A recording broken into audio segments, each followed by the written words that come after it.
Good morning. Caleb Stevens here, joined by Corinne Chalvoy. We've got an exciting morning ahead of us. Golden hour here in just a few hours as we finish up the 2025 version of the Javelina Jundred presented by HOKA. Corinne, you had an amazing race yesterday. Oh, thank you. Just a little bit of sleep coming into this morning. How are you feeling? A little bit tired, stiff, but the normal. But I'm also excited. Like, this is the best, so it's fun to be part of it in so many different ways. So yeah, how are you doing? You did a lot of commentary yesterday. Yeah, commentary yesterday. Then I had a chance to go home. I'm a local, so I was able to sleep in my own bed. I feel great this morning. I feel like $1,000,000. You, second place female yesterday, just crushed it. Can't wait to see you at the award ceremony this morning. Thank you. Yeah, it was honestly a tough day for me from a mental standpoint. Like, some races are really just like you're excited and very, very like engaged, and I struggled to find that yesterday, but I think I'm proud that I stuck with it and saw it through. And I think it was, I didn't have any reason to like consider dropping, even though I wanted to. So we hung in there, and it was great, and it was awesome to be running with like my good friend Katie Asmuth as well. I didn't see her most of the day; she was kind of gone off the front, but yeah, it was a lot of fun, and I saw everybody on the loop. I mean, so you're passing everybody out there working so hard, and you're all in the same kind of situation together, and so that's really cool to be just like communally suffering together, I guess. It was great though. It was good. Yeah, and yesterday in the 100-miler, we saw Will Murray set a course record, finished in 12:10. Tara Dower also with a 13:31 finish. Just incredible performances, really, from our top 10, but specifically our men's and women's champions on the 100-mile side. What did the course feel like out there? It was a little bit cooler than last year. Did you notice that at all, or what did it feel like out there? I think so. I mean, and shout out to all three men so close to one another, Will, David, and Canyon, all going well under the previous course record, which I thought might happen with, it was about 15 degrees cooler this year than it was last year. I mean, it hit 99 or 100 last year, and that is a significant difference, and I know everybody was going to want to take advantage of it. I did feel I definitely did the same amount of cooling, topical cooling ice constantly, but I think with the breeze too, like it didn't feel quite as hot, and so that was awesome. I mean, welcome, change to what we're used to at Javelina, and and also Tara going, that time.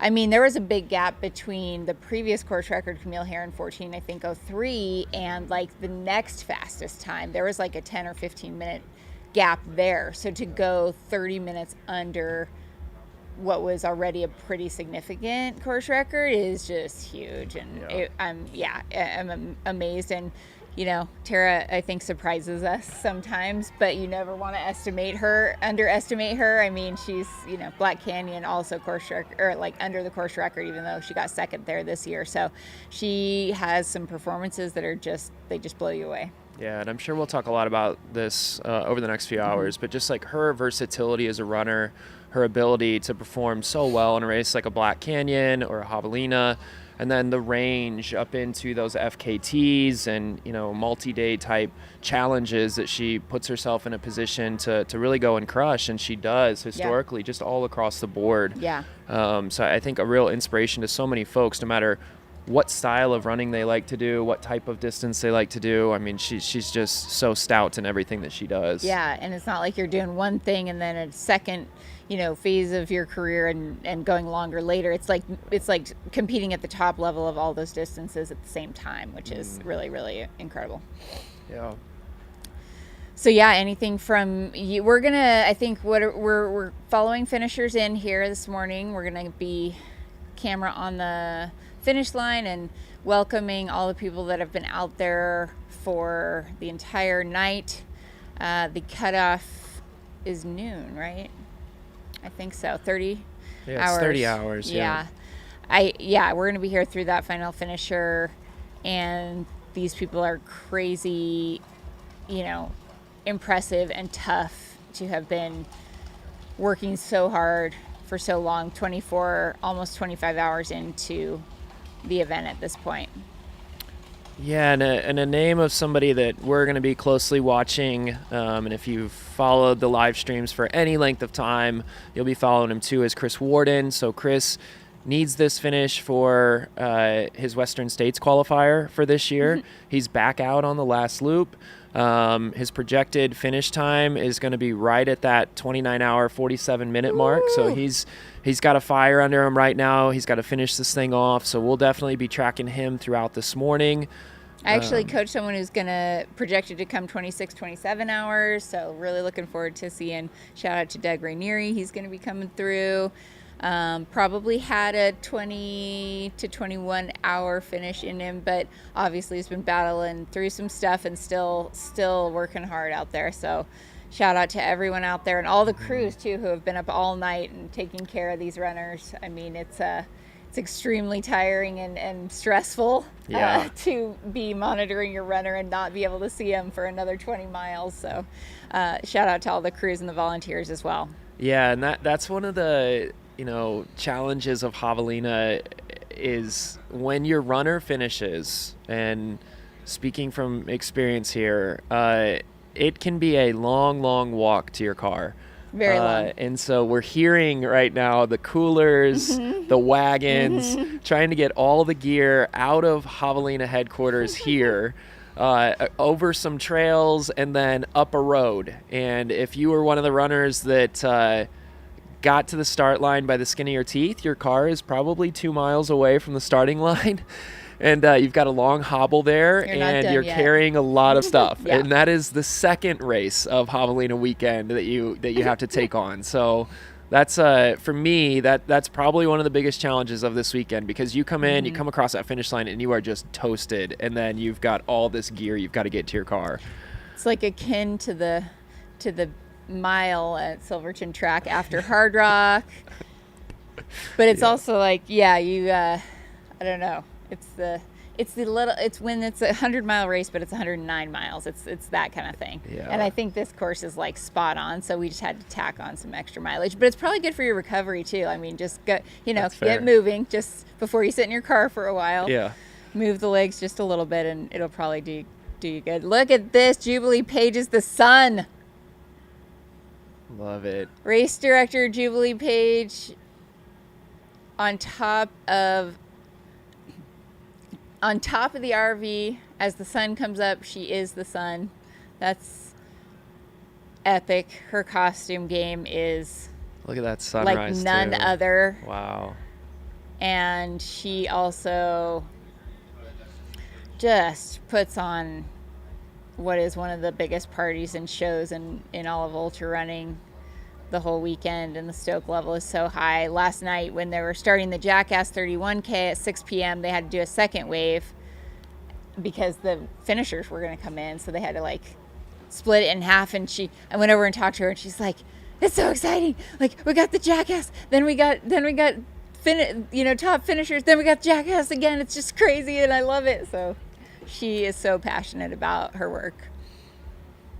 Yeah, and maybe we talk about just kind of how this race has grown over the years. I've been aware of it for probably 3 or 4 years now, I would say. Probably 4 years of just watching it from a distance, or maybe 5, I guess. And then 2 years of running it, this year being able to do this.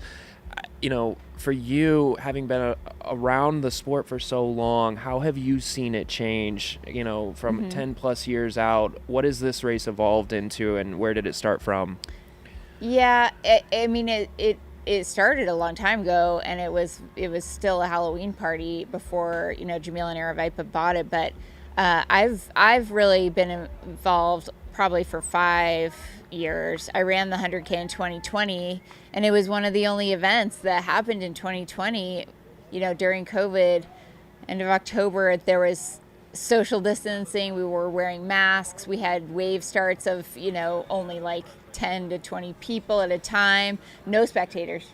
Very different experience, but there was still a lot of hype. I mean, Jubilee still dressed up a ton, and then it's just gotten bigger and bigger, and the 100K and the 31K just grow every year, and it is, I feel like it's got to be one of the biggest 100 milers on U.S. soil. in the year. I mean, I don't know how many starters we had. I think there were like 1,400 or 1,500 total people racing, and that's big. I think I have heard Jamil talk about maybe even splitting, having the 100-mile on one day and the 100K on the other day, so that he can have 1,400 people each day. Yeah. So it's a big, big race, and it's something like, it's so approachable too. There's, the fact that it's a 30-hour cutoff for the 100-mile. It's a 29-hour cutoff for the 100K. It's like a really excellent entry level on both distances for people that are just trying to complete the distance. And it's hot, of course, but it's not a daunting course in terms of elevation gain. Yeah. Or technicality. Yeah, for sure. If you can get past the heat, which candidly lasts 4 or 5 hours, you're gonna have this heat that you're gonna have to deal with. If you can be prepared for that, the course is very manageable. The course is incredibly runnable. And you're right, it's a great race, especially a great first 100-miler for folks, or if you want to come in and try to run a fast 100, this is a great course to do that on. Yep. Not just because of the course, but there's so much support out here. There's so many little shots of adrenaline that you get throughout this that can help kind of shift a mood or a mindset wherever you're at, because of the people that are out here, the excitement, the music, the crowds, all of it. I mean, headquarters that we're seeing here on the screen on the right is just such a party, such a vibe. And then, but all the aid stations are like that too. One of the unique things about this race is that your crew is only going to be at headquarters. So that is, something maybe a little bit different than you would have in a typical 100 or 100K. We are consolidated to that area. But because the aid stations are so well done, the volunteers are so good at what they do, it doesn't seem like a stretch. So you leave your crew and you're like, I'm not going to see these folks for another 20 miles, but that doesn't feel daunting because you have so much support out there. Yeah, I mean, the first aid station's 4.5 miles in, then you have 6.5 miles to the infamous Jackass Junction, and then you've got another 4 or so before you have a home stretch and the final aid station. But it's also so easy to crew. This is also a fun race to crew because you don't have to go anywhere. You're in the same spot all day, and you can really set up your own little tent and your own little space to hang out. So yeah, we got runners finishing and people cheering them in, and oh man, it's been Death March. Oh, I think I know that person finishing. That's awesome. Man, people making it happen. It's a huge accomplishment. It's a really long way to run 100 miles. It's a long way to run, I don't know. It's all relative, but it's a really long way. Yeah. Have you done the 100 twice? Both times? Okay. Yep. Okay.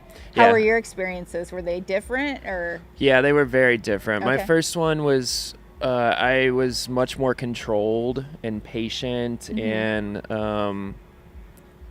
it was a really enjoyable day.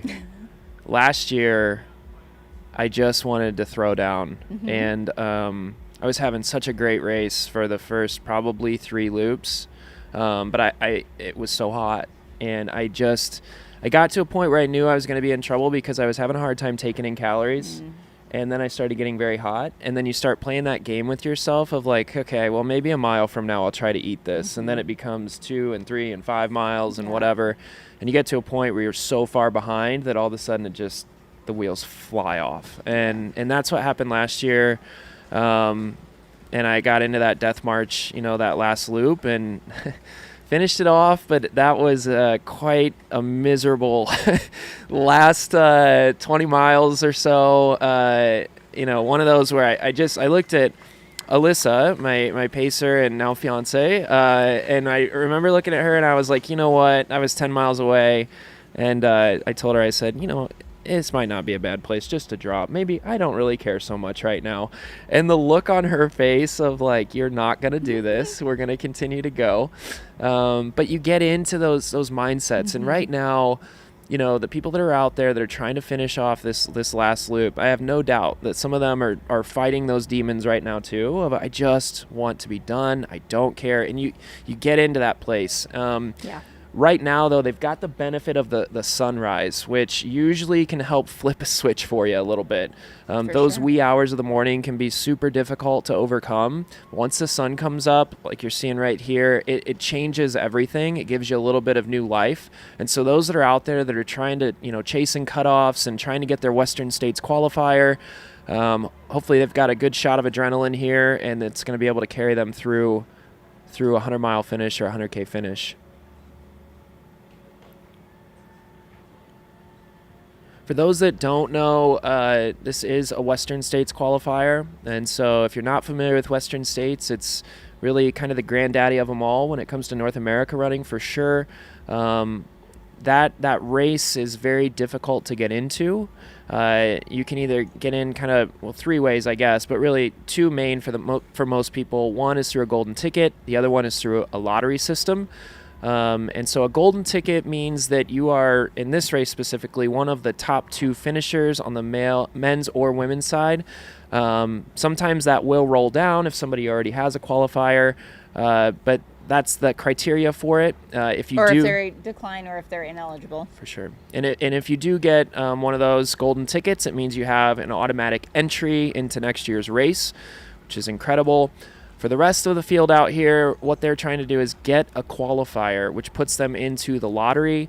Every year, you need to stack those qualifiers. You've got to get one per year. There's a list of races that count as qualifiers, Javelina being one of them. And so you get your qualifier, you put in for the lottery, and usually it takes folks, I would say, anywhere from 7 to 10 years typically is what it takes. Now, some folks will get lucky and get in after a year or two of having a qualifier, but that's what people are out there battling for right now. Yeah, every year your tickets double. So, 2, 4, 8, 16, and you start to get up into the 7-8 year time frame and have a couple hundred, to 600 tickets, and then you have a pretty good shot. But I think there were people last year even that had 500 plus tickets that did not get in, maybe a couple that ended up on the wait list. So it just, every year we're seeing the numbers of people entering that lottery grow like crazy. And so it is very, very difficult, but it's something that's a big draw here and one of the final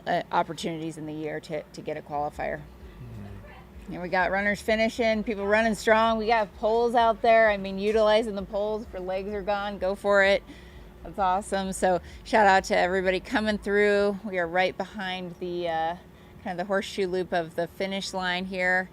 I wanted to also just mention that the Jackass 31K, it is a one loop, about 19 and a half, 20 mile race that happens at 6 p.m. You must be in costume to run it. It's required. And we had some scorching times. John Rainieri, who I believe is from Flagstaff, I heard, I understand to be a 2:10 marathoner, came out here and threw down a sub 2 hour, so 1:59:48 loop here to win. And Emilio Anaya, Air Vibe Racing Team, ran a 2:05 for second place, and then Christopher St. Jean 2:08. So some very fast times in the 31K. Rachel Hurley running a 2:47 and winning for the women. Tatum Russo and Taylor Kasser taking second and third in the 31K. It's a great opportunity, whether you're crewing or, just want to come out and be part of things, you're supporting in some other way, but take part in that loop and experience the lap and just get out there and have fun. I think that's I don't know. We might do that next year. I've never done the 31K. Sounds like a lot of fun. Just come support people and then go run one lap at 6 p.m. in a costume. I think, so Deb Hamberlin was, she's a Phoenix area local and good friend and just amazing ultra runner. And she was here. She was intending, because I think this is her 20th Javelina that she's been to. And she was intending to race the 100K or the 100 mile, but she just ran 200 miles at Moab 240. 20th? 20th. Holy She's cow. been here from the get-go. Wow. Yes, 20th. So she gave us her tent space, which was amazing. She helped crew, but then she ran party pace with Pam Reed, the 31K. So they were all amazing. dressed up and had a blast. And she said she felt better than she thought she was going to great. after 200 miles of a horrific condition Moab 240. So yeah, Wow. it's really cool. But yeah, I was very impressed that she was even doing anything. Yeah.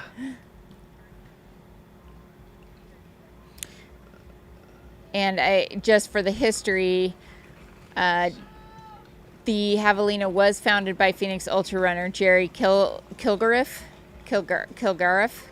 I'm probably butchering that. In 2003. She said it started as a joke. Somebody, Woofy, a guy named Woofy, Anthony Humpage, and her were running on the Pemberton Trail and said, I thought it'd be fun to have a 100-miler out here running multiple loops. The runners would kill us. So that's how it all started. And as many ideas for ultras or for races, come out of an evening in the bar or a random conversation. This is how it all started here. And they had 180 entrants in that first 2003 race, which is pretty big. They thought they would get 50, and then to see what it's grown to. It's amazing.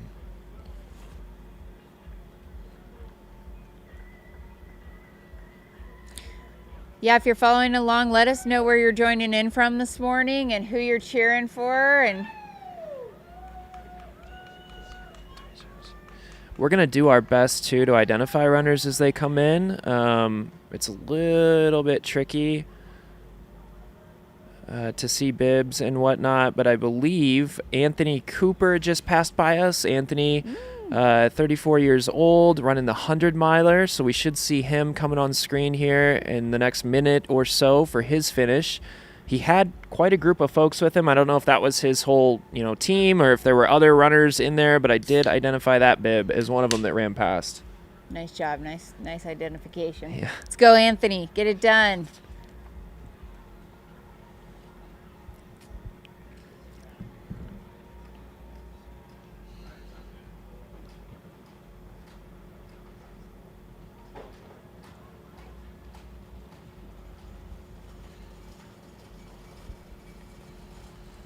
Yeah, we also had Juan Castillo finishing at 7:01 a.m., so just about 5 minutes ago.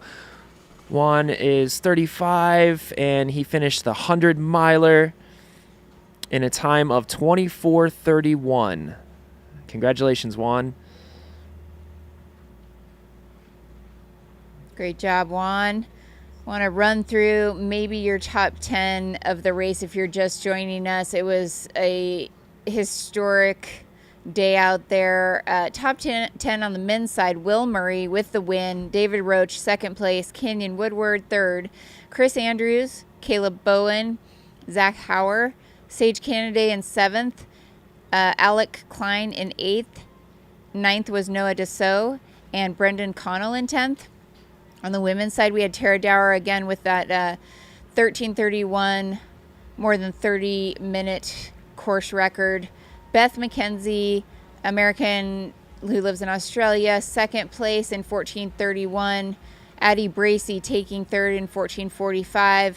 Lauren Puretz fourth, 14:52, and I know she was really trying to go sub 15, so that's exciting for her to make that happen after being top American at UTMB this year. I believe she was in eighth at UTMB just a month or so ago. So that, or 6 weeks. Yeah, so that's huge. Lucy Rathbun in fifth, running right over 15 hours, 15:02. Anna Loudon in sixth, 15:09. Amy Cameron, seventh, 15:22.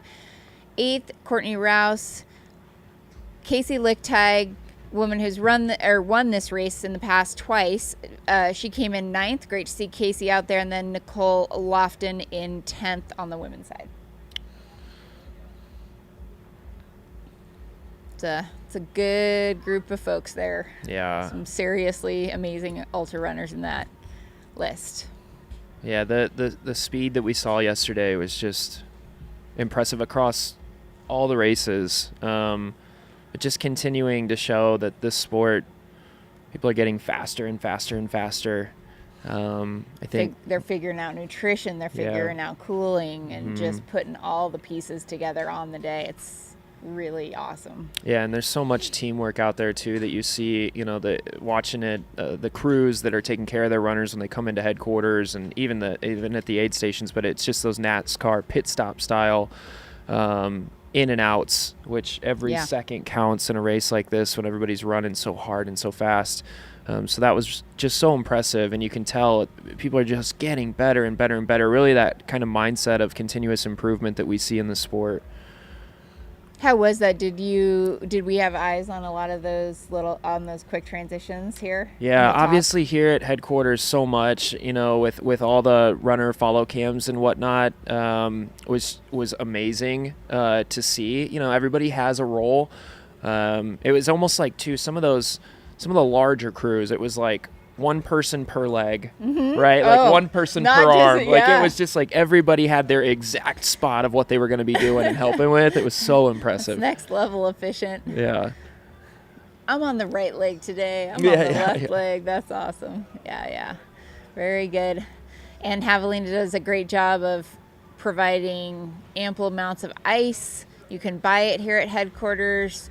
There's so much out on course. There was never a shortage of cooling opportunities. We're talking about, 4 or 5 different buckets full with sponges at every single aid station, just ready for everyone to come through. One table with topical cooling ice, buckets for sponging yourself down, eating ice and ice to put in tons of ice. And then kiddie pools. I actually laid in the pool in one of the pools for the first time. There's gonna be an awesome picture of you of that. Of Howie. I saw him taking it, and I was like, I don't know, it just is appealing right now. I'm just gonna lay down. That is gonna be an epic picture whenever you get that. I look seriously. Dead. Yeah. But I've never done that before, but I saw that at Western this year, right? They were submerging in kiddie pools. Yeah, that was, I think, the CTS. For 10 seconds. And so, what a way to get the core temperature down. Mm-hmm. It was helpful. It wakes you up. I wouldn't want to be the last person to take a bath in that ice pool, but if you get to it early in the day. Yeah. We're ultra runners. We don't care about things like that. Yeah. Communal squirrel's nut butter, communal, Oh, that's Chloe Schum. Oh, nice. HOKA finishing, HOKA marketing employee, I believe. Yep. Bib 530. Sorry, not Schum, Schulman. So getting it done, and I saw her yesterday because their tent was right next to ours, coming in and taking a break, and I think it was probably her third lap, and she sat there for a minute and was like, this is tough, guys, like just head in hands, just wow, what am I in the middle of? So it's really cool to see her making it happen here, and huge congrats to Chloe. She's probably responsible for many of the HOKA activations this weekend and all the event stuff, which HOKA takes it to the next level at this race. Yeah, for sure. Imagine the stress that she's felt, not just leading into a 100-mile race, but everything that goes into this event that she would be responsible for. It's super impressive to see her be able to finish 100 miles with that kind of workload on her shoulders. And this is a great costume. I saw this woman out on course when I was running, just full tutu, full wings. People are running this very last bit to get to that finish line.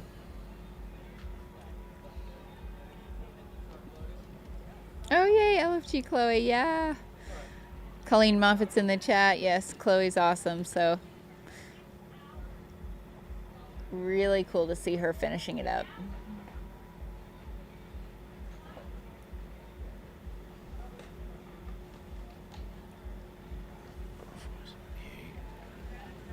You see it?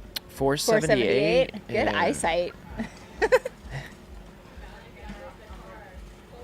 All right, so bib 478, Elliot Ulrich is inbound here just past our tent.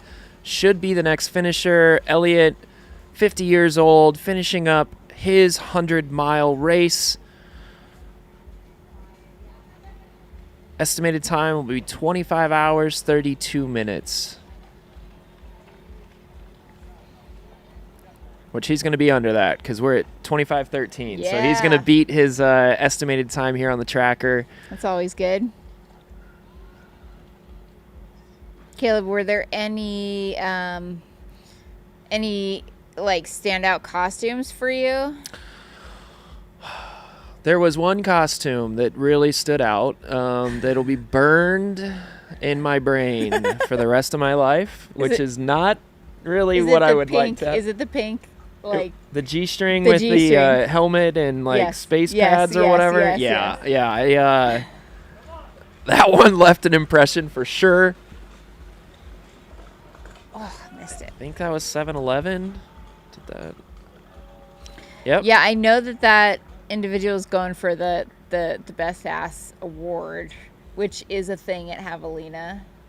And I think he said that he had won it in the past, but not for a couple of years. Oh, he's working on his game over the last few years. Trying, but I believe he is also either like won or at least, I think he's won like best naked runner at Burning Man. Oh.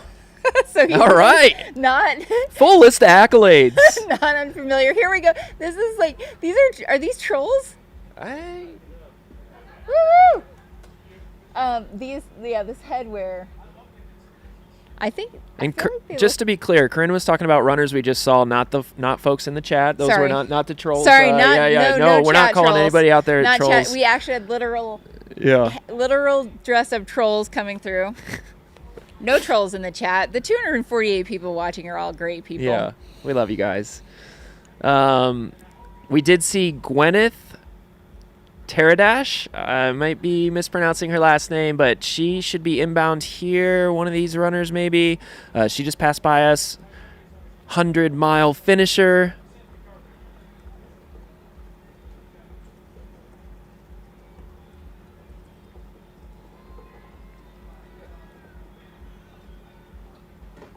And again, if you're in the chat and you know one of your runners is going to be finishing soon, drop their bib number in there for us. That will really help us out.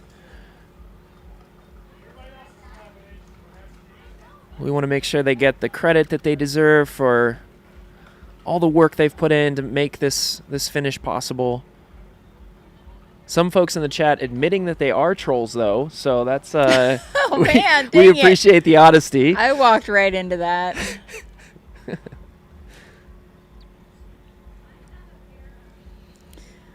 Well, you're viewing, so you're helping us out. Yeah, anyone in the chat, if you've run Javelina, let us know too. Yeah. Or been here in the past. You're starting to see some of the, sorry, God, I can't get off the trolls. There are a bunch of trolls at the finish line. Yeah. All with different hair colors. You can see this finish line vibe. And that banner, the Javelina 100 start finish banner that has also evolved over the years of the race, and the graphics and the art and creativity behind this race is also next level, from race director Jubilee Page deeming this a misfit parade to creating just really, really cool artwork to represent the vibe and the spirit of Javelina. They level it up every year. All right, so we should have Caitlin Johnson coming in for her 100-mile finish. She just passed by our tent here, about a minute out from that finish line. Caitlin, 35 years old. Going to be finishing here in about 25 hours and probably just a shade under 20 minutes.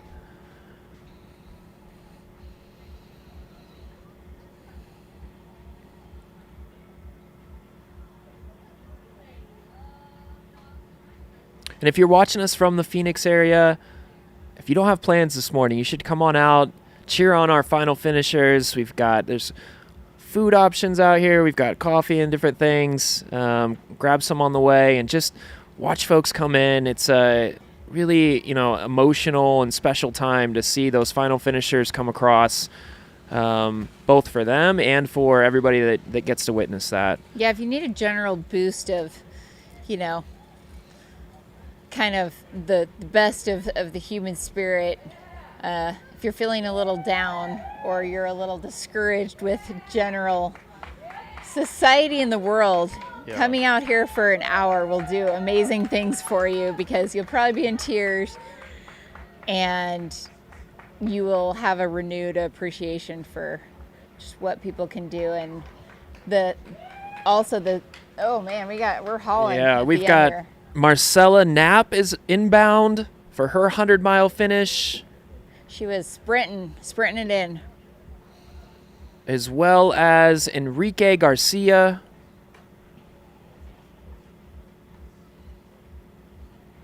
Enrique appeared to have a lot of life in those legs as he was turning this corner here. Oh man, it was one of my favorite things yesterday. I was waiting for my husband who was in the 100-miler to come in from a loop, and I don't know, it was probably like 7 p.m. and you have a little hill coming up before you enter this loop, and this guy comes up, he's running, and he just shouts out, "I'm totally back, baby, let's go." He's like, "I'm back, I'm in it again." That's amazing. It was like he'd been through something, he came out of it. He was like, "We're doing this thing," and like you love that kind of stuff. It's wonderful what people can work through in these events. Yeah. We had a few notable DNFs that I thought maybe I would mention, on the men's and women's side here that were front runners. I believe, Gavin Pryor, Raj Paul, Panu, JP Giblin, Clint Anders, Devin Yanko, Kareth Arnold, Valerie Arsenault, all, not finishing the race this year. And I'm sure they all have their own individual reasons, but those are folks we were, paying attention to in the front of the race. And I don't know, Kareth, for one, I know has had just a bonkers last few months running in and doing very well at High Lonesome. Won TDS, first American to ever win the TDS at UTMB, and then ran 100K like 9 days later. Hurricane 100K and won that. So her legs have been doing some work, and sometimes you just gotta keep giving it a try, and sometimes you hit your limit, but as is always in these, we usually have folks stick it and some that just don't have the day they were looking for. Yeah, we've got Jeff Schofield in the chat saying he was going to run the race. Feeling a little bit down. He threw his back out 2 weeks ago, so he's brutal. staying positive for 26. But yeah. Like Corinne was just saying, with people that ran yesterday and had a DNF, or if you were approaching the starting line and had something like Jeff had happen, that it caused you not to be able to run, stay positive. This is an incredible race. I think every race has something to teach you, whether you have a chance to line up at the starting line or not, through that training and whatnot. And so take those lessons and use that for future motivation and the ability to come back here. And line up next year, Jeff. Let's get this thing done. I had an athlete I coach also get an injury and just decide to back out. And it's like sometimes that's the smartest decision. The race will always be here. There will always be another race, and that's the good thing. And it's really tough in the moment, but sometimes the smartest choice to defer. All right, so we have two runners together. Yeah, two guys coming in. One of them looks like Joe Green. So we got Joe Green coming in for his 100-mile finish, and I did not get a chance to see the other bib. They've buddied up, and they're doing it together. That's cool. That's so cool to see that. Especially if you don't have a pacer, like it can get lonely. Like, there's a lot of people out on course, but as it strings out, you can definitely spend some time together. And I even felt that. My second lap, I was by myself pretty much the whole time, and just really looking forward to having some company on that next lap. Yeah, thank you, Chris Herbst, for the stats you're throwing out here. We appreciate that. It's great. He mentioned that the 8 of the 10 fastest men's and women's times have all come in the last 3 years of this race.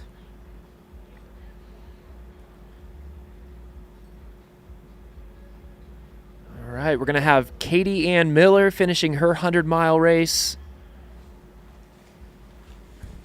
Do you want this for your legs? Oh, sure. Thank you. Yeah, sorry, I forgot I had that. Caleb's taking care of me.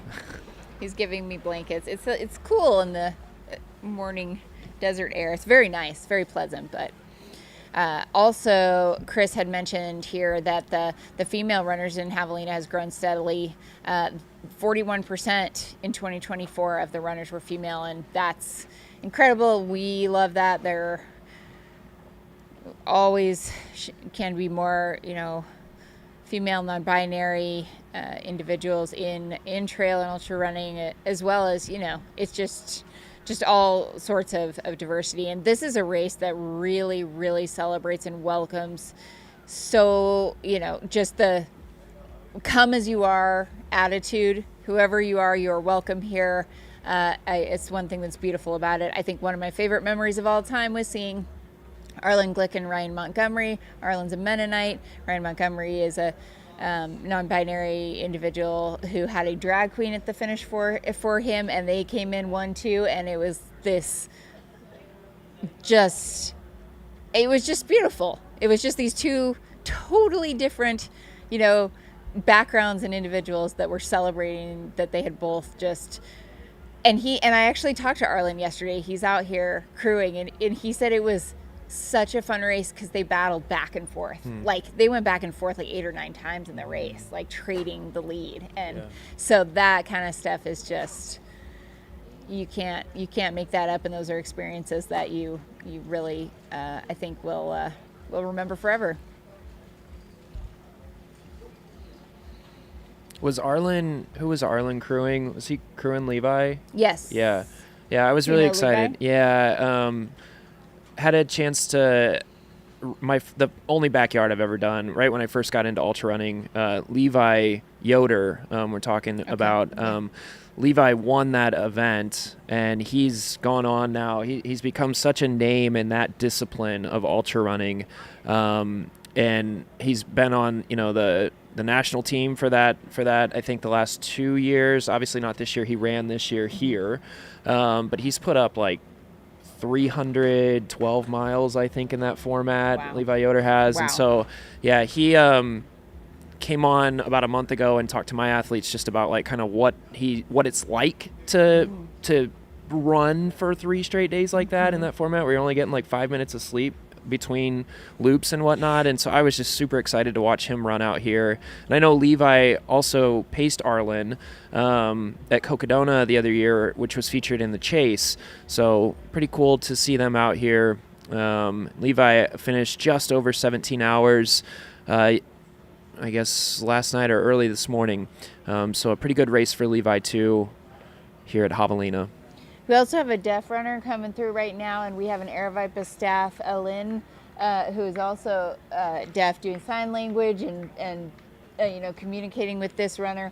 I think he might, I don't know, I feel like he might be finishing because I saw him out there and, has a big sign on his back that says deaf. And so like, as I went by, I was like, just thumbs up, Yeah. But it's hard because there is a lot of, passing. It's double track the whole way, but, also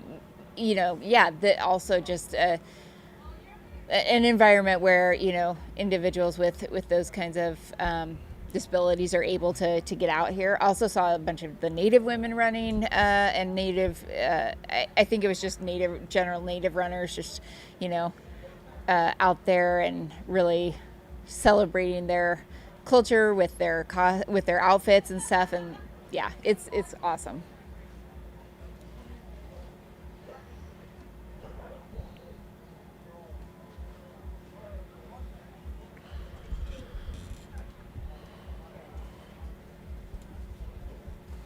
Yeah, let us know in the chat where you're joining us from this morning, or if you're on the other side of the world this afternoon or evening.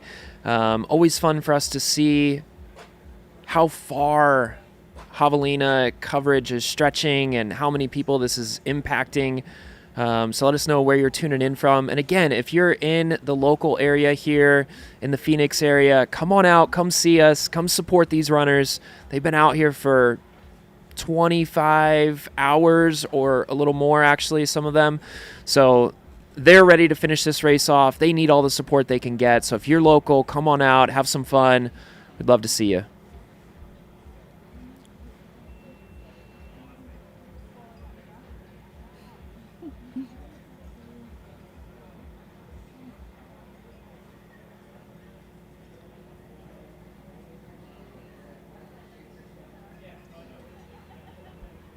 San Diego's in the house.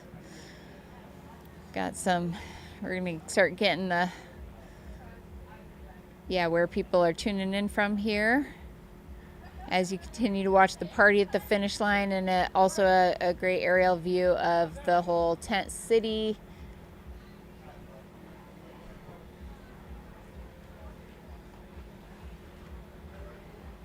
Another runner finishing strong here.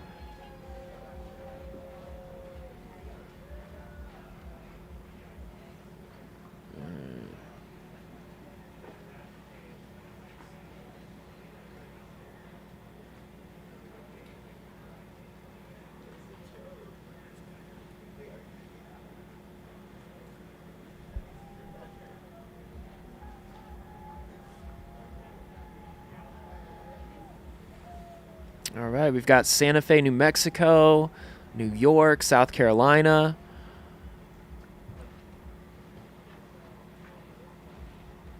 Man, these runners are running to finish it out. Can't Covering get up a the bib number. bib. Yeah.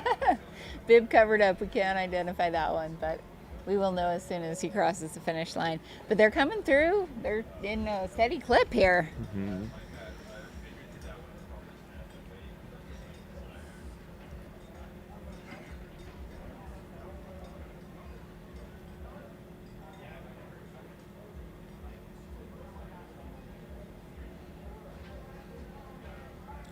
Did you get out on the course at all this year, Caleb? I didn't this year. Yeah, there were a couple of things of note, I would say. Like, number one, I mean, you are local, so you can probably speak to this better than I, but you guys had some crazy... So much rain. Yeah. Crazy, torrential downpours and flooding in the last couple weeks. And I think maybe it helped with the temperatures, but it also rutted out the course a bit. So there was... I did feel like there were some sections that were way more rutted than normal, which makes these times even more impressive.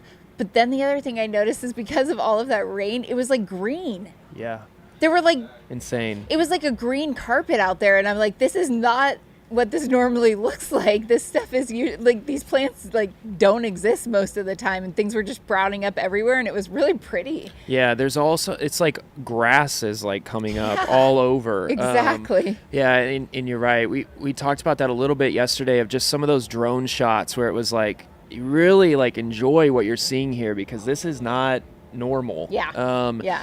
And the other thing I noticed too, I remember one of the shots that we had was one of the bike cams following Tara for a significant chunk. Yeah. And just one of the call outs was when you're on, even though it's more of a double track, there's the area that's quite a bit smoother where you can tell the foot traffic is always there. Mm-hmm. But those areas that are exposed because of the rain were much more exposed, mm-hmm. right? And so for those elite athletes like yourself too, I'm sure you can talk to this, having to pass people in a little bit more chunky trail than what you would typically have out here on the Javelina course. Yeah, definitely. You got to watch the ankles. You got to find a line. And then even, lap one, as I was coming up on some of the runners who were in that maybe second wave of the 100-mile, it was very busy. And when it's busy, this is what happens is there's this, after Coyote, there's this couple mile stretch that is full of cholla on each side. And so it's when people are moving around each other that then they just brush up against. And I saw a lot of people that had to deal with getting cholla'd, getting stuck with the cacti and having to figure out how to either whip out the comb and get it out. But definitely happens, and it's easier than I think people are just avoid it, but it's not quite that easy. Sometimes it's all over the trail, or really you're just trying to run and you just don't notice something on the ground. And so. Yeah, and they're known as a jumping cactus, right? Like, so, and the reason they just kind of break off very easily, those cholla, and like Corinne said, like the way to remove it, because they kind of have little hooks in them, and it's very hard to get that off of your skin or clothing if it attaches to it. So the easiest way is to have a big comb that you can just run across your leg or wherever it's attached to, your shoe or whatnot, and help pull that thing off.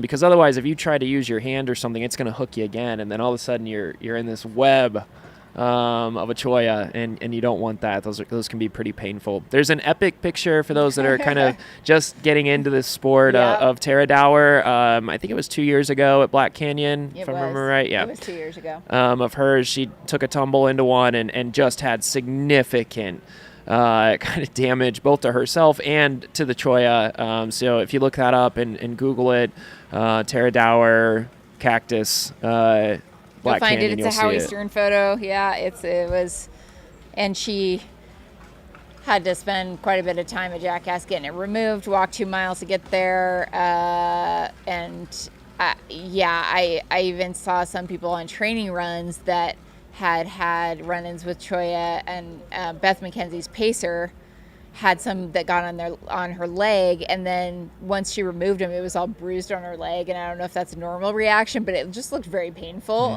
So everything in the desert's trying to kill you. So yeah. I've learned you don't touch anything. You don't go pee and sit down on anything, or else you're likely gonna get stuck. Yes.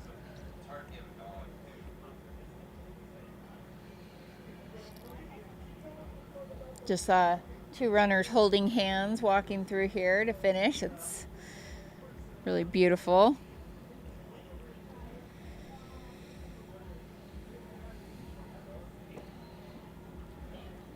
Central New York, South Carolina. Hello from Santa Fe. Ellen Silva also cheering for Chris Warden. We are as well, for sure. Yeah, AJW finished yesterday. Yeah. I believe right around 22 hours, maybe 22 and some change. So good time for AJW. 22:35. Let's go, AJW. Awesome. Oh, we a funny thing from yesterday, the big skeleton that's out at Jackass Junction. We had a name contest for that. Right. And I think the best one we saw was Andy Bones Wilkins for that. That's so that's good. pretty funny. Is this different than Boner? Also, well, I thought Boner we did see was that the one. name, but this might be a different. Okay. There's a small, like not small, but like a regular, like a human-sized one that's on the top of the. Is this a bigger one? This is the big one. Yeah, the big Andy one. Bones Andy Bones Wilkins. Yeah. There you go. I think that's deserving. Oh man, yes, runners. You can just see some of the pain that they are in. People's feet probably aching and feeling really rough at this point. It's sandy out there. All those ruts, and sometimes, I even had a little bit of like waterlog on my feet, and people are like, there's no water crossings, but you're constantly getting wet. And so if you don't try it really hard not to get any of that water on your feet, it's getting in your shoes. Yeah, and the constant kind of ice baths and topical cooling and all of that can also provide challenges in terms of like chafing in areas that you're not used to. You wouldn't have ever thought to put lube on in that specific area, whatever it is. And it's just you have to stay so wet out here. And then the feet too. I mean, your socks, you come out here and you're like, I probably don't have to do anything to my feet, my socks or anything. And then all of a sudden they are soaked nonstop, because every time you take an ice bath or a sponge bath or any of that, I mean, you're getting drenched. So that's an interesting thing to think through for runners. Yes. I was finishing my race, and I this year, and I felt something on the bottom of my foot that felt like skin had broken loose from my foot. Yeah. It was a blister that popped, but it was very painful, and I'm like, something just happened there. And your feet are already so tender from just all the pounding that it kind of amplifies some of that pain. So yeah, always a big factor. Got to take care of your feet, or else it can be miserable in some of these races. Mm-hmm.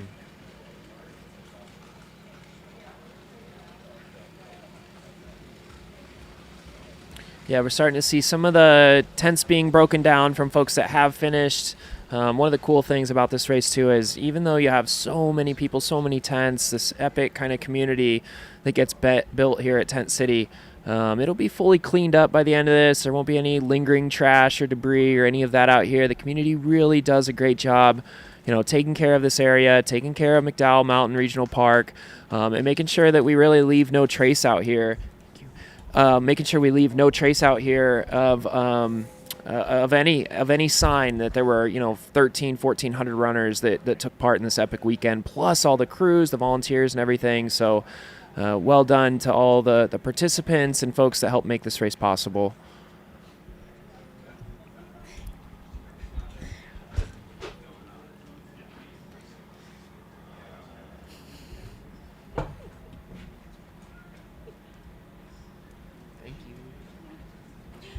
We're getting catered to in the studio here. People are trying to take care of us and make sure we have food and beverages. So that's amazing. Good morning, AZ Ultra Runner. Thank you guys for joining us. And yeah, we hope you stick around all morning and just stay tuned in. We're gonna, I'm sure, have a always wonderful golden hour coming up here in just a few hours. We also have the award ceremony happening. I'm not sure if we're going to show that live or not. We're going to find out there, but that is also on deck this morning. Some awards will be given away at 11 a.m. We just had Logan Walker pass by. Logan's finishing up his 100-mile race.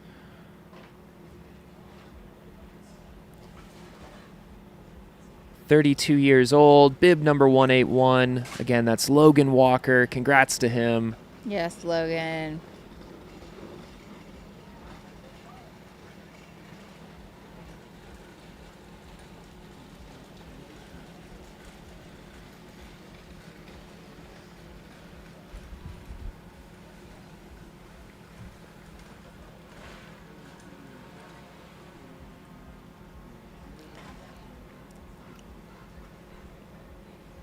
Shout out to Aravipa for all the other activities that they do throughout the weekend here. We've had kids runs. They really do try to make it, even though it is an R-rated race, family friendly, and they have a family night and they show a movie and do a little campfire action, HOKA and Good giveaways. There's a drag show during the day on Saturday. Well, I think it's technically called a Javelina Fashion Show, but it's Queens of the Catwalk. Amazing. There's all kinds of fire throwing, and it looks like spinalments, nice, or Spine Elements was doing a lot of the, both fire and apparently ice, which I did not see, but sounds very interesting. Entertainment. There's all kinds of great dancers out there. The beer garden and the Freak Brothers Pizza area. So all kinds of things to do. The expo itself is really always rocking, and they have a ton of amazing merch.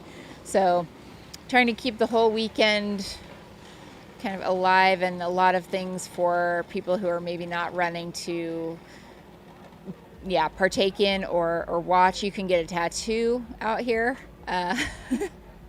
Did you get a tattoo? No, Wait, I haven't. You don't have any tattoos. I don't have any. Okay, yeah. I think we've talked about this. Yeah. This is one of the races, though. I think this one or Cocodona, both. They're just so, Probably. The logos are also very cool. They are. I love the Javelina logo. Yes. That would be a really cool one. Yeah.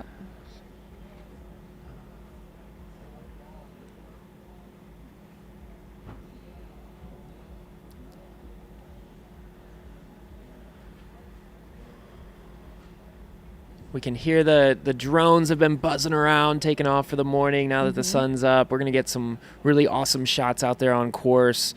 If you're joining us this morning, there's nothing better, I don't think, than the kind of the second morning of 100 live stream when you can wake up, have a cup of coffee, and just hang out. You're always exhausted from watching, 20 hours the previous day of the live stream, and then you wake up and you still have more of it that you can watch and enjoy. Golden hour is just a few hours away here, so we are excited. Chris Warden, we've talked about, he's out on the course, waiting for the next update from him. He left headquarters probably 2 hours ago, out on his final loop. So I know everybody in the chat's going to be pulling for Chris. We'll keep you guys updated. And if we get eyes on him, we'll be sure to bring that to you as well. If you're waiting for a runner to cross the finish line again, let us know what bib it is. And if they're getting close to headquarters, that'll help us see them as they come in. We do get a chance to watch all runners pass by us, but sometimes it's hard to see the bibs, or they may be covered up with jackets and things like that. So if you're tracking a runner and you know they're about to finish, let us know in the comments here, and we'll be sure to give them a shout out as they cross that finish line. Someone's cheering for their daughter, Victoria Negri. Number 35 is in the final stretch. Awesome. That's great to see.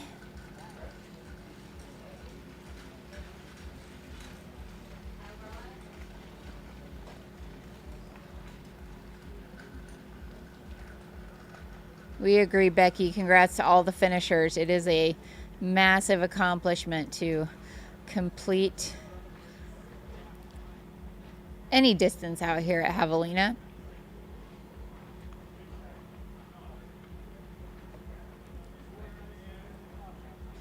Missed it, 7.5 something.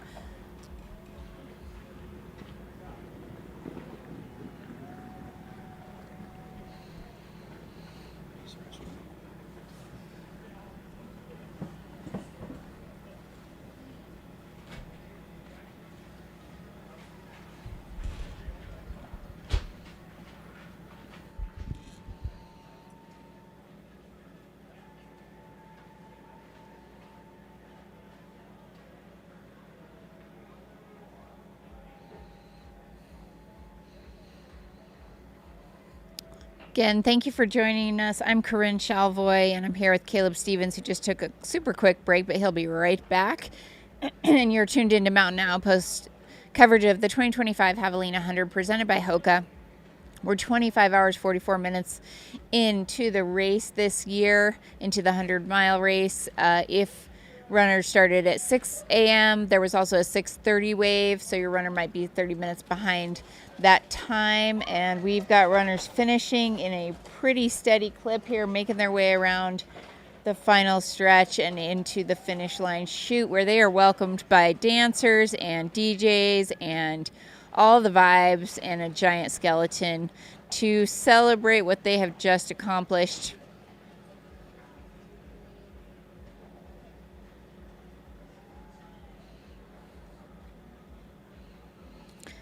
All right, shout out to Bib 624. Congrats to Josh on his first 100-miler. Way to go, Josh. Runners finishing strong.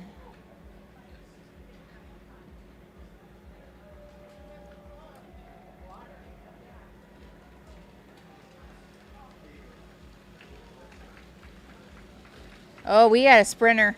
We got someone hauling booty here. Oh yeah, there's some sprint finishes happening at the finish line. I mean, these two racers are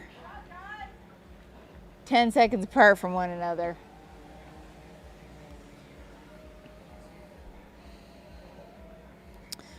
I don't know, someone asked in the chat, I don't know what the estimated drop rate is this year. I know that in the past it has been about 50%, if not a bit more, but I'm not sure what we're looking at this year, if there's an estimated going, or if we're gonna have to wait and see when things all shake out what it ends up being. I would anticipate it's gonna be lower this year just because it wasn't quite as hot, but I mean, it still got hot out there. You know, it's still 100 miles. It's still a challenging course because, you know, so much of it is runnable and you're using the same muscle groups for the entire thing, and that really can do interesting things to your muscles and your body. But I don't know. I don't know what we're looking at, but historically it has been, I think, 50% ish, I would say, in the 100 miler, which pretty standard for a lot of ultras. I mean, maybe you see it a little lower at things like a Hard Rock because people understand this might be their once in a lifetime opportunity, and they really do anything they can to make it happen. Did we have any Pete's Meets this year? I heard, I was driving over yesterday, I was listening to live stream, and I heard that they were going to be out here, but I didn't hear anything after that, so I'm not sure. Famously, Pete Mortimer, it just reminded me because there were some steaks in the chat. Yeah. Steak emojis that Peter Mortimer, a staple in the trail and ultra community, usually is at Jackass Junction with some delicious smoked meats of various sorts. Not sure if that happened this year, hopefully.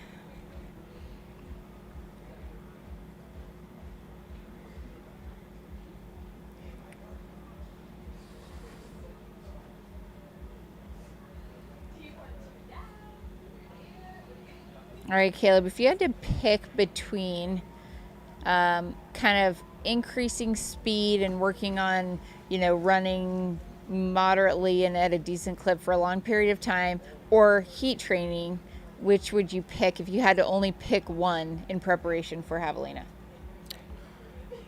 Heat training. Yeah, I think I would do heat training just because, well, I guess it would depend on where you lived, right? If you're somewhat similar in temperature with what you're doing and you're kind of getting the benefit of that with where you live, then I think you're fine, and then I think you focus on the other one. But if you're coming from somewhere cooler, we've got some really excited finishers coming in. Can't get a read on the bibs. And then epic, is that like some good swag on the back that was like a doll of some kind of demonic doll of some sort. Yeah, but I think if you're gonna come in here from somewhere where your typical highs are 30-40 degrees cooler and this is just gonna feel like suffocating to you, then I think from like a mental side, like, your normal training and then really focusing in on some of the heat elements there if you had to pick one. But if you have the benefit of being somewhat similar in temperature, and nothing really compares to Phoenix, but if you're close enough, then I think you're fine. Yeah. It's just it can play mind games on you when you're out there and it's that warm. I mean, that like 4 or 5 hour stretch during the peak heat of the day, there's no shade, and it just feels like it's never going to end. It's unrelentless, and it does end, and then it gets very cool. Yeah, and that can have adverse effects too, right? Yeah. Getting into the 40s, so as we watch these finishers via drone making their way to that finish line, more runners coming. Oh, still drinking, even in the final stretch. 100 yards to go, and he's taking a sip out of his bottle. That's going to help his recovery. No, that was a pacer. Okay. It was a pacer, yeah. He might be sipping on something else. It's a real party out here. He might be having a great time. Who knows? Yes, there are pacers who partake in a shot at Jackass if they're just running one lap. We've got a big group coming in here. It's going to be hard to get a read on the bibs. The entire thing.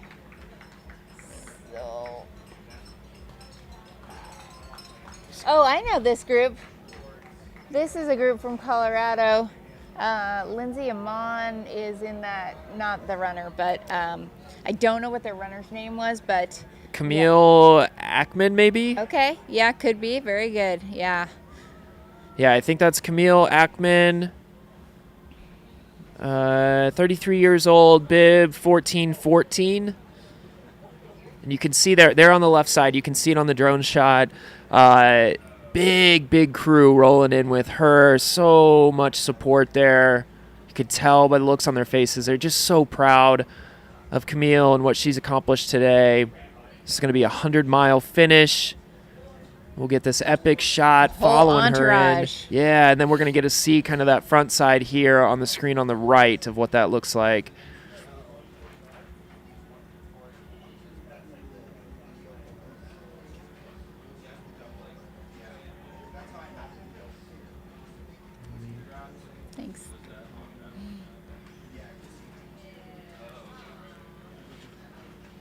This is awesome. That's going to be such a cool picture for her with, her whole crew crossing the finish line here. She'll cherish that.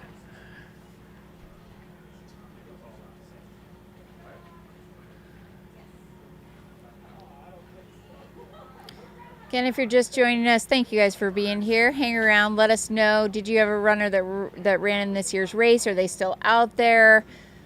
Are you just here to check out what Javelina is all about? The biggest party in the desert. We've got Evan Birdie coming in, bib number 21. He just walked past us, looking a little sore. Muscles look a little fatigued, but he had the biggest smile on. Walking in with one of the members from his team, his crew, but just super, super happy to be getting this thing done. So we should see Evan here any minute now. Every one of these runners is tough as nails to get through and complete this, and they're all coming in various stages. Guarantee there's no one that's coming in that's not in some sort of pain. Yeah. But the degree and what is hurting is all, there's probably a million different answers to that question. Also equal exhaustion from the runners and the crew perspective, probably. So. Oh, yeah. Everyone's tired. Yeah. Everyone's tired, but they're smiling and they're happy and they're excited to be here. They're feeling accomplished and they're feeling, I think, just the love of the community and just the vibes that continue.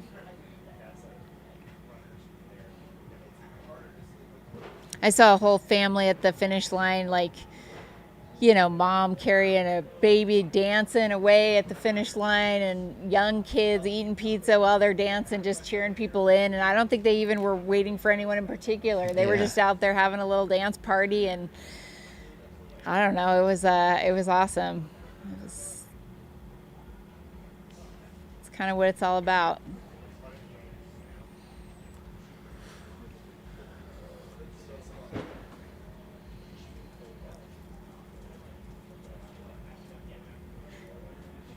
Shout out to, again, our top finishers setting some unreal times at this year's event. And, I know that we had also the number of women in the top 10 and the top 20 overall continues to just amaze.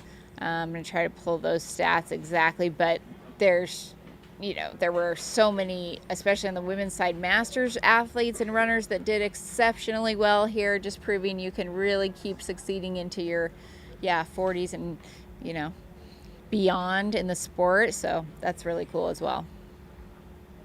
Yeah, Corinne, from your perspective, if we think about what Tara did yesterday, just obliterating the course record here. I think it was 31-minute PR or CR. The sport continues to get faster and athletes, just continue to get stronger and better overall. And with science backing and everything, the nutrition side we talked about earlier, it makes me think that that's a record that others potentially could achieve, I guess, just because of the continued growth of the sport. Mm-hmm. But that's such a big gap from the previous. So it's I'm curious what your thoughts are of, like, do you think we'll continue to see that record kind of over the next 5 years or so as the sport continues to evolve, where this will be able to be achieved again? Or do you think that this is one that's going to stand out there for quite a while? It's hard to say. I mean, I think that we saw the record stand for a number of years, and I think it takes a few things. One, I guess, speaking just to the women's side, like, yes, I think it takes that, women focusing on this type of event and really like looking at other splits and just planning, to attack those themselves. But it also, the conditions and it being a cooler weather temperature year, you're not going to get that every year, and that is going to play into whether or not it's possible. Mm-hmm. I think on the men's side, though, seeing all three of these men go so far under the previous course record, like, to me, I think that the competition level So the result of getting a group of people here who are all similarly that capable of running that time is going to help. That makes that they push each other, right? And therefore that is going to contribute to those times being lowered. So if the competition level and the people that show up to the start line continue to be really deep, I think that it could. It's hard to know. It's really hard to know. Yeah. What ends up being a standout time and what's going to stick for a long time or not. Yeah. I think Jubilee's out there as the Pope. That's one of her classic costumes. She's got Pope energy going at the finish. Yeah, and we should see here in this shot, Neil Vora just passed by us. He should be finishing his 100-mile race here as well. I think Neil had red shorts on, so we'll see him. Let's go, Neil. Yeah, there he is on the left side of the screen. We've got him coming into the finish line. All right. I think I've heard, back to your question about the times, I think I've heard Jamil, as I look at Jamil, I think I've heard David Roach say that he thinks that, somebody like a Walmsley could run sub 12 hours here. Yeah. So we saw 12:10. We saw 12:10 and 12:15 and 12:16 all in the same race, and so I think maybe it can go lower than that. I think on the women's side, right? I don't know. 13:30 is so fast. It's so fast, but there's probably somebody out there that could better that. It's just a matter of getting them here. And as we start to see these times too, I think something that is happening in the elite side of the field is that you're going to have to decide what you're focusing on, because you're not going to be able to have 2, 3, 4 performances like that a year if you want to podium at UTMB, if you want to top 10 at Western States, if you want, I think it's gonna start to become the case that has to be one of your sole focuses. Yeah. And you really have to put everything into the specificity, the prep for that, and not over race either.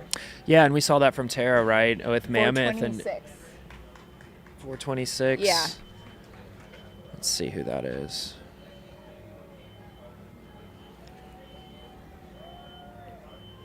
Kirsten Kennar.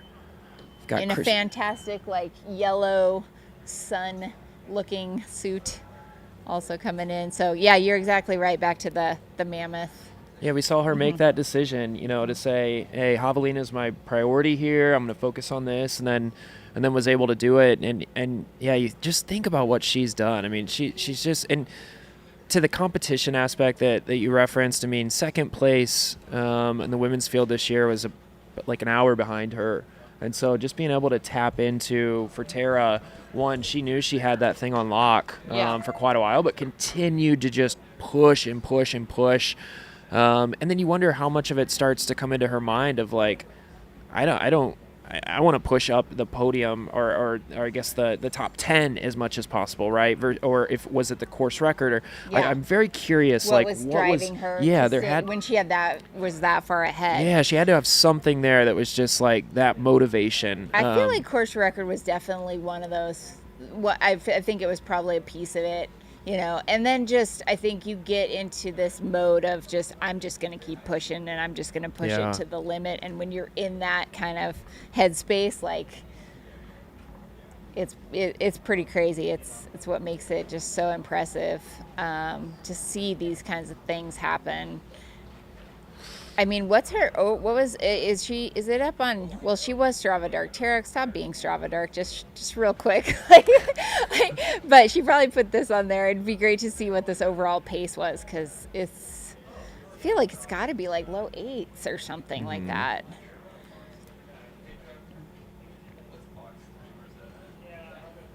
Yeah, 8:07 is what it looks like here. Oh, it's on it's there. We don't need to go to Strava, but 8:07 pace over the course of that 100 miles is Yeah, and for those that are watching huge. too, that includes all of her time that she would have been standing at an aid station, which wasn't much, but is her crew and team or the volunteers were refilling bottles and doing all of that. That is factored into that 8:07. So she was running faster than that when she was moving, which is just so incredible for what she was able to do here yesterday. Yeah, because again, this is not pavement. This is not even terrain. There is, 7,000 feet of climbing over the course of the race. There are some punchy climbs and some rocky sections, and it is not it's not a fast kind of conducive to running.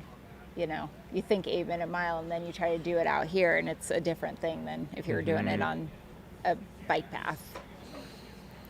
Yeah, and we had Heather Jackson on yesterday. One of the things nice. that Was she out here? Yeah, Cool. Yeah, it was super cool to talk to her.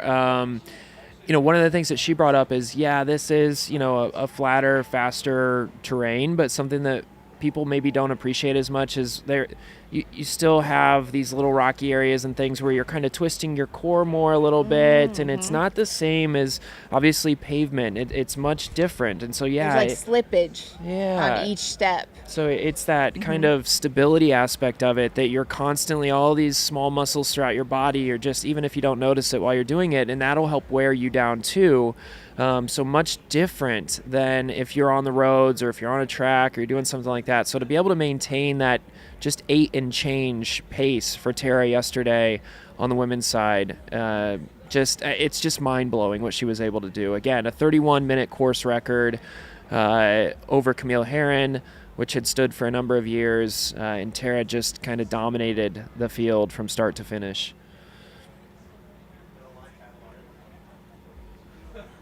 Yeah, getting some questions about Chris in the chat. So we haven't seen an update on the tracker from Chris Warden, that is, since he left headquarters here. He left headquarters at 6:06 a.m., so about 2 hours ago. That Coyote Camp tracker can be kind of in and out at times, so my guess is he's through Coyote Camp, probably on his way to Jackass Junction. He was scheduled to arrive there around 9:16, so we're probably an hour, 15 minutes or so out from seeing Chris at Jackass, so we'll keep an eye out for him, and we'll make sure we keep you guys updated on how he's doing. Yeah. Know so many people that are watching right now really care about his race, and we do too. Yeah, and speaking to the paces on the men's side, Will Murray ran a 7:17 pace. Yeah. Insane. Which means that on the first half of the loop, which is woohoo, let's go finishers. Oh, we're looking for, we got follow cams, but yes, we're looking for bib numbers, which means that on the uphill first half, 10 miles, he's probably running like 8 or under the whole time, and then he's probably running in the 6s. Yeah.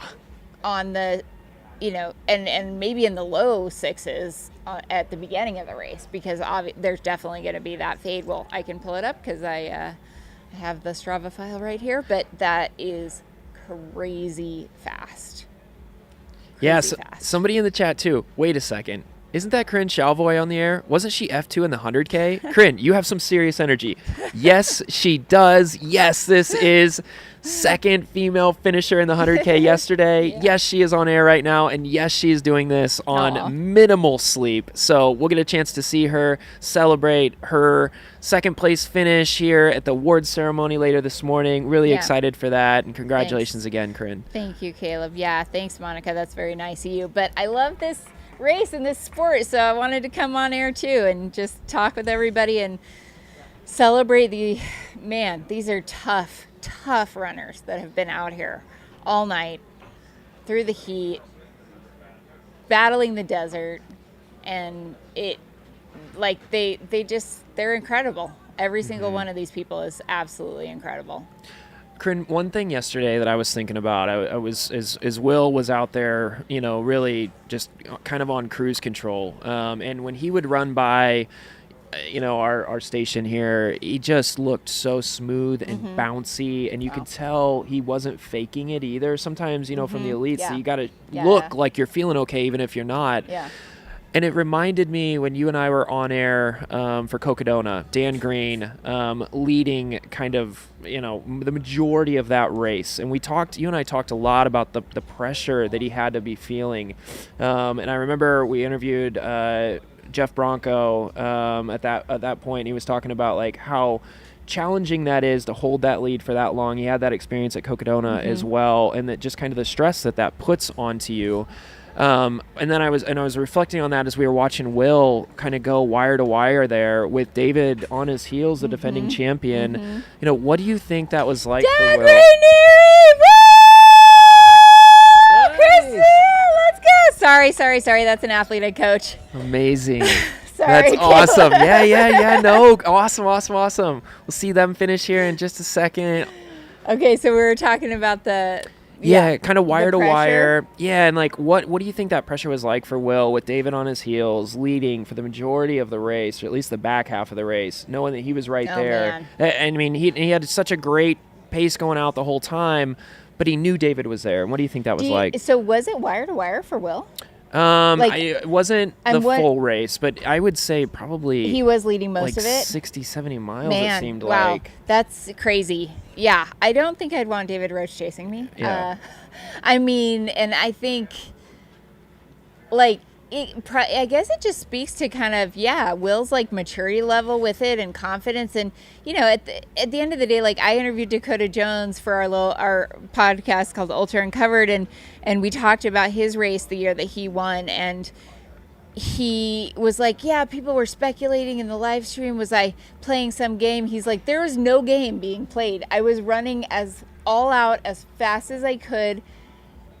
I was doing as much as I possibly could, and that's all I was doing. There was no, there were no moves, there was no surges. What I was doing was running all out all day and just trying to hold it and maintain it. And so I'd imagine, Will was just going with his effort, and he was just doing everything he possibly could.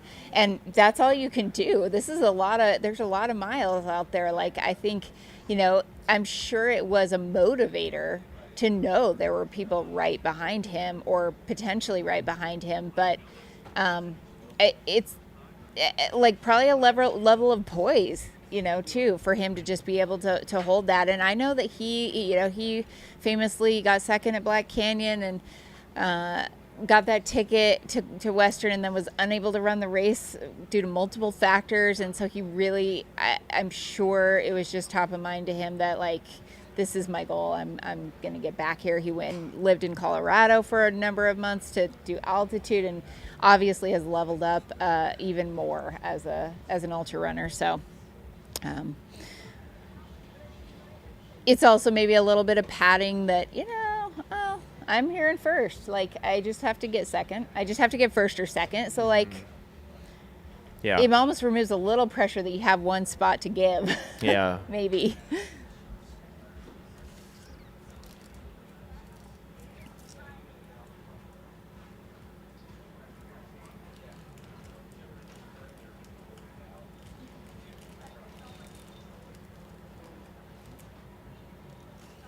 Oh, this is cool. This woman, I don't know the woman's name that's chatting, but this woman's daughter, Victoria, who is out there running, is a film or a writer and director, and she's doing a film called Ultra. It's in pre-production, and so she's out there living her art and finishing, which is really, really great. Congratulations. One proud mom there. Mm-hmm. And how cool when you can combine your passion and your work, and that's really, really wonderful.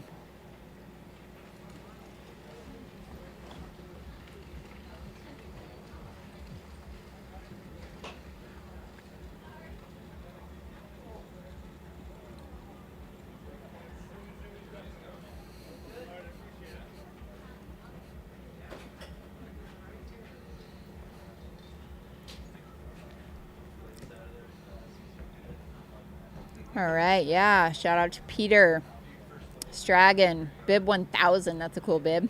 Finishing in 25:59, under that 26-hour mark.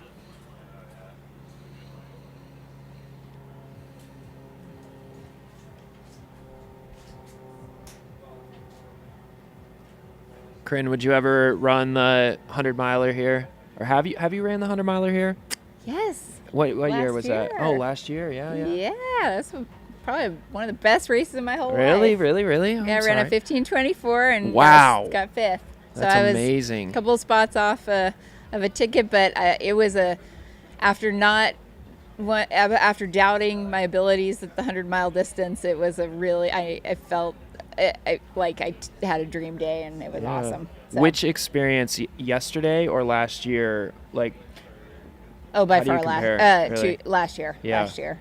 Yeah. Last year was a way better day for me, a better experience, and just like, it's something I won't ever forget. I had a blast, and my whole family was there supporting me. My sons were crewing me, and it was a wonderful thing. And I was very excited that my legs were continuing to work late into the race, and it surprised me, because I've had a almost golden hour finish at Leadville and then dropped out of another 100. So it felt really good to kind of nail one. Yeah, I don't know if I'll do it again, because that, I mean, maybe I could run faster, but that race was special.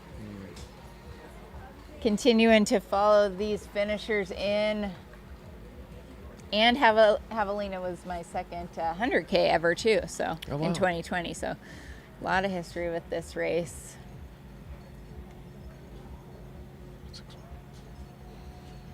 Bib 761. Katie Nelson. All right, Katie Nelson's about to finish her 100-miler.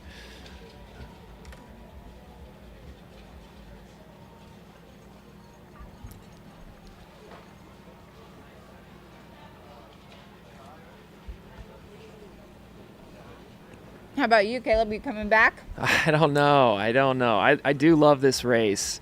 See, I had the opposite of you. Last year was just one of those that just like, ugh. Brutal. It was so brutal. Tough. And just that death march was just so awful. Yeah. So, at some point, but I gotta I want to try some different things, and then probably come back. It's been so fun being on the other side of being able to do this, a race that I really love and enjoy, but to be able to call it is a really nice trade-off if you're not able to run it, for sure.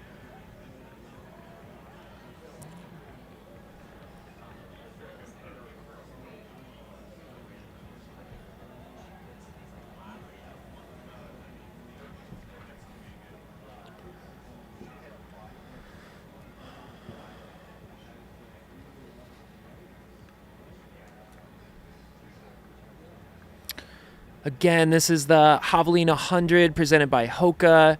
We are on the second day of this race, 26 hours into it. We have 100K finishers coming in, 100-mile finishers coming in, just a few hours from golden hour. These folks have been out there battling this course for so long, and you can see it on their faces as they cross the finish line. We've got runner cams following them in, and we've got the finish line cam here on the right. Caleb Stevens here with Corinne Chalvoy.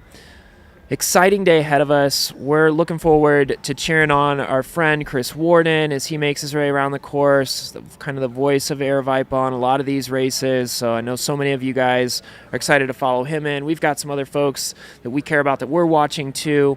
If you've got a runner out there that you're following, let us know the bib, let us know who it is. We're excited to track them and give them their moment to shine when they cross the finish line. We may have some guests coming in throughout this morning too. Hopefully we'll get a couple of interviews in, which will be really neat to hear folks' experience out on the course. So we've got that to look forward to. And wherever you're joining us from this morning, thank you for being here, and thanks for helping to make this such a special event for everybody involved.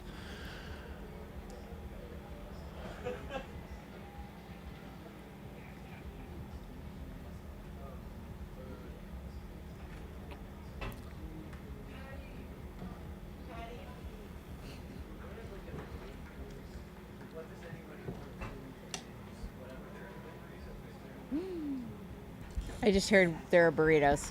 Yeah.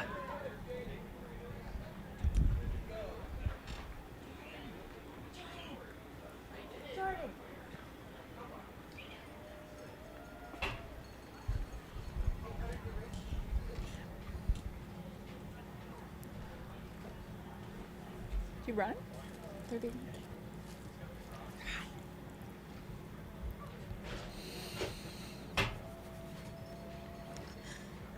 Sorry, I had to beg for a burrito. I was kind of starving.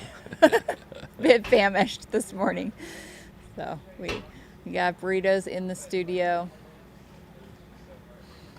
And shout out to all the production crew, not only bringing us things, but up all day and all night and keeping this live stream rolling, and all the drone operators, all the there were bike cams. There was a bike cam on me for almost my entire third lap, and I was like, this is just 100K, like, why are you here? And then I was like, are you gonna follow me this entire loop?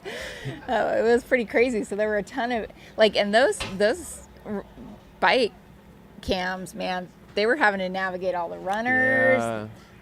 Yeah. They were doing a great job out there.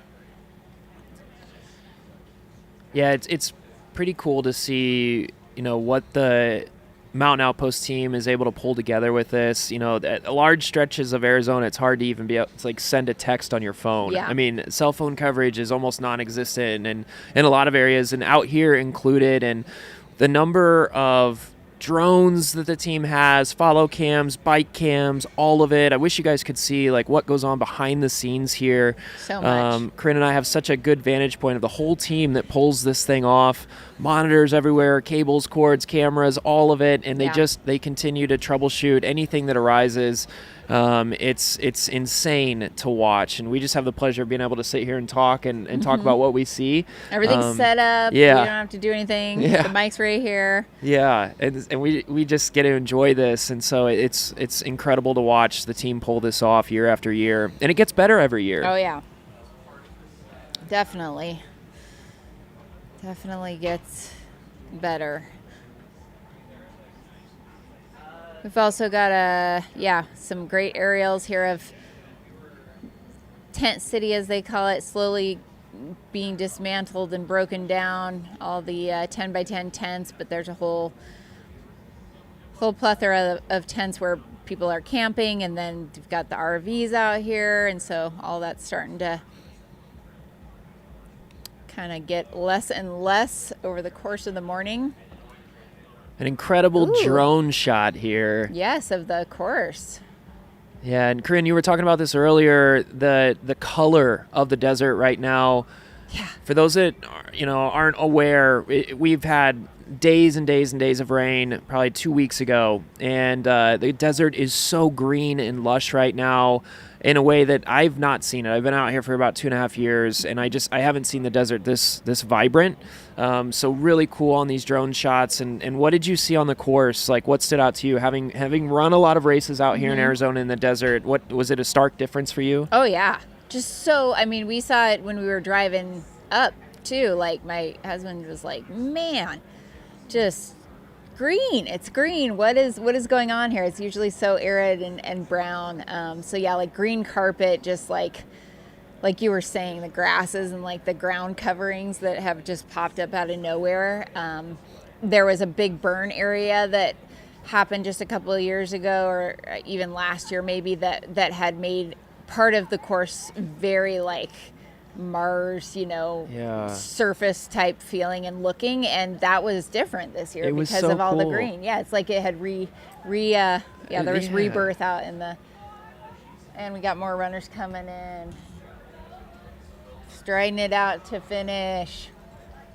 So yeah, that animals, I don't know. There's flowers. Yeah. I was like, where are we right now? There's flowers everywhere. Yeah. So I was telling somebody this week, I cannot imagine what this place would look like if it rained here once a week. Yeah. This would be the most beautiful place on earth. Yeah. My friend Russ is in the chat. Nothing more beautiful than a lush desert, because he's from Arizona. Okay. And yeah, I would agree with that. He also wants to hear your engagement story, Caleb. So can you give us that real quick? Yeah. So a week ago, I got engaged to Alyssa Jones. She's big here in the running community as well. Some of you may know her. She's just a ray of sunshine, just the most amazing human I've ever met. And so one of our first run ever together was on South Mountain here in Phoenix. And on that run, I thought it'd be really cool to take donuts, and I put them in a running pack, and to no surprise by anybody that's ever ran with a running pack, the donuts were absolutely smashed on that first run. But we sat on a rock, had some donuts, and then finished the run that day. And so took her back out on that run, and we ran up to that rock, and that's where I asked her to marry me. And so a special spot for us. Yeah, I'm so excited. I think we're going to target late spring, early summer to get married, and I can't wait to start the rest of my life with her. She just she makes me such a better person, and she just kind of believes in me and everything I do, and I'm just so lucky to be able to spend the rest of my life with her. Yeah, that's wonderful. It's been a very long time since I've been married, for 18 years, but I remember when I got engaged, I felt like I just had a boost of life for the next 6 months, and just the energy. Thank you, Lawrence, for the donation. Maybe that'll get us a cup of coffee out here. That'd be great.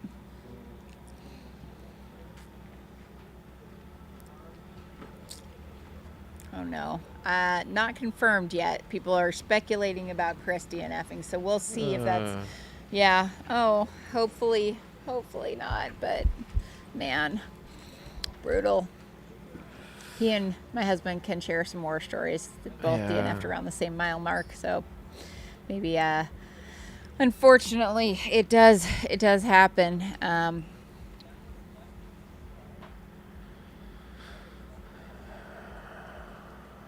We just hope those runners are okay and they're gonna live to run another day.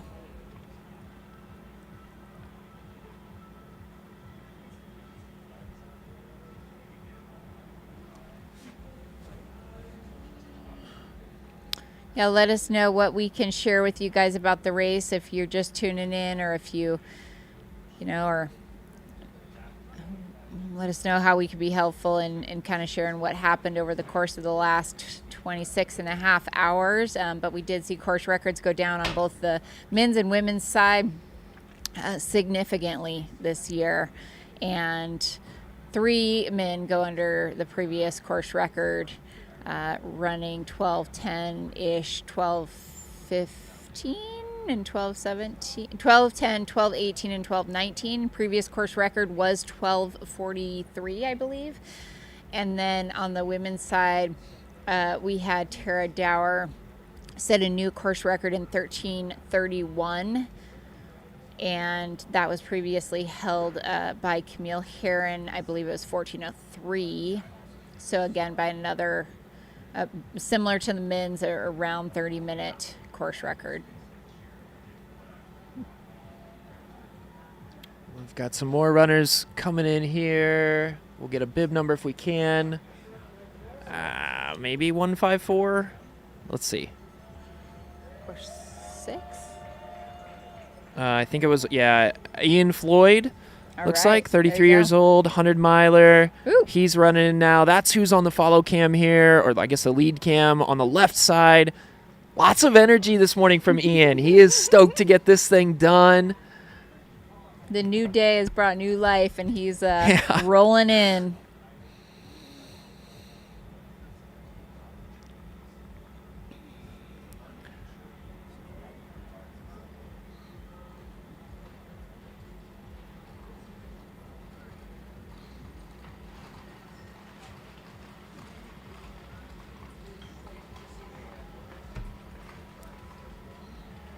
If you're not already, follow along with the Javelina Jundred, so big that it's got its own Instagram page and a very active one, as well as a Facebook page. You can follow along to learn more about the race on both of those. And again, Mountain Outpost is bringing, Joe Corcione is bringing in an athlete here. Looks like, I didn't get a number there. Great to see these finishers coming through. We've got a whole string of them here now, too. Starting to get busy. We got matching shirt. We got finish shirts on. Looks like 451. Woo-woo. Just want to get out there and cheer. Taylor Kuhn, 451 just passed us. So you guys are going to see here on the right, there's going to be a group with Joe and one of his runners, and then we're going to have Taylor coming in right behind.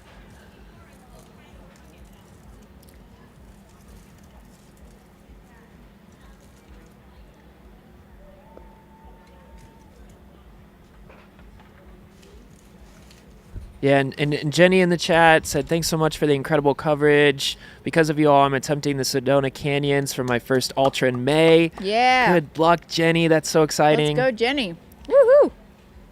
Love it. It's cool to see, like, that means a ton. I mean, I think to the whole team, and this is one of this broadcast, these types of things are really what helped me to get into the sport too. So it's so cool to hear stuff like that.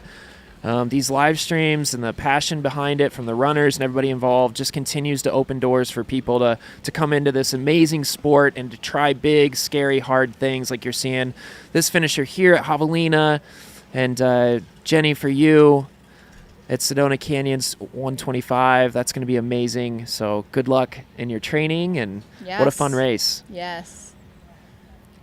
And tune in to all the live streams between now and then to get inspiration and learn things, and continue to kind of stoke the fire for your prep and that.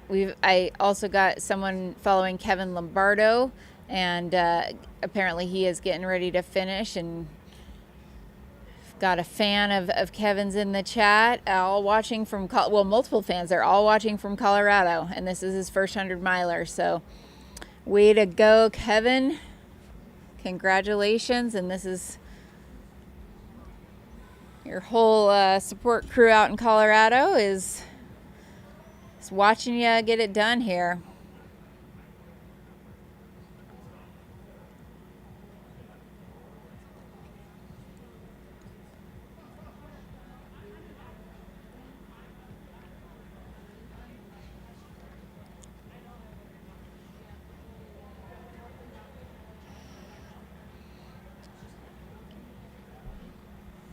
Looks like we have another runner here on the screen inbound. You know, that feeling, I don't know what it's like for you when you come in here, but when you get back, it feels like you're coming back to civilization. Yes.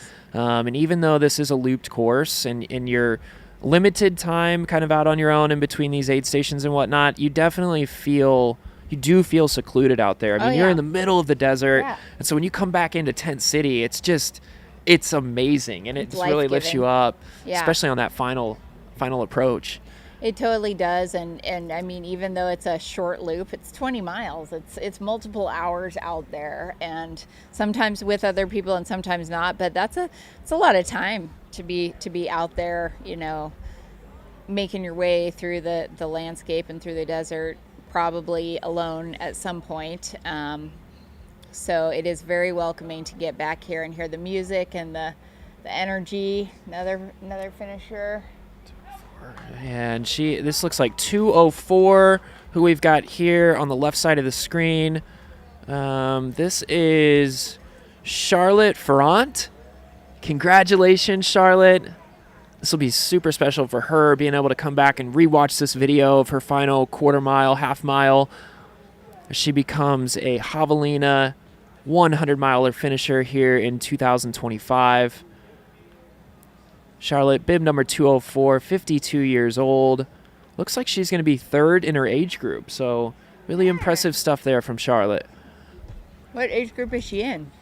It would be the 50 to 54. Yeah. Wow. Incredible, Charlotte.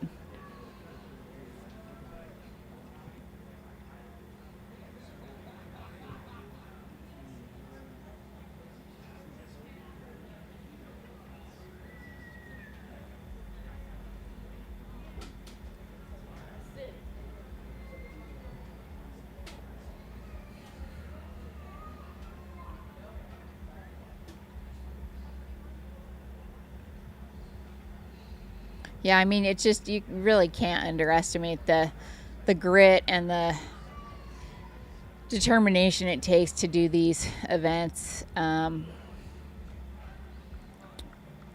It is something that not many people do.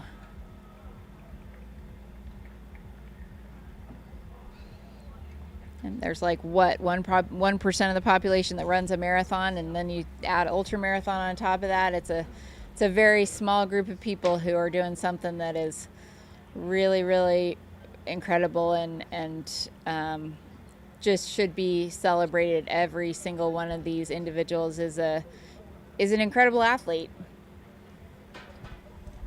Yeah, that's one of my favorite things before a race is to just look around at everybody when you're in that starting corral and just knowing the work that everybody put into getting to that point, and the stories, the motivations, the demons, everything that people are fighting that have led them to that point in time, to that starting line, to that corral.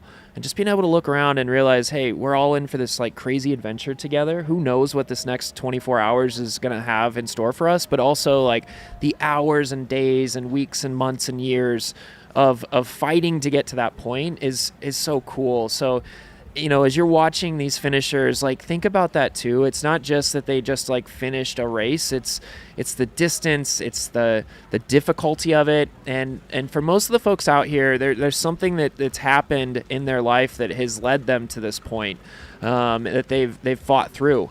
And I think people that run these races are very, very tough. And there's a reason for that. And so there's a story for every one of these finishers. We might not know those stories. We may never hear them. But know that those stories are there. And you'll see it written across their faces when they cross these finish lines. Agreed. And also so much dedication and work and preparation and training leading into this. Probably families that are, supporting that. And most of these runners are also full-time, professionals, and they're finding a way to fit in the training, whether it's early in the morning or, weekend warriors getting it done.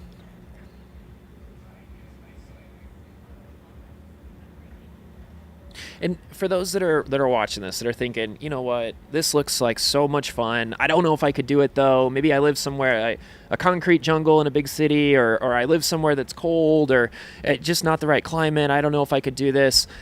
What do you say to those folks?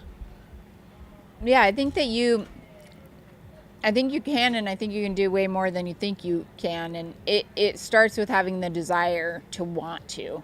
You really, that is core and fundamental. You have to want to be out there for a long time and to, dedicate some training to this and consistency. But you just start building. You just start where you're at, and you put in that consistency for, a few weeks, months, potentially years, and I think you'll be surprised as to where you can go. In terms of distance and how you can just build up, enough aerobic base and the ability to complete something like this. So starts with the desire, and then there's just, so many. Find a community that can help you. Find a coach. Find friends that have been there, done that you can learn from. And I think if you want to do it, you can, and you can start it at any age too. We see people start running ultras in their 60s. Mm-hmm. Even it's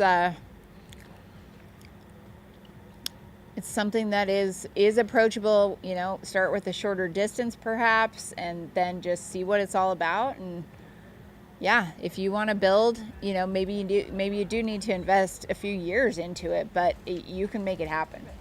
Do you think that folks that live in like a really flat area where they can only road run, that can translate here. I think you don't have to have trails access around you to be able to be successful at this race. I think this is a different course than Black Canyon. I think it's a faster course. Black Canyon's a lot rockier, and it's really hard to train over the winter for the stabilization aspect, those muscle groups. But you could very much train on, just pavement for Javelina and be successful here. We've got a number of finishers inbound right now. One of them that just passed headquarters, Tyler Greenberg. Tyler's going to be finishing the 100-miler here in a time of roughly 26:38, 37, somewhere in that range is when we'd expect to see him coming across the line. Again, we're going to bring you guys as many of the names of the finishers as we can if we can get a spot on the bibs. somewhat tough right now, depending on where folks have their bibs or maybe they have jackets over them. Quick shout out to Andy Glaze. He was out here after completing the Moab 240, kind of uncertain of how his body would perform, and he finished in 22 hours, 22:05. I think he was like, I'll be excited with sub 24. He blew that out of the water. And he, I believe, was dressed as Waldo. Where's Waldo? Yeah, he changed out of that, I think, maybe after the first Oh, did loop. he? And yeah, and went back to that kind of signature long sleeve. Yeah, with kind of that face war paint of sunscreen on. Yeah. So. I think I did see a video of that. Shoot. He only wore the costume for one lap, but Yeah. that's okay. That is still, I mean, props. I didn't really wear a costume at all, so did more than that.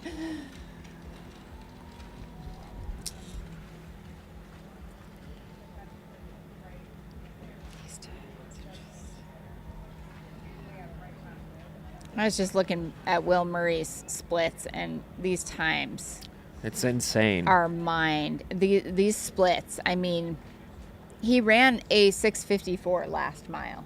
Mile 99 was a 6:54 Crazy. with 98 miles on your legs to run, and he ran a 6 flat, so he almost dipped under 6 minutes, earlier on in the race, and that is just unreal. I mean, watch out next year, Western States. That's going to be exciting to see.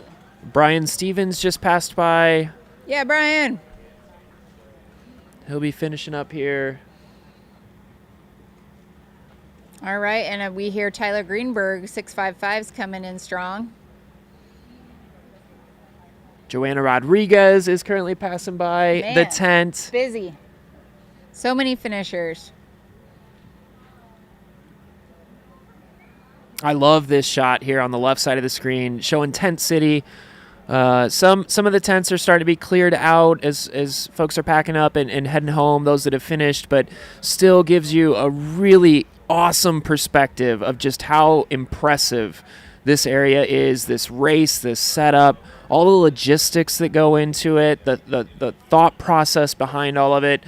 The Air Vipa team just does an incredible job with this race, continuing to grow it, continuing to scale it, and making sure that it's a really good experience for everybody. I think that's one of the as things get really, really big. It's hard to always protect that really fine tuning of for an individual athlete of having a really special experience. But I think here, even though this race is so big, there's so much going on, as you can tell on the screen, it still feels special for every athlete that runs it. Yeah. Yeah, wasn't there an article put out by maybe Netflix at one point, don't F up the culture or whatever, and talking about how as you scale a company or whatever, or an event, that it's hard to maintain that. That's exactly what you're saying, and I think they do a great job of it. Thank you, Danny Gallagher, for the donation. Thanks, Danny. Cheering on Lizzie Gallagher, age 60. Woo! Wow. 3 miles out, and the best mom there is watching from Pennsylvania. 3 miles out, the best mom there is watching from Pennsylvania. Shout out to Mom in Pennsylvania. Yeah.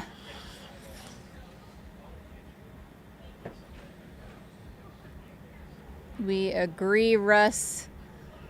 Will Murray has arrived for sure. Not a flash in the pan, not a one-hit wonder with Black Canyon. He's done it again, and done it in a pretty incredible fashion to beat someone who has run a course record at Leadville 2 years in a row. David Roach, who I think had a difficult race this year here at Javelina, but was able to work through some tough stuff, and that is just massively impressive to see.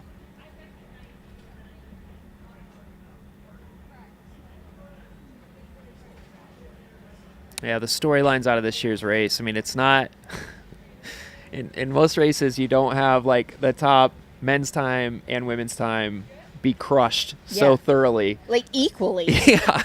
By equally as much. Yeah.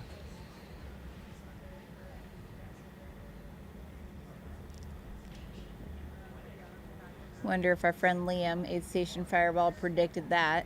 Both course records will go down by 30 to 34 minutes Yeah. this year. All right. Shout out to number 990. Ken Healy running his first Javelina 100. Run, Ken, run. Let's go, Ken.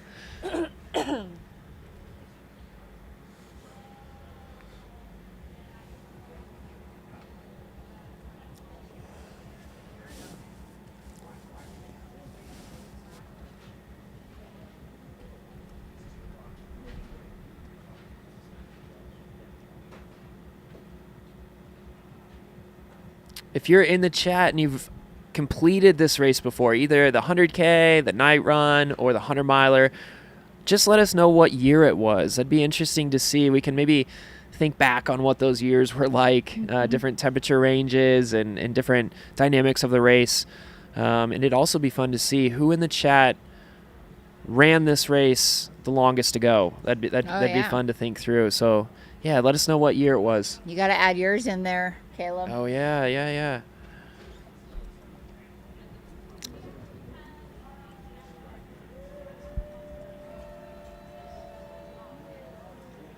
just saw a dad coming in with his son. Mm-hmm.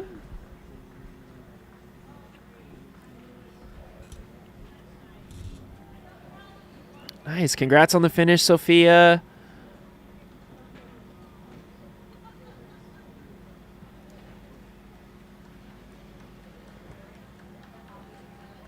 I think of all the things that get me on the finishing day is when it's families that come in together. You just you can't beat that. We've got a lady coming in, can't see her. Yeah, can't see her bib. We'll get here on the live stream soon. Get her coming across. Yeah, and it's wonderful that family and friends that couldn't make it out here can follow runners and their friends and family on the live stream, see them finish and share in that experience from afar. So again, shout out to Mountain Outpost. Hit that subscribe button. Mountain Outpost does live streams of not only some of the biggest Era Viper races, but many, many others that are critical in our sport, including Western States 100, things like JFK, 50 miler, which is going to be coming up here next month, and so many others. Some of the other just staple races in the sport, Run Rabbit Run 100 and the High Lonesome 100. So they cover all sorts of important races, and many of which, how did I forget Hard Rock 100? These are great to tune into just to see, if you've never been to these parts of the country, just to see the landscape and the beauty that exists. And yeah, maybe you decide you want to go vacation there, even if you don't go run there, you want to go vacation there and four-wheel or hike around. And it's a great, just one of the best parts. This is not just tuning into a road marathon. You get to see some vistas and landscapes that are really some of the best that the country has to offer. Yeah, and if you're out there trying to think through what should I do in 2026, what should my racing schedule look like, the other cool thing is that all these races that Mountain Outpost has streamed, they're all available on YouTube. You can go back, and so if you're trying to compare one race versus another, you can see what the course is like, what the aid station setups are like, and you can help use that to make a decision on what you want your season next year to look like. You can go do research on how to best prepare, how to run it, how to pace it. You can go, see what if you're trying to run really, really fast, and you can go see what some of the front runners did throughout the whole race and really take notes.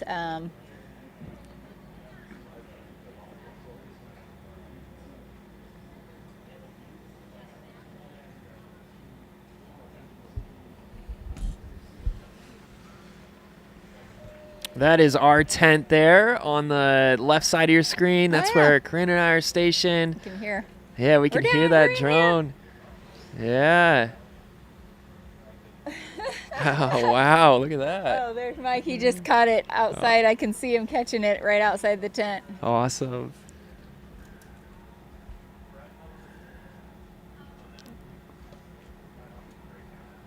Yeah, Kevin Metz in the chat said that he's finished 21, 22, 23, 24, and now 25. That's incredible. Awesome work, Kevin. Die hard. That means 1, 2, 3, 4, 5. That means he gets a 5-year buckle, I think. Oh, or yeah. a 5-year jacket. If it's all the same distance, that would be earning a 5-year jacket. Amazing.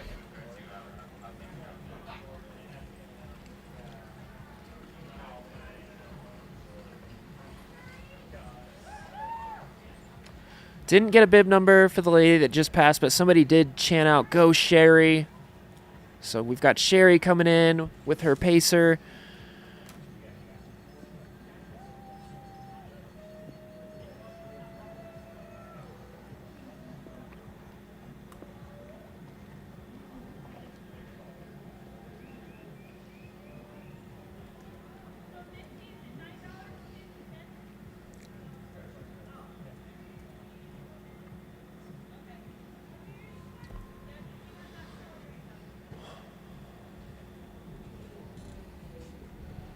It might be Sherry Winter.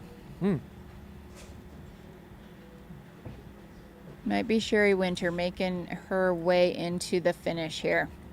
Estimated in 2 minutes. I think that sounds about right. Age 52. Incredible, Sherry.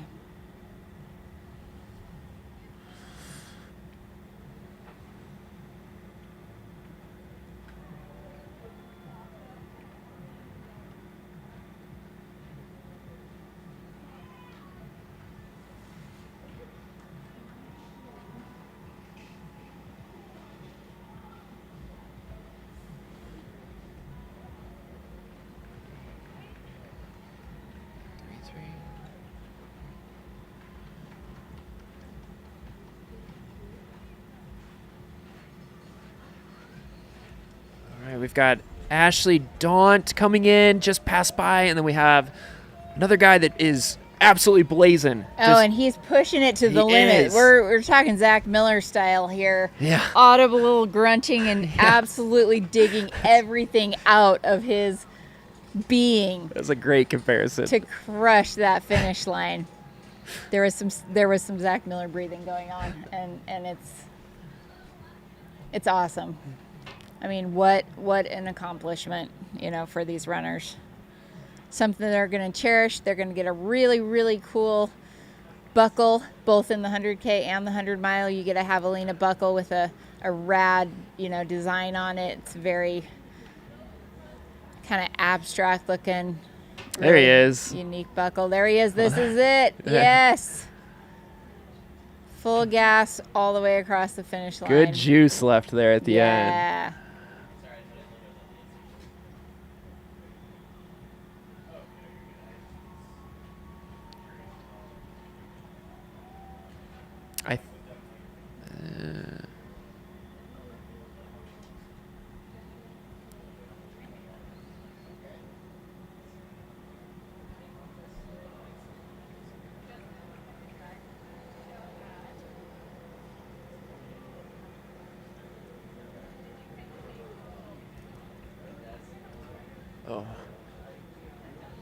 Yeah, as runners continue to come through. Look at the smile here on this one. Every couple minutes here. So happy.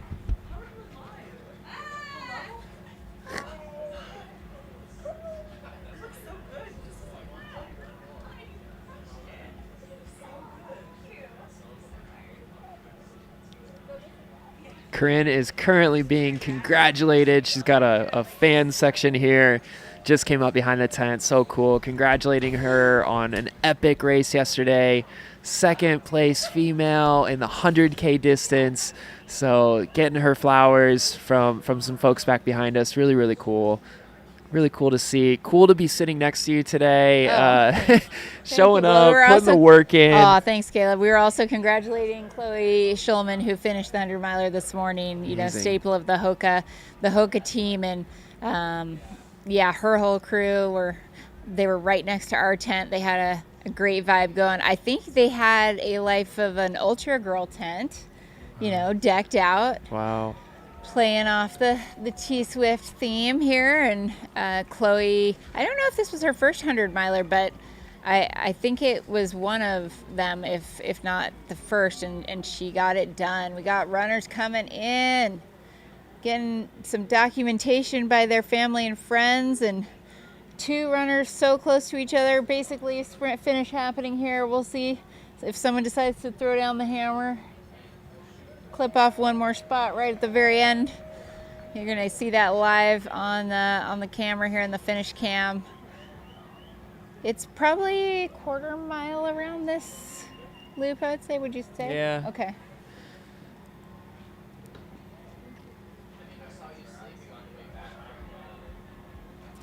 I love that the giant skeleton at the finish line is about the same height, just from this vantage point, as that cactus. Yeah. That's pretty cool. Yeah, a fun fact too, that saguaro cactus like that, for it to grow arms is usually like 60 to 80 years old. Wow. So you can see kind of how old those are, based off of kind of the structure and the number of arms that they've gotten. So that one there has been there for, I mean, that's probably 80 to 100 years old at this point, which is insane.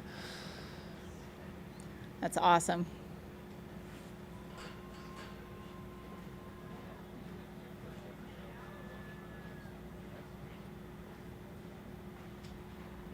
Oh, congratulations. We have a 100-mile finisher from 23 and 24, paced in 22, currently in the chat. Says definitely going back for 26 for Halloween Day. Severe FOMO right now. Well, FOMO, but yes, that Jubilee was telling me, man, next year we got to come back because it's on Halloween Day. The Friday or the Saturday and Sunday is actually on Halloween and Dia de los Muertos. So Wow. It's a must do. I don't know. They're gonna have to do something big for next year's event.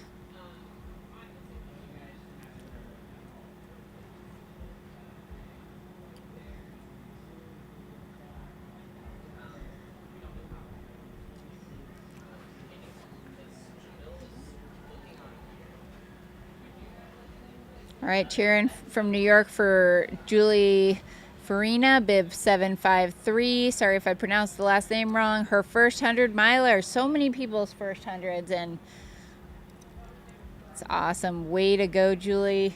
You're doing incredible.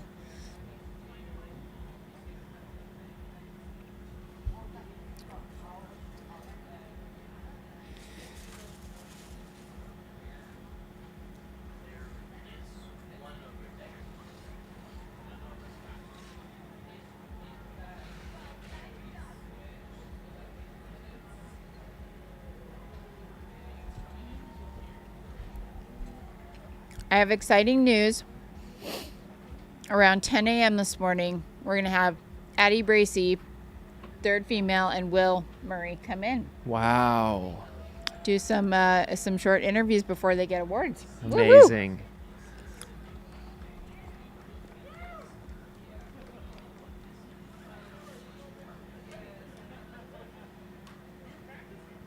Woo-hoo. We've got a crew here coming in with their runner. They've got some beverages in hand. They're having a good time. Can I get a beverage? Where are the Bloody Marys, mimosas? Yeah.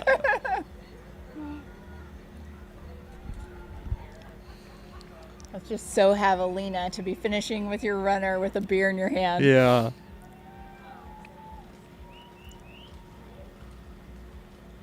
Yeah, so just an hour away from the start of interviews. Stick with us.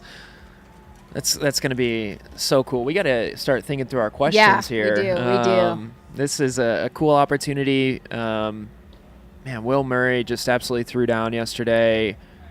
You know, unbelievable to think of the clip that he ran at. We were talking through that for those that weren't with us. half hour or so ago. His average pace was somewhere 7:17 per mile average. Insane. And I don't think he had I think he had 1 mile that was like 8:20, maybe only 2 miles that were over 8-minute pace in the entire race, and I think one of those was around 62, which is an aid station stop for sure.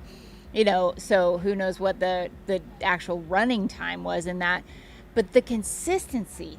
I mean, to run that steadily at that pace for 12 plus hours is mind-blowing. So I definitely want to know, what was his nutrition? Did he stop and cool at each aid station? Like, what just what was his mindset all day? Did he have some lows, and how do you work through them? Because did he have pacers? I think he probably did. I was out there running, and I was just feeling like, as we have more runners coming in, we'll try to ID them, but I was just feeling like maybe I was going to get caught because I didn't feel like I was moving particularly fast, and I'm thinking to myself, man, somebody's got to be not that far behind. So then I hear somebody talking loudly, or then they were running quick, and I was like, oh man, here comes a woman.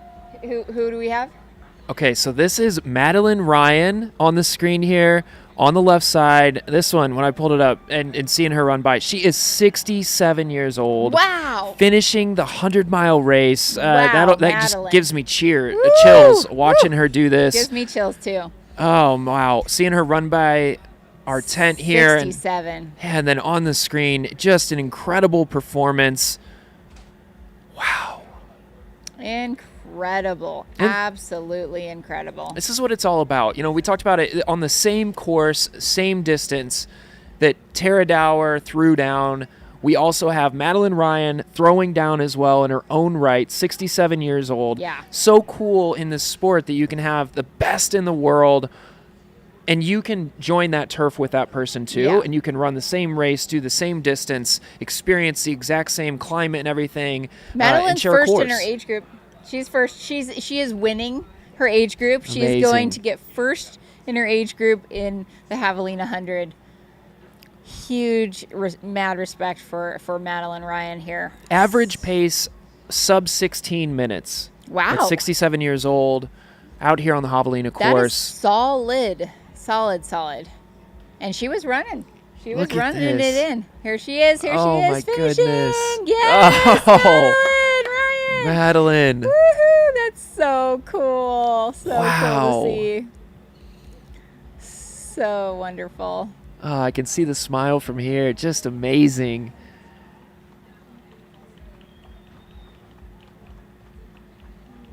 With plenty of time to spare. Yeah.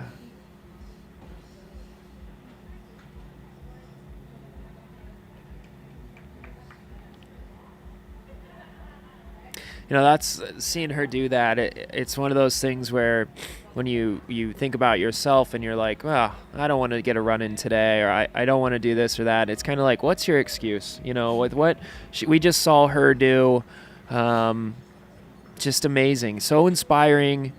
The sport never fails to deliver messages like that and lessons to each and every one of us. Great job, Madeline.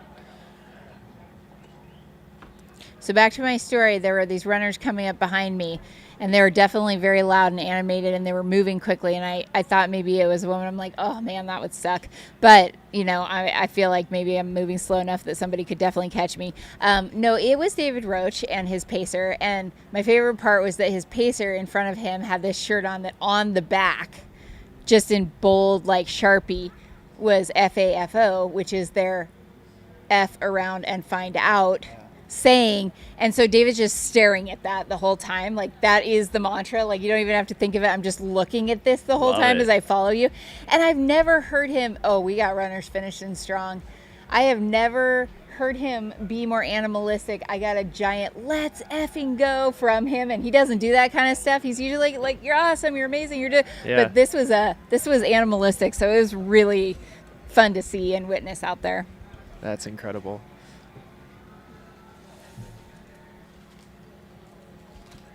Gave me a boost. I think I ran a low 8-minute mile, and I think I heard from his pacer that he ran like a 6 something, and so I hopefully gave him a boost too. But you need that in the middle of these races. More finishers. Woohoo!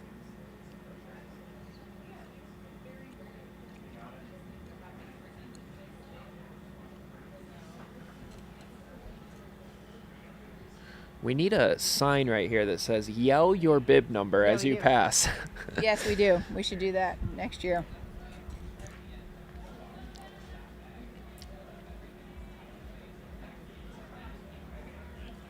Little inside baseball for those watching. If you see a bib on the left leg, very hard for us to see.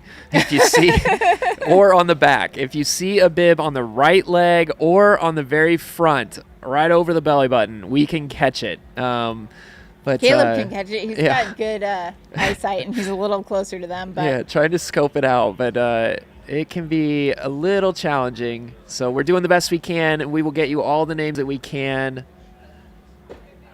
Right, here we've got bib number 289 passing us. Oh, that's Christina Rainieri. I know that woman. That's Christina Rainieri. Her husband just finished, Doug Rainieri, who I coach. Okay. That's Christina. Also getting it done, looking really strong coming into the finish line here. Amazing.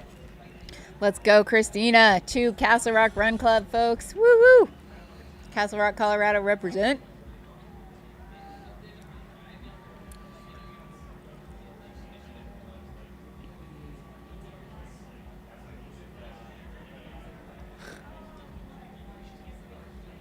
We've got a pacer in a onesie passing us right now with their runner. 337, I believe it is. 1337. Kevin Lombardo, looks like. Yep, Kevin Lombardo, 46 years old, bib 1337. Started in wave 2 yesterday at 6:30 in the morning. He is going to be finishing up right around 26 hours and 35 minutes. So we'll see him in a second again. His pacer had on a onesie, so you'll see him here soon. Get a good shot of Kevin crossing the Javelina Jundred finish line. What was it, like a unicorn onesie? I didn't see what it was. It was blue. Blue? But I couldn't tell what was on the back of the hat. Like, yeah, dinosaur-ish or unicorn-ish, something of... Oh, man, I'd love to interview Madeline Ryan, but she's probably going to need some sleep for a little while, so I'm not sure if we're going to be able to get her in here. But we do have Addie Bracey and Will Murray coming into the studio to talk with us. It's going to be exciting. That'll happen in about an hour or so. Yeah, and I would expect we're going to have interviews all throughout the morning, so if you don't have a lot going on today, stick with us all morning. You never know who's going to pop in. Folks are going to be coming out for the awards ceremony, so we're going to have a lot of people here that are going to be coming by the tent. We'll grab folks as we can. Others that are just out here spectating or cheering on local runners. So it's going to be nonstop action for us here as we continue to approach the finish line, end time, and the awards ceremony. So a really fun morning on the books for everybody tuning in. Hundreds of people right now tuning in. Thank you guys for being here. This is the Javelina Jundred presented by HOKA. We are just past the 27-hour mark of the race. So many interesting storylines, course records broken on both the men's and women's side. Just a blistering fast day. I'm Caleb Stevens, joined here by Corinne Chalvoy. Corinne, second place female yesterday in the 100K, absolutely threw down. Minimal sleep last night, and ready at 6:30 a.m. this morning to really get after it on the call here. And she's going to be with me all through the rest of the morning. 6+ hours we're going to be on the mic after you ran 100K yesterday.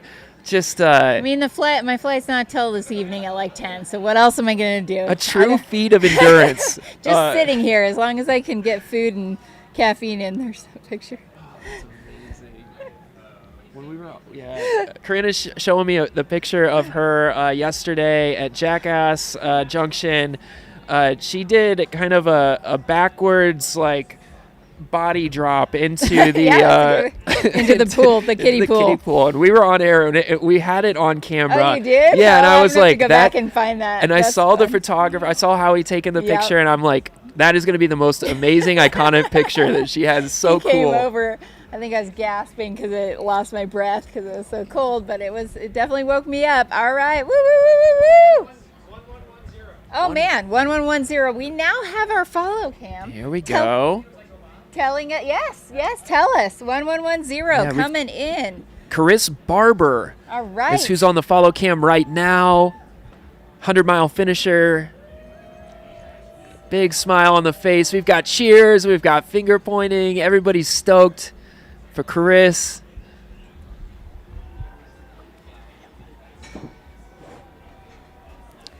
And you can see just a real party here at the finish line. Everybody's excited. Culmination of months and months and months of hard work all across, from the volunteers, the support staff, the Aravaipa team, Mountain Outpost team, all the runners. All for this moment.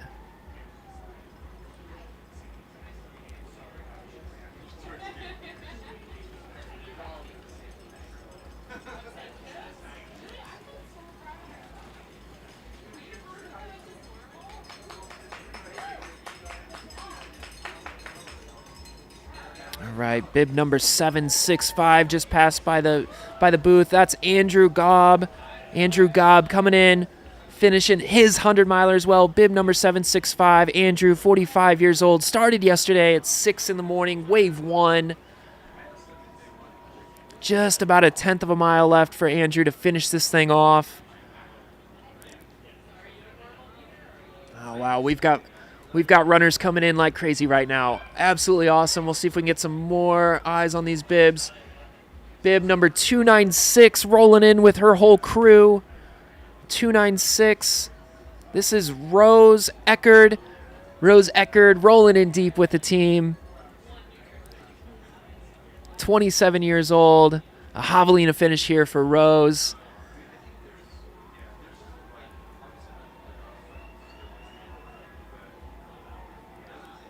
There is nothing better than coming across a finish line, having people there cheering. We've got the pom-poms going, the camera crews. We've got folks on their phones capturing video that will last a lifetime for these people. Just memories that they will cherish for the rest of their lives. Hugs from the family. It's really a beautiful desert morning here in Arizona. Mid-60s. The sun is out. It feels great. Really a beautiful sunrise this morning, too. We had kind of some wispy clouds, almost cotton candy-like, as Zach Marion called it, as we were on our way to get some coffee earlier this morning before we started my stage of the live stream. Really pretty colors in the sky, and it's set us up for a really, really special day here at the Javelina 100.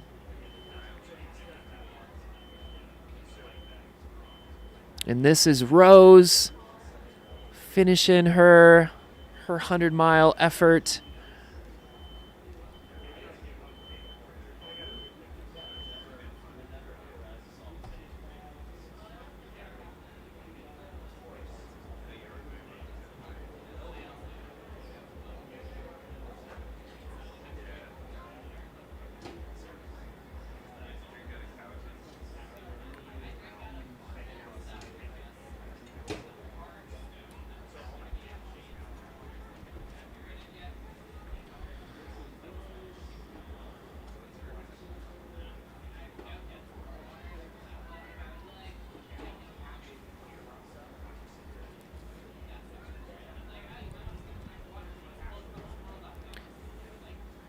Again, thanks to everybody for joining this morning. This means so much to everybody involved, and to be able to share it with all of you is just the coolest thing. So we'll continue to do our best to tell the stories of the folks coming in. We've got some interviews yet this morning. If you're just joining us, those will probably start here in the next 30 minutes or so, 30 minutes to an hour. We'll see who's coming in. We do expect, with the awards ceremony, to hopefully get some really fun and interesting guests that can reflect on their day. Will Murray will be coming in. We do know that for sure.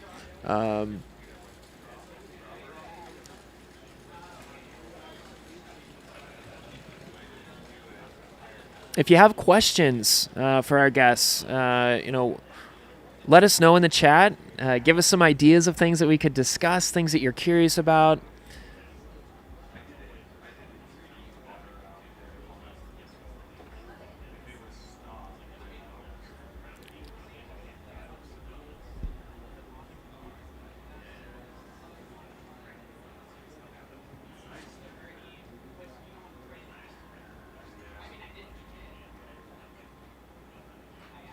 or if you have any questions for Corinne or myself, let us know there too. We'll be with you guys for another 3.5 hours. So we've got plenty of time to talk through whatever it is that's on your mind.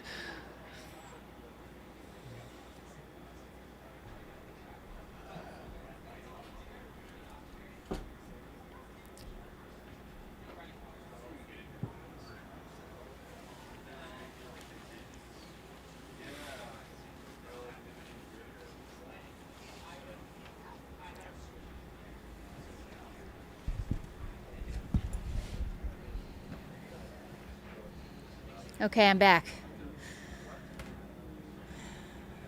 What'd I miss? We have. I told everybody out there, if you have any questions for us, let us know. Yeah. Like us specifically. One of the questions that just got dropped in the chat: what did you do for your taper? What did I do for my taper? Yes, it says actually. Interesting. Question is for all of you. Okay, Oh. so let's talk tapers. Tapers. Okay, let's talk about tapers. Yeah, I mean, tapers are pretty individual specific.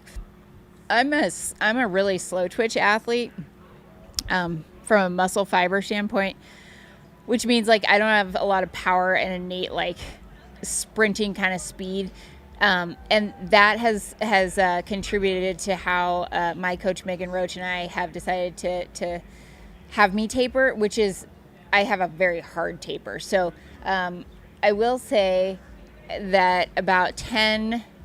I'll still do a couple of long-ish runs, 8 miles 2 weeks before. Mm-hmm. And one of those is eccentric loading specific, so steep downhill to get the quads seasoned and ready for just what they're going to endure here in these events. We got, is it 961? 961 or 967, not okay, sure. Cool. We'll see. We're going to see who we have coming in, but yeah, so and then the week before the race, I run very little. So I only ran 3 days. I ran 6 miles, 5 miles, and 3 miles with 2 rest days on Monday and Thursday. That was it. I know a lot of people, and I'll prescribe to people who I coach some strides in there. Mm-hmm. If they're a faster twitch athlete, you want to keep those muscle fibers firing, and you want to keep them sharp and poppy. So I'll give them like a 10-minute, 15-minute tempo on a Tuesday before a race, something like that. But you lower the mileage quite a bit, and the intensity as well. Yeah, I'm similar, both for myself and the athletes I coach too. Had 2 athletes running here today or this weekend, and very similar. I like to do like a 9 to 10 mile run on that Saturday before, kind of depending on where they're at, what that looks like. And then, same thing, like the Monday of race week, depending on kind of where they're at, like some strides maybe, right? But the rest of it's really like maybe 30 to 40 minute runs, very easy stuff, and just a couple of days. I like to do an easy shakeout the day before, but same thing, like a Thursday rest day I think is great to kind of help promote that sleep. I also think that like that Thursday, if you're doing a Saturday run, is probably going to be your last real night of sleep, because like the day before the race. So I like to really focus that recovery effort. Like Thursday, let's make sure that we just reset the battery as best as possible, and then slide into it. Just get things feeling good, rested.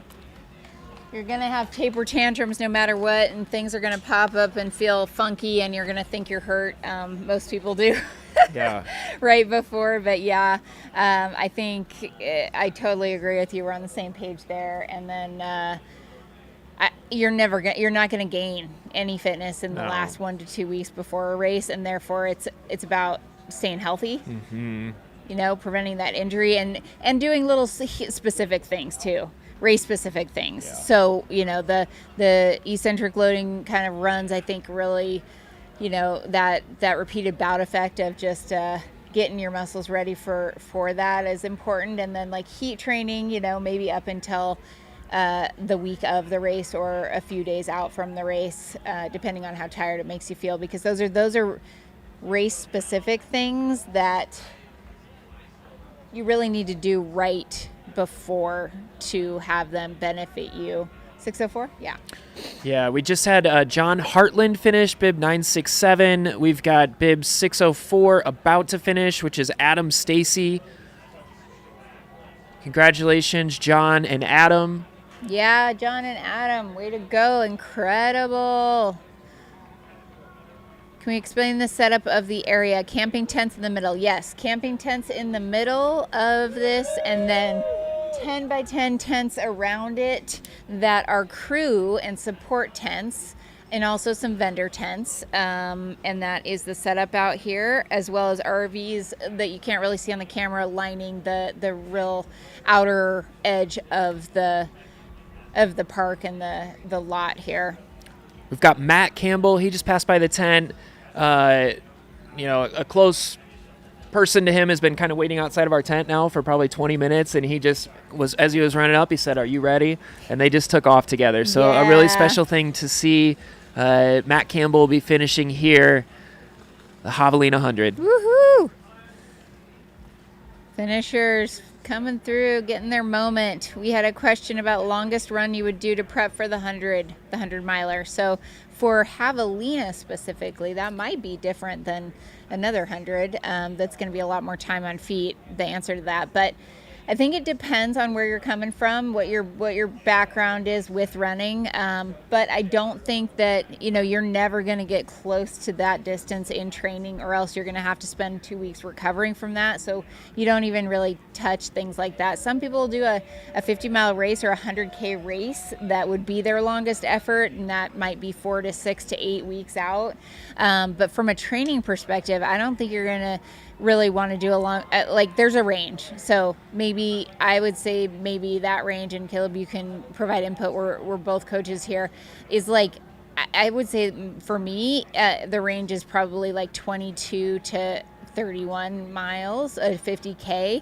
And then you probably have a longer run after that, the day after. So you have at least 2, sometimes 3 back-to-back or back-to-back long runs to kind of simulate the fatigue that you're going to feel. What would you say? Yeah, I love that 30-ish mile run, 3 weeks out or so. And then depending on how the runner handles that and what they've been able to do through training, if we can stack that, awesome. If it's one of those things where been super busy, hasn't been able to do it, maybe more of an easy recovery run after that, just again trying to keep them healthy coming off of it. But if I can stack that with a 10 miler or something the next day, real easy on trails, just walk the uphills if you want, work the it's legs, just time on feet. It's just practicing moving while you're really fatigued. That's exactly right. Yeah. And then that next weekend I would love a 20-ish miles if we can knock that out 2 weeks before, and then we stroll into race day. Yep. Yeah. You really want to have your peak week or your biggest part of your whole build be 3 to 4 weeks out from your race, I think. And sometimes that changes, if you have a race that is 6 weeks out, you got to recover from that. So it might shift a bit, but if you were not racing leading into the race, then 3 to 4 weeks out, you want to have the bulk of your volume around then.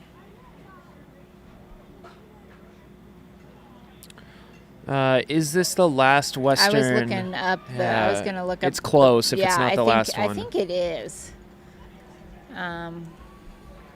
Qualifying races for Western.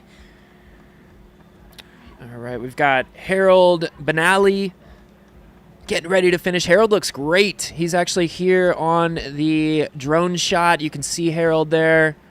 Awesome job, Harold. Finish this thing strong, man. Let's go get it. They're not listed by when they occur. They're listed in alphabetical order. Oh, month. Here we go. All right, we can sort by month, and we got in the Tunnel Hill. It's 24 though.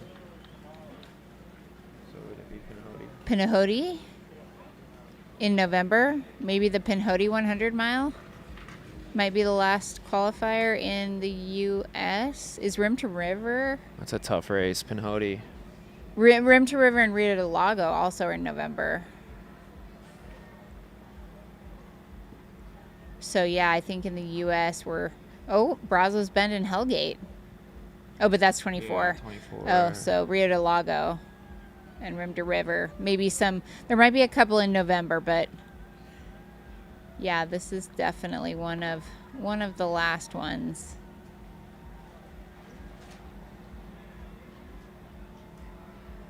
You can check it out at WSER.org.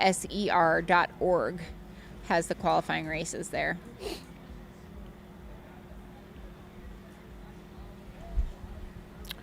There was another question. Any advice for elevation training for a race like this? You don't have to do a ton. I think we said it's 7,000-ish feet in total for this one. I like to mix in, depending on like where a runner's at, I love to do like some treadmill work and just some climbing and whatnot to help with overall fitness, or even some like reverse walks and things like that to just help build that fitness level. But you don't have to over-index on it. But I think it's a nice way to improve fitness depending on where you're at. If you've got a really, really strong base, then, maybe a couple thousand feet a week is going to probably be plenty for you depending on where you're at. But for others, and it may be that same thing, you just may be going a little bit slower on those uphills. But I love to use those to help with the fitness aspect heading into a race like this, depending again on how much running experience you have and how fit you are when you would start your training. And if you're in a flatter area, maybe it's just you do some hill strides, or you find a paved sidewalk in town that goes uphill for quarter mile, and you do some repeats on that. Doesn't have to be that, but I think also the downhill, like the downhill, and you can get that somewhat also through squats and some of the strength training stuff, that building up that resilience for the quads. Like, no matter, even though this is not have tons of steep downhill, I was feeling it in my quads toward the end of the race, because it's just the fatigue over the amount of miles that you're doing starts to really, really weigh in. You're using different muscle groups. I was like cramping in my hamstring, and my pacer said, your glutes might not be firing, like think about engaging and firing your glutes. I'm like, that's great advice. Like, you're just like, things just start cramping, and just building general strength is also really important, because that's gonna just play a factor when you're so fatigued. Yeah. And then Jenny, just in regards to like the tread, I don't think you don't need to do a ruck or a pack. I think like you can just do body weight on that, and that's gonna be a challenge. Like, if you put a tread at like 10%, whether you're going forwards or backwards on that, you're gonna feel it over time for sure. And so like you don't need to necessarily go crazy and over-index on that. We've got runner 203 coming through. Yeah, as you look that up, I would just say too, I did the Ray 50, which has a lot of climbing in it, and I knew I was going to be wearing a pretty heavy pack. And something I've experienced, just not having a ton of upper body strength myself, is that my back and my low back will get tired. And I was using poles too, which also, contributes to that. You're using different muscles. So I actually wore a weight vest around just in daily life, because I just wanted to, kind of get used to having that weight on my back. And I did that for 3-4 weeks. And I do think it helped. I didn't do walks with it. I didn't do lifting or running with it. I just wore it around while I'm doing the dishes, while I'm, walking around the house and stuff like that. And I personally think it helped. Yeah. Evan Bennett is a runner that we just had pass by us. Oh yeah, he's a cute one. We got a little kiddo. 27. That's my favorite number. That's a great number. Great bib number. Number 27. Walking through next to our tent with a very small child in hand. No, maybe it wasn't 27, 21. We might have been missing a number. Shoot. Oh, dang it. I didn't get it. Didn't get it right. My eyesight is not as good as yours, Caleb. I do think, if it's javelina specific, that's one thing. To your point, like if it's going to be a race where you're going to have a heavier pack and load it up, for sure, that's where that really does. Your back, you're so right. Like your back just becomes so fatigued. If you're using those poles and if you're doing big climbs, you're kind of pulling yourself up, like you are going to feel that. And that's where the strength training piece and like prepping your body for that type of work definitely comes into play. We talk about like a Cocodona or something like that. Any of those multi-day races, like you better be prepared for that, because it will exhaust you in your upper body if you're not ready for it. You don't realize how much you're gripping, 191. how much you're kind of tensing yourself, and how much and then over hours and hours, that just adds up. Aaron Johnson is who we have here on the runner cam. Woo! Aaron Johnson rocking the orange shorts there. Let's go, Aaron, getting this completed. all runners have pacers? So runners have the option to have pacers. In the 100K, they could have them on lap 3. In the 100 mile, you can have them on lap 4 or 5, so starting around mile 60. And you don't have to use them, but you can. So totally up to the runner. Some people do it solo. Some people have pacers for 1 or 2 of those laps if they're in the 100 miler. Really just up to you. And we also see runners buddy up and maybe find a friend who's at a similar pace and run with them out there also. Here's another good one. What is the weekly mileage needed to be in order to run 100 miles? Well, I will go back a ways to the days of Claire Gallagher running 40 to 45 mile weeks and winning Western States 100. Mm-hmm. I don't know if that could happen these days and win the race. Yeah. But there are people who do fairly low mileage, I would say in that 40 to 50 mile a week range, and are very capable of doing a 100 miler. Yeah, I agree 100%. But you can go up to 100 plus miles a week if you want. It really depends on the time you have, what else is going on in your life. If you're a medical professional that's on your feet 24/7 or 24 hours a day for 3 days, that counts as training, that contributes. So it depends on the other life context, I think, but there's a big range. Yeah, and I think as an athlete and as coaches, you have to be able to keep runners minds in it and being able to stay consistent. So you got to kind of work through that too. It's great to be able to think I want to go do 80 to 100 mile weeks every week. That's what I think I need to do. But if you're so mentally burnt out and fatigued, it's better to be consistent through your training in something like this. That's the key. It's better to show up 100% of the time with 70% effort than 70% of the time giving 100% effort. It's that consistency over time where it's going to set you up to finish these races. Totally. I don't know the qualifications for being a bike cam rider. We can try to find that out. But also, is it dusty enough to affect the breathing? Yes. So it is.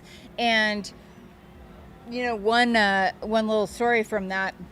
I think there was a 100K runner who came in last evening into our tent because they were crewing out of the tent, and he said, I'm coughing, and the dust over the course of the day has definitely affected my lungs. I mean, we see that in some other ultras that runners will run with a buff or have a wet buff over their face, but it is pretty dusty out there. And then I think a lot of times you just, from inhaling, it's one reason I wear glasses for every race, even if it's dark. Clear glasses is to protect your eyes from getting particles in them, because they can dry out, they can get really irritated, but same with your bronchioles for sure. So I think it can affect it for sure, and hopefully that's also why you're staying on top of hydration and really drinking a lot during the day out there.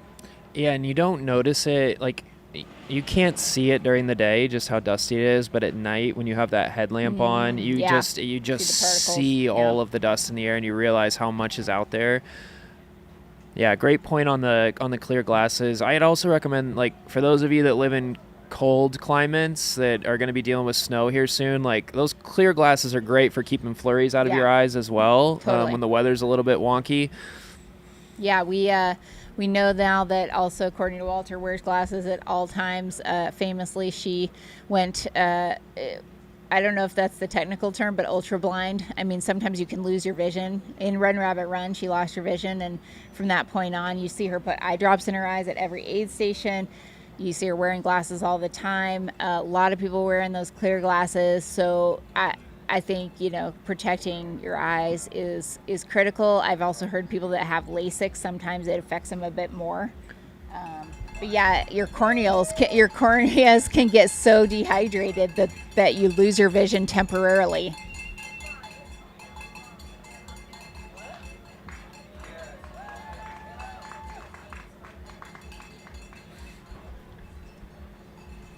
I'm gonna take a guess on this name. Is that Rail Barlow, or how would you say that? Rail. Rail? Yeah, interesting spelling. Not sure, but she just passed us. That's a cool name, Rail. Yeah, super cool. finishing up her 100-mile effort.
Let us know if you have any other questions regarding Javelina or training or anything we can help with. All these questions. Yeah, it's awesome. Yeah, super fun for us.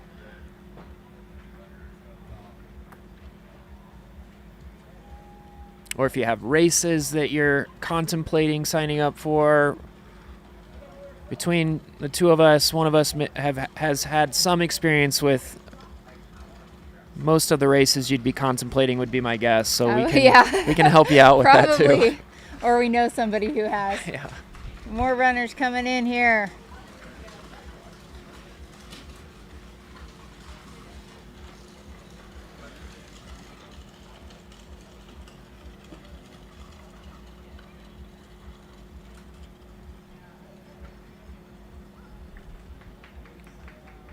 Oy.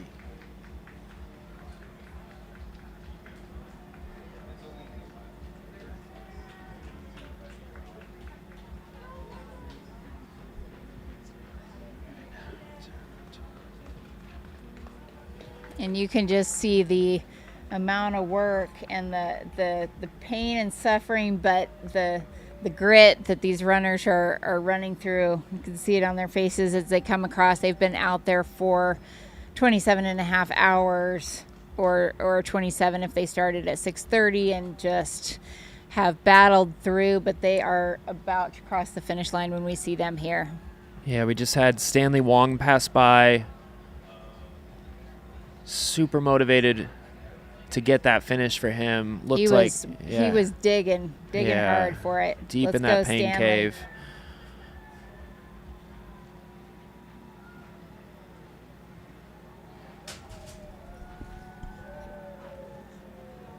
I mean, I think it was Ann Trayson who coined the term life in a day, and then I heard that she had described it as that's also how you have to think about racing. You're an infant at the beginning, and then you become you flourish and you become an adolescent, you become an adult in the middle of the race, and then toward the end of the race, it's almost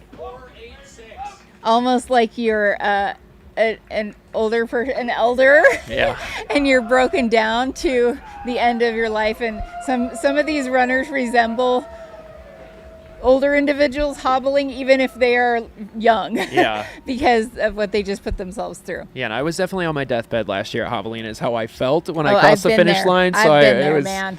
I've been barely moving, hunched over, using poles to just try to stand up.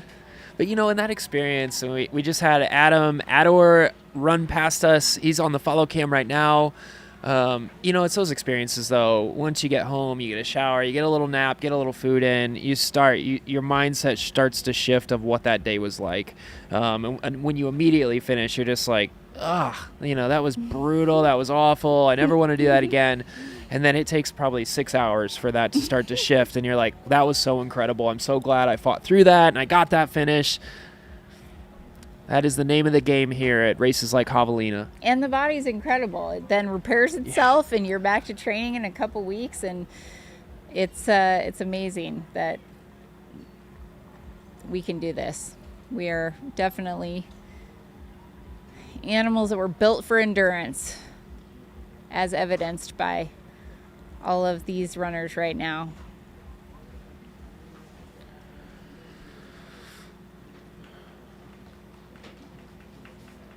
thank you, Dr. Runda Boomzim, for volunteering at Jackass all day yesterday. Thank you so much. Coming back over here for Golden Hour, doing Black Canyon after deferring from injury last year. First time. Oh, Black Canyon's a great race. We will see you out there, and thank you so much for volunteering. It's people like you that make it possible.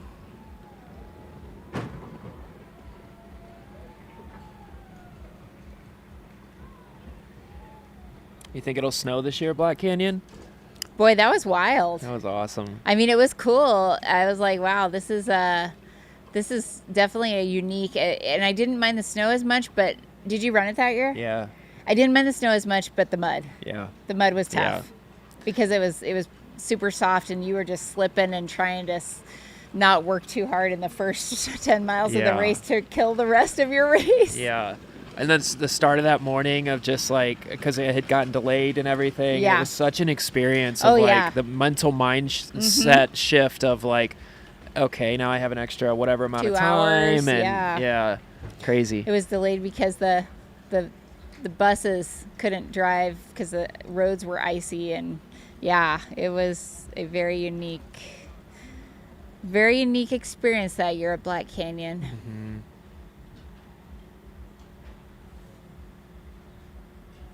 And that would have been 2024?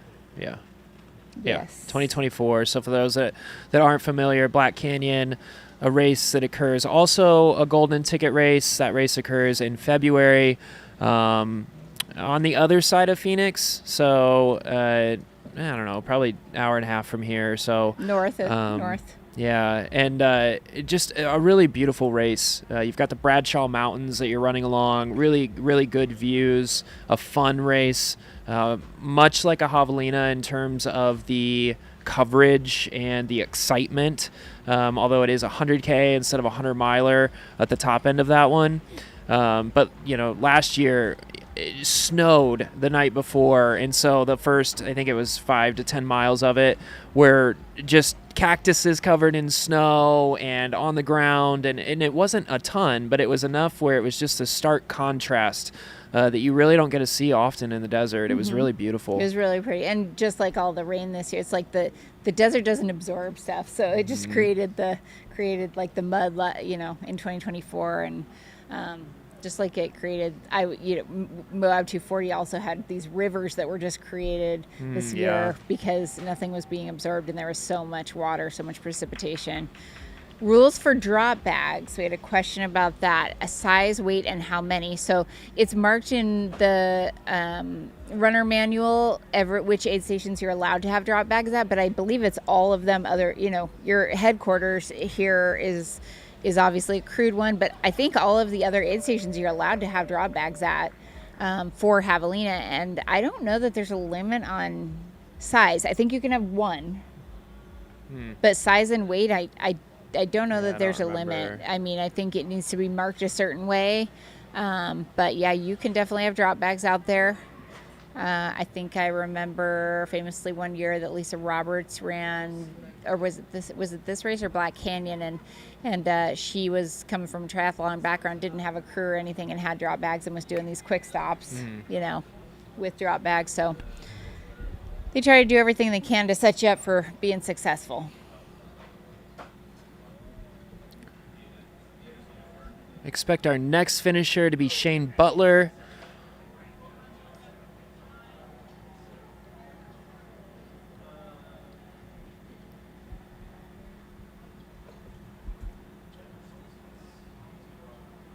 And again, if you're just joining us here in about 20 minutes or so, we are going to have a couple of very special guests into the studio. Addie Bracey, third place female in the 100 mile this year, as well as Will Murray, your men's champion, coming in to talk with us before they head to the awards ceremony.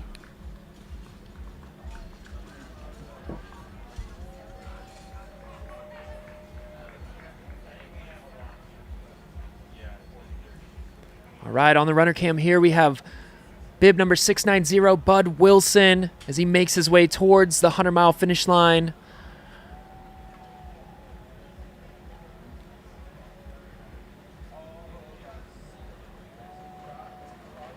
but is 57 years old, started his race at 6 a.m. local time yesterday. No doubt excited to get this thing in the books.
All right, we're going to take a super quick break, ad break here, and we will be right back with you to bring you more action. But shout out to our sponsors who you're going to hear from now.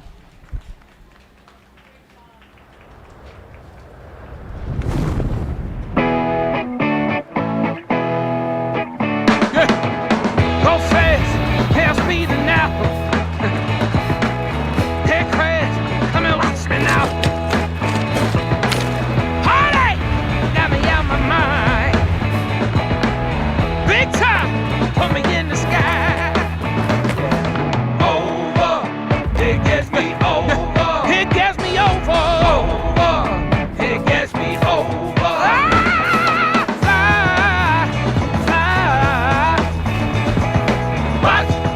I'm so high, I ain't coming down.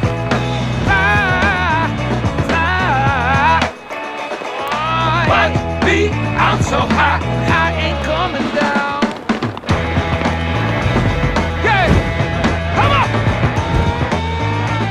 I ain't never coming down. You have big goals you want to accomplish. We'll be there with you every step of the way. When the trail gets tough, we'll help you push through. When doubt creeps in, we'll keep you moving forward. Because your journey is our passion, and together, we can accomplish more than you thought possible. CTS. Inspiring, educating, and guiding runners of all abilities. Every step of the way. Get matched with your coach today.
Outpost coverage presented by HOKA. I am Corinne Shalvoy. I am joined by Caleb Stevens, and we are here to join you in the last few hours of the race today. This is the special time when runners have been working so hard for more than 27 hours to complete the 100-mile and in some cases even the 100K distance. You have 29 hours to complete the 100K out here at Javelina, and we are seeing runners really streaming through the finish line area here at a regular clip. We are trying to shout out all of the runners whose bibs we can get, and there were two numbers I wrote down there that came through while we were doing an ad break. It was 756 and 218. So those runners. 756 is Joel Voss. Okay, and Derek Oberly.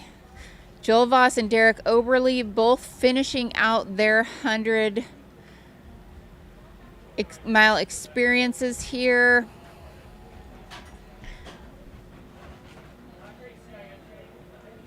Oh, I don't know if I got Derek's correct because according to this, he finished in 20 hours, so we might have been wrong on that one, but I think the other one accurate. As we can get runners' bib numbers, we are going, and you're going to see them all coming across. So if you're trying to follow someone, we are going to get visuals on every single. This is Simon running with Simon. Go, Simon! Woo! Yes, Simon! Woo! And Simon and Gerard and partner Nora. Simon has a great YouTube channel, Running with Simon, where he documents all of his races. He started running during COVID in 2020 and dove head first and does so many races every single year. Brings you all the visuals of those, and it's really a great follow if you want to see some of the great events our sport has to offer.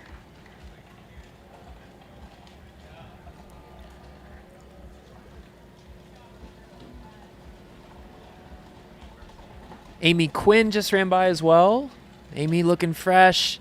This is Simon here on the left on the cam. Amy. I think I first met Simon when I interviewed him pre-Javelina like 3 years ago, 3 or 4 years ago. So it's like, who is this guy that's doing all of these races? Yeah, Simon's great. I met him at Cocodona last year. Actually, he was standing in front of me as we were picking up our trackers that morning, and my pacer Tim loves Simon's content, was like, holy cow, that's Simon. And we had a really awesome conversation right before the race, and I think he's battled some kind of injuries and things this year, but it's so good to see him out here, and the excitement right there as he crosses the finish line. So cool. Cowboy hat on, rolling in. Somebody sprinting their way to the finish here.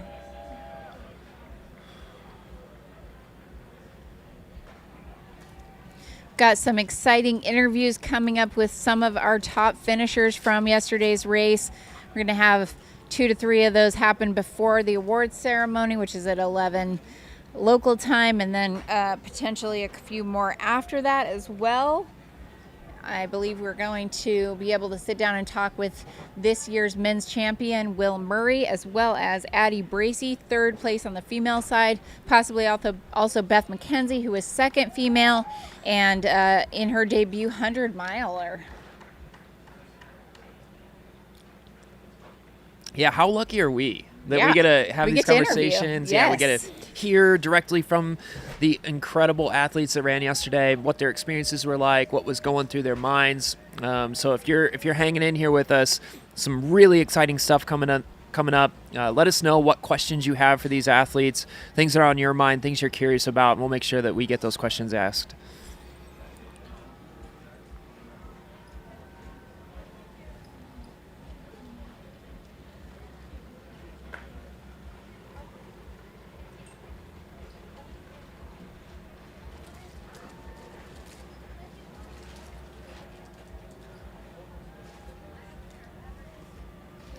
Oh boy, I didn't see it live, but I heard that one Kyla Mare was going to bring her costume game yet again. Last year she was dressed as David Roach with the green John G shorts, complete with the a little blood stain down there from, if you know kind Yeah. of situation. With the nose strip and the swap hat, and she looked exactly like David Roach.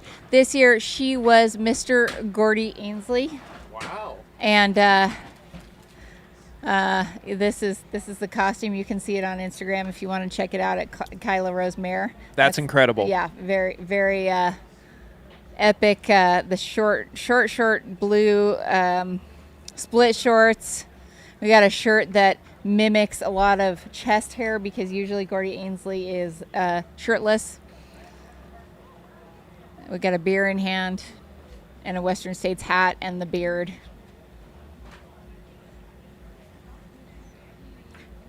This was definitely part of the costume contest.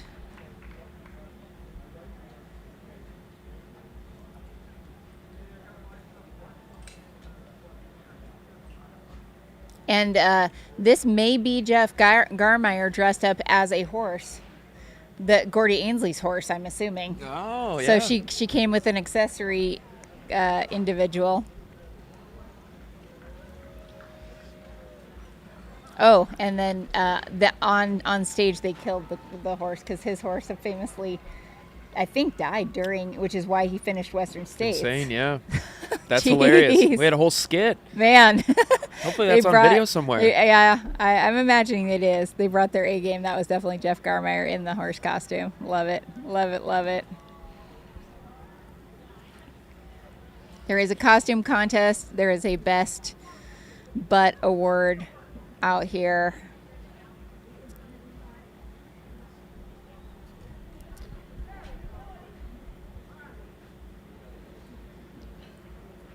Starting to see here on the sky cam, so to speak, the clearing out of some of the tents. Still a lot to go. Still have quite a few finishers yet to come through, but starting to see the area being taken down as folks get ready to head home after a long, busy, crazy weekend of running, crewing, spectating, all of it.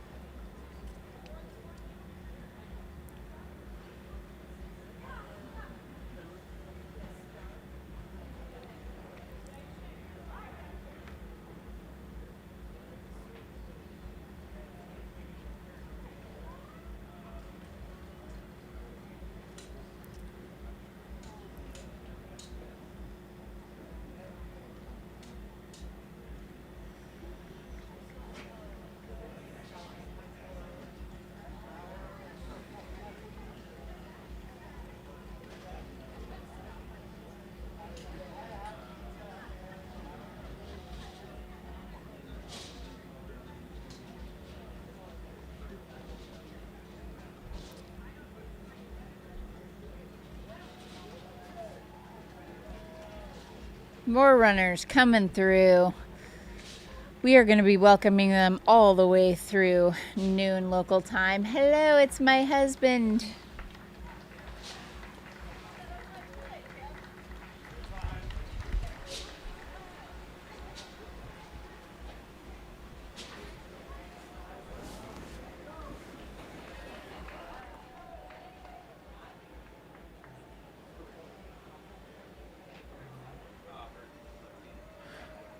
We just had Jennifer King pass by us, bib number 745. Jennifer, 44 years old, finishing up her Javelina Jundred. See here momentarily on the right side of your screen, crossing the finish line, the large welcome crew ready for her.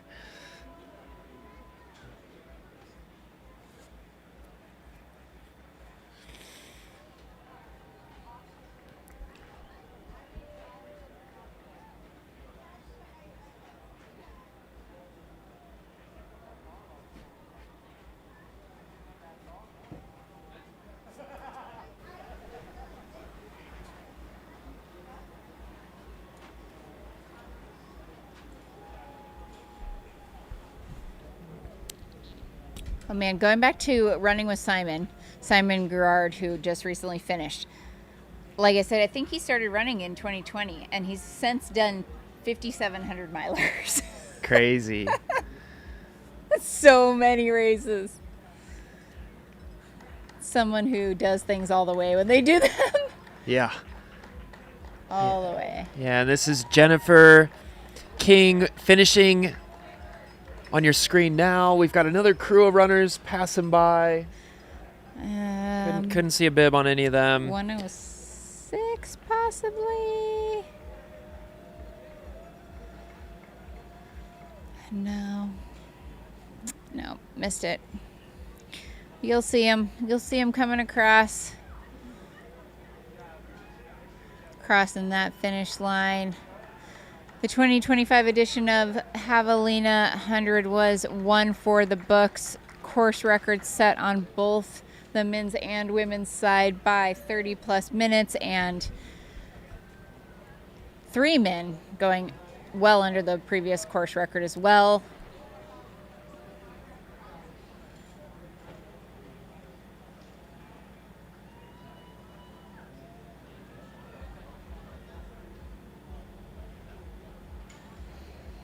To answer Tim Garcia's question, during training, is it crucial to match race elevation via treadmill, or is there a point where consistency time on feet is enough? I think it depends on the race, really, but I would say that like the consistency of time on feet is probably more important. And then if you are in a very like flat area, but you're doing a heavy vert race, you know, then maybe you do one little training camp where you go to, you know, a place where there's lots of vert, and you do 2 or 3 days worth of training to get that practice and really kind of work the muscles that are going to be worked. We've got an entourage coming in here.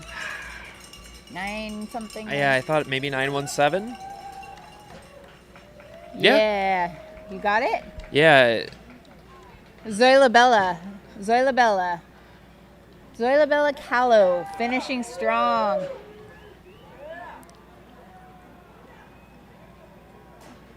Great outfit. We had some silver metallic running shorts with a silver glittery cape coming through on the finish line as well. Everyone continuing to showcase their costume game out here at Javelina.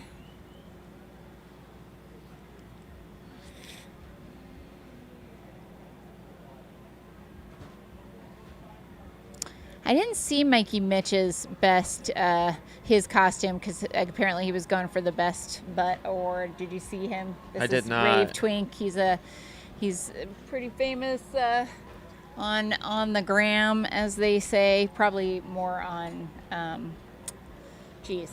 what is the other platform that I'm not on? This is Ultra Brain. Instagram, Facebook, and Snapchat. Yeah. Oh, okay. No, not No, Snapchat. I don't think it's The one that got banned. What's wrong with us, Jordan? What's the other platform? Huh? TikTok. TikTok. There it is. Thank you. We are so old and yeah, I know. I'm That's such what I was an thinking unk too. right now. TikTok. I think Mikey is probably more famous on, Yeah. not MySpace. More famous on TikTok than on even on Instagram. But Rave Twink, he is a trip to follow as well, and he is in the race this year. Was in the race. How did he do? Let's find out.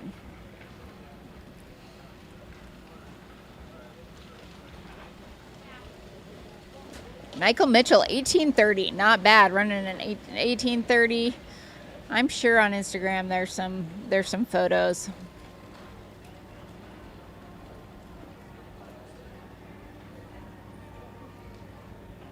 We are seeing more and more, influencers come into the sport. We had a previous Olympian in the 100K race this year, Alexi Pappas. Unfortunately, did not finish the race, but I ran behind Alexi on that first lap, and she is an incredible person. Movie producer, author, podcast host, has become an incredible kind of icon and a public figure, and she was in the race this year, taking on Javelina 100K. She's not a newbie to ultras. I saw her finishing Leadville 100 one year as well. So, but yeah, Mikey Mitchell out there Well, he's wearing a Speedo of sorts, and it might be a thong Speedo. TBD. Looking for pictures. He's a cat, and there's a leopard print Speedo happening. So, yeah. It's what happens at Javelina.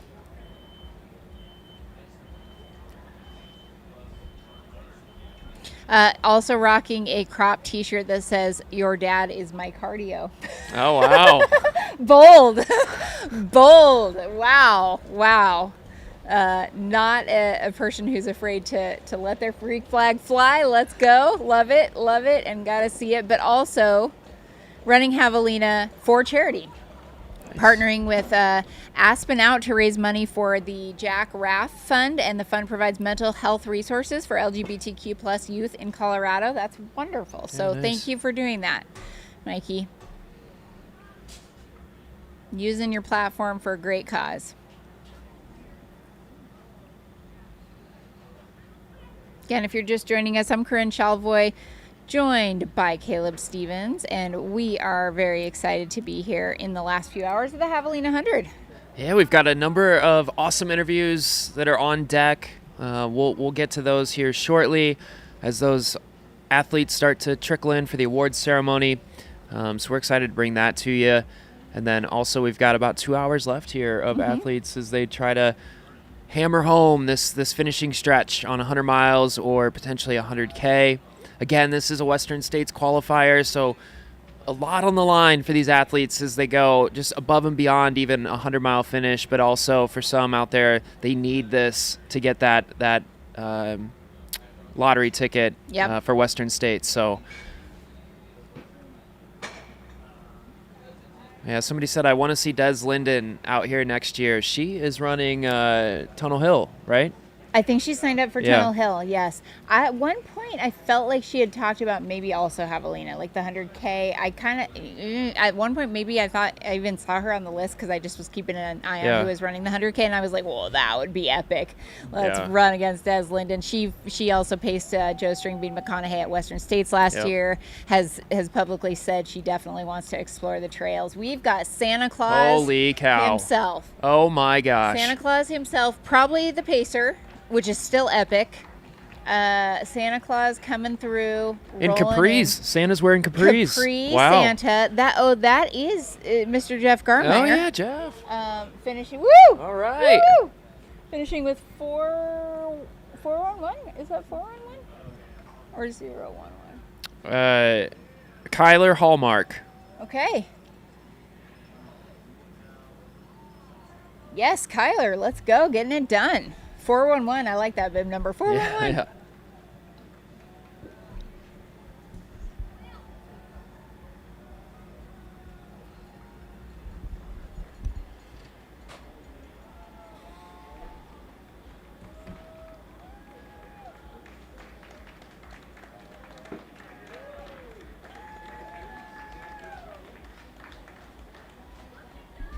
It might have been 187. Also just rolling it up here, moving super well. Chris Peterson already finished.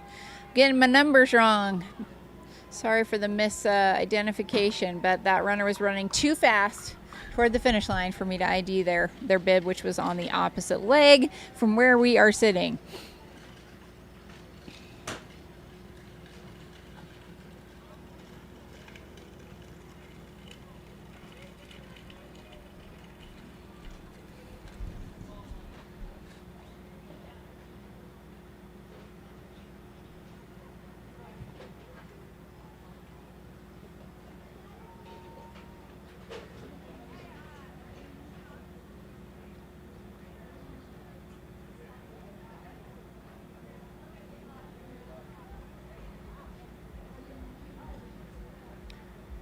So if we can get Des Linden out here next year, what do we think? 100K or 100 miler? Either would be a blast. Yeah. You know, it'd be cool to see her just go straight in. Yeah. For 100. I mean, she's a 50K world record holder, I believe, still on the roads.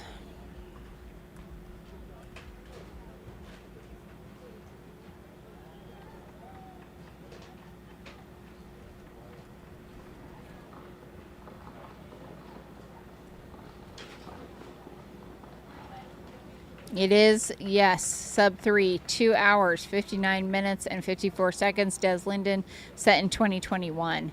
She was the first woman to break the 3-hour barrier for the 50K distance.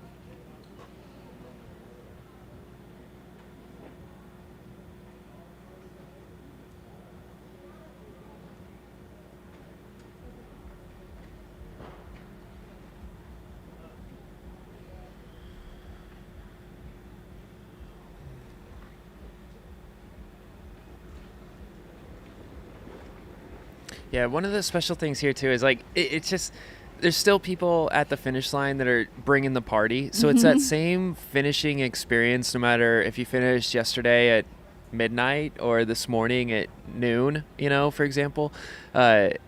Everybody gets that same opportunity, and I love it. I love it.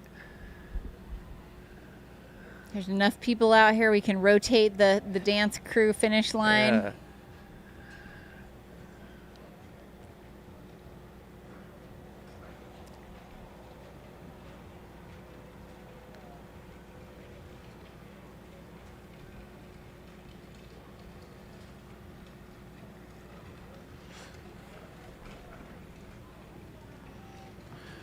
For you, you know, this year as we think about kind of all the races that have happened, we're coming up to the end of the season. Maybe not like on an individual performance basis, but just like in terms of the event. So Javelina weekend and the results that we saw across the board. Like, where does Javelina stack for you just for the 2025 season in terms of like impressiveness? Wow. Yeah, that's a tough question. I feel like every race we watch and we broadcast, we're seeing records go down.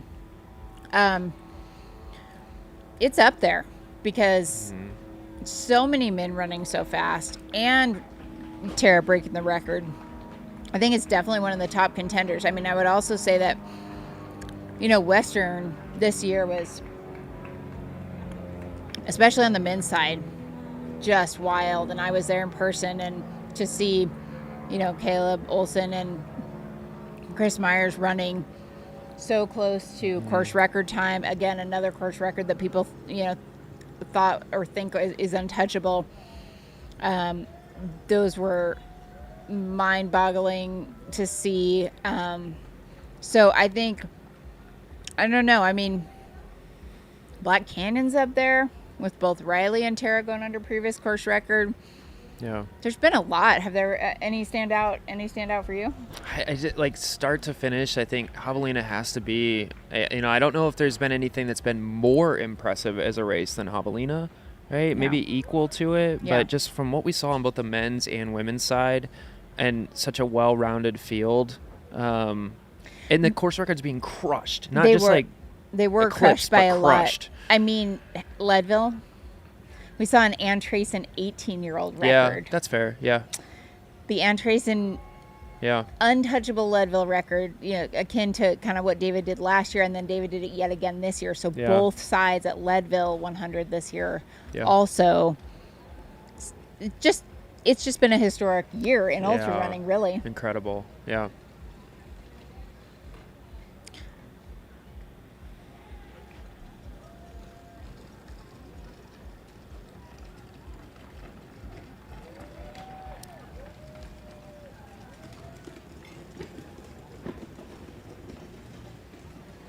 Also, so many women in the top 10 or podium, or like of overall of all of these races, right? Cocodona, Mammoth 200, even UTMB women up in, and here there were 2 women in the top 10 overall on the day. And that is just starting to become more and more of a norm, which is so cool to see, but it's also just fascinating, you know? Yeah. I don't know. People that are tuning in, if you've watched other live streams this year, what's been your favorite live stream of the year? Let us know that. And stay tuned. We are going to do interviews here as soon as our guests make their way over to the studio. We will bring you some conversations. Ann Ruthenbeck is making her way towards that finish line. She just passed by headquarters here. We'll see her any second now.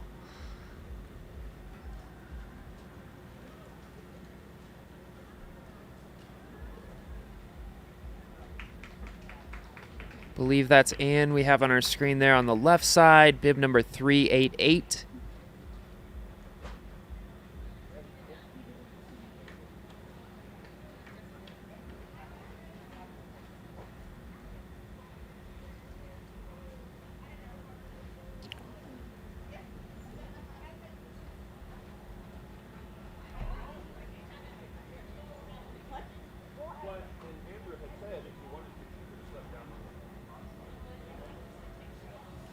Clifford will keep our eyes out for Matt 2, bib number 1001 from the UK.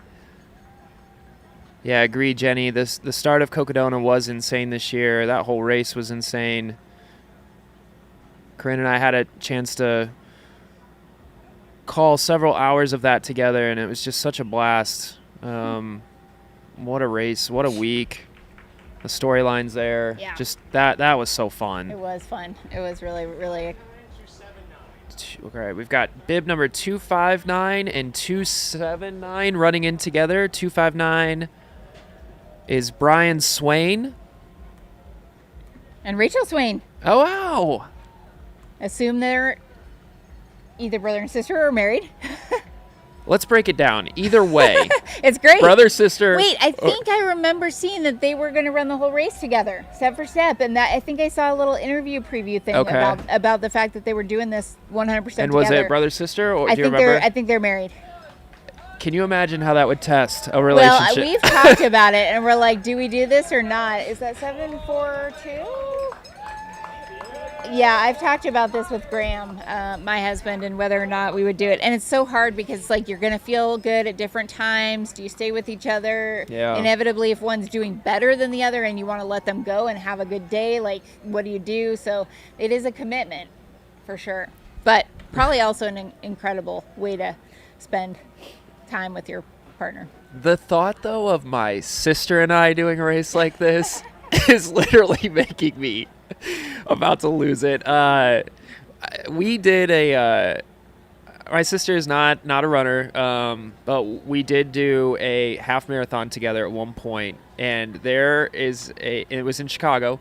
We turned a corner and she thought the finish line was going to be right there, and it wasn't. It was one of those like hidden finish lines, and she was probably at mile 13.05, and she said, "I'm done. This is," and then expletive. Yeah, and I'm like, "No, you're not. We're going." And I have this picture of us crossing. I am so happy clapping for her, and she has this look on her face like she is going to murder me. Oh my gosh. It is my favorite picture of the two of us. That's the thought great. of doing like 100 miles together would just be comical. That'd be reality TV at its finest. That's fantastic. Love that.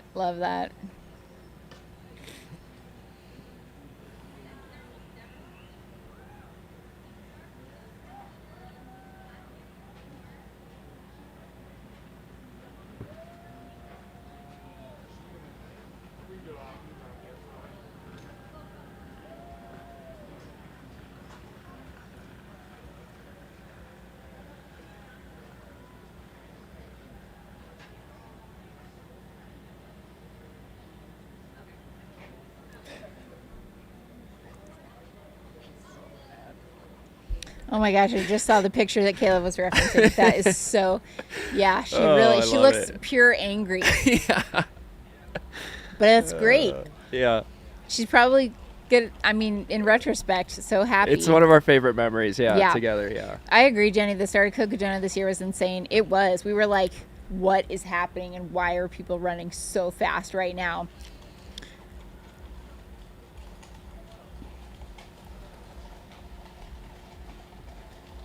That race is going to be so fun next year too, and just all the new races, the Bradshaw race now as well. Yeah, I know. There's going to be so many runners out there, and that's going to be a fun one to follow. One of the best weeks of the year, being able to track that all week, just the best reality television there is. Yes, Cocodona is quite the event. Oh, that's yours. Where's mine? Keep track of our phones.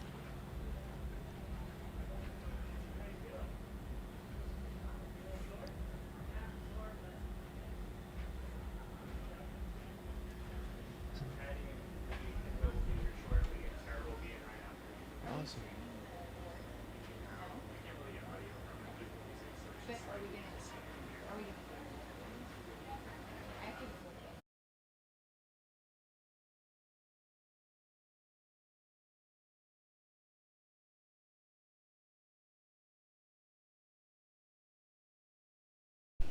Selma, thanks so much. We appreciate that. That means a ton.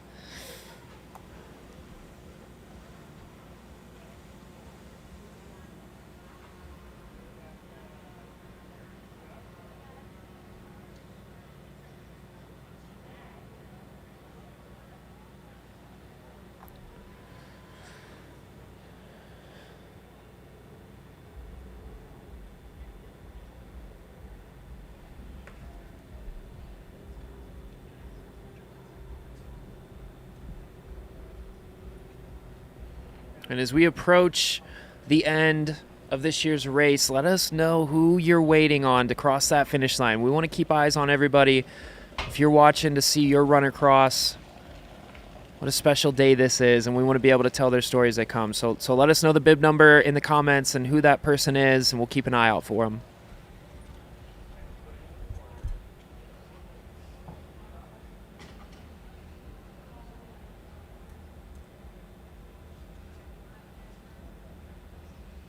Stay tuned, stay with us. We've got a couple special, very, very special guests from the very front of this year's men's and women's race, who we will be speaking with shortly.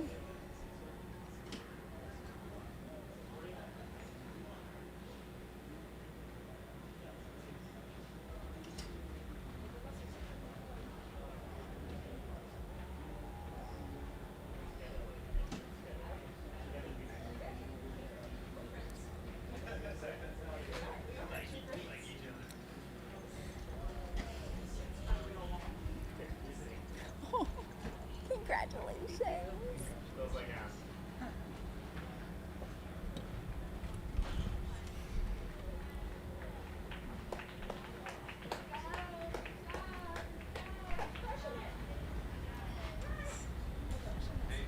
Mm-hmm. So with the mics, just keep it kind of like playing towards your mouth. Yeah. They're hot right now, so you guys are on. Oh. Do you guys want to introduce them? Yeah. All right. We are here coming to you with very, very special guests, Addie Bracey and Will Murray. Will, men's champion of this year and new course record holder. And Addie, third place female on the women's side. And so thank you guys for coming in and saying a few words. I know everyone who's tuning in is going to be really excited to hear a little bit about how your days played out. So yeah, let's just start with kind of, we were walking up the steps here gingerly, as I'm sure, you know, yes, well deserved. But how did, like, Addie start? Let's start with you. Like, congratulations, first of all, huge performance from you here. And I just want to know kind of how the whole day played out. Give us a short synopsis. Yeah, I mean, I was just telling Will in the car, I was like, I felt like I knew that I was on a good day in 14:45 shape, and so I just tried not to get distracted by everyone else and just ran my splits on that, and I basically did. I ran exactly 14:45. So wow, impressive. I just kind of ignored people early on. I felt like people were going out faster than I felt like I could, so it wasn't even about calling anyone's bluff. It was just like, that's not my plan. So yeah. I just kept passing people, and I didn't actually even know I was in golden ticket spot until like partially into the last lap. Oh, wow. So I wasn't thinking about it, and I think most of my laps are pretty much exactly even. So I just tried to lock into my plan and not get distracted, which is not something I've done well in the past. So I was glad I was able to do that. And that's like the name of the game, I feel like, with Javelina, is just the consistent laps. I mean, even, you know, despite it being hot or cold, like, people that run super well here, they're just so consistent. And so, like, you having the foresight to have kind of those splits in mind and stay with it regardless of what was going on around you obviously served you really, really well. Tell us a little bit about, like, cooling strategies. I know you've had some stuff go on with heat in the past, and you know, so how did you either manage or prepare? Yeah, I mean, I'm notoriously bad in the heat and have had some pretty bad reactions. I heat trained for the first time ever, but mostly I just like didn't give any excuse to pass water or ice. Like I cooled off and stopped long enough to refill my ice bandanas at every aid station, and I cooled off on the way in and out of headquarters. So I think in the past I've gotten kind of urgent and not wanted to stop long, but I knew that it was like not an option. So I literally never felt hot really the whole day. Did you have any low moments, and kind of how did you battle through those? I really didn't. It was kind of just a slow burn and consistent, and it was definitely the last lap I was like, I can't move any faster, but I'm not like in a low really. This is just what I've got. So I had great pacers and a great crew, and Will and I are friends, and I was getting updates about him, and that was honestly like motivating me too, and passing people that I knew the last lap like was motivating. So I didn't have any significant lows. It was like, I feel like when you have good days, sometimes they're kind of uneventful. Yeah. It's awesome. Incredible. Uneventful is Yeah. great, but yeah, huge congratulations. Are you going to be accepting the golden ticket? Yeah.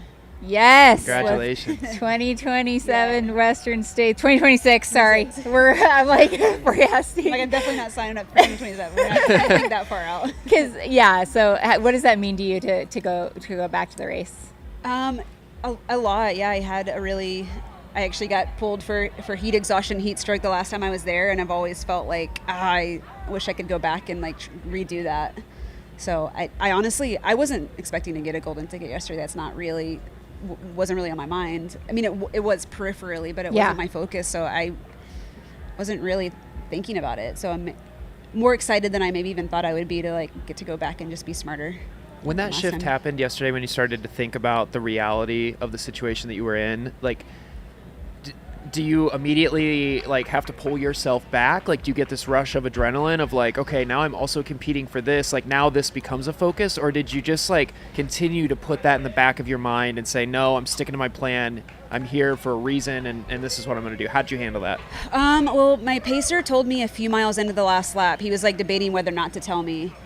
And so he told me, he said, you're in golden ticket position. And honestly, he was just like, I'm not letting you let that go. So it was a business lap. Like we didn't talk at all, and he just set the pace, and I just tried to stay with him. So I didn't really have to think much. And at some point I was like, I just don't, if someone passes, if Lauren catches me, which she could, I can't go any faster. So she's just having a better day, and that's how it should be. So I got really lucky with my pacer. Honestly, he was perfect and kept. You want to give him a kept shout out? moving. Yeah, Luke Phillips. He's awesome. He just did it perfectly, and I'm honestly kind of glad I didn't know that earlier in the day, because maybe lap 3 or 4, if I had known that someone in front of me couldn't take a ticket, which I didn't know, maybe I would have not run my own race as well. So I think it actually was a benefit not to know. Wow. Amazing. Yeah, Addie, you've been in the sport for so long, and it's awesome to just, see this kind of come full circle yet again, and just, you're a coach, and you've written literally the book on, the mindset, and so it's just amazing to see it all play out for you, and yeah, really happy for you. We might have a couple more questions, but we're going to we'll shift to Will here, because I don't know, Will, what the heck did you just do? Those of us that know Will are not surprised, by the way. I mean, I'm not surprised either, but like, woo! Incredible. I don't know. What was that the plan all along? I mean, I'm sure the plan was to try to win the race, but like, I mean, how did your day go? Yeah, it was a great day, of course. The plan was to just have my best day that I possibly could, and then see where that lands you. But I was also really confident going in that my best day was good enough to win. And Addie and I were running last week actually, and she's like, let's just both get golden tickets, 2 from Chaffee County, show that that's the place to train for Javelina. And yeah. So yeah, I mean, I was confident, but you never know how other runners are going to do, and I can only focus on myself. And that's a recent shift, right? You moved to Colorado. So I've been in Colorado the last 4 months, but I'll be living in Washington from now on. Okay. So. But you went there specifically to train at altitude. Yeah. And in prep. So tell everyone who may not be familiar a little bit about your story with Western States. I mean, it's an interesting one, and you start out with a bang this year, and you're finishing with another big bang. So yeah, it's been an up and down year, but we finished on a high note again, so that's good. I got a golden ticket at Black Canyon, finishing second, and that was a big result for me, and was able to qualify for Western States. But the training was going so well for that. I was really strong going into the race, and went out to like the Truckee area to train the last couple weeks before the race, and just had like a couple of health issues, including then 10 days before the race I rolled my ankle and had a fracture that ultimately was the nail in the coffin, took me out of the race, which was really disappointing. But I was able to, like, I think move on from it and just really get motivated to come back to Western States for 2026. I mean, it just stoked the fire. I was way more determined to get back for next year, and so Javelina was the immediate plan. Well, we saw you lead for the lion's share of the race. When you have a guy like David behind you and others, right, a really loaded field, what does that pressure feel like, knowing that everybody is behind you and they're chasing you, like the hunter versus being hunted? What was that like, and how did you manage that stress load? Well, I had no idea what the gaps were, okay. And so I had to just stay on the gas pedal the whole day. As it turns out, David was close behind me, and then Canyon very close behind as well. Yeah. So there was really no wiggle room, and I wasn't going to look back. It was just all look forward, focus on my own effort, because the way I see it is, like, the first part of the race, you do have to put yourself in the game, and you can't just let a big group go away. But then as the day progresses, you kind of have to just focus on your own effort, because you can't run somebody else's pace for 12 hours. And so ultimately things settle and you're just focused on yourself. And so that's kind of where I was. I was just pushing at the effort that I thought I could sustain for 12 hours. And when we saw you run past here, you just looked so smooth and calm, collected, like going out into the fourth lap and into that fifth lap.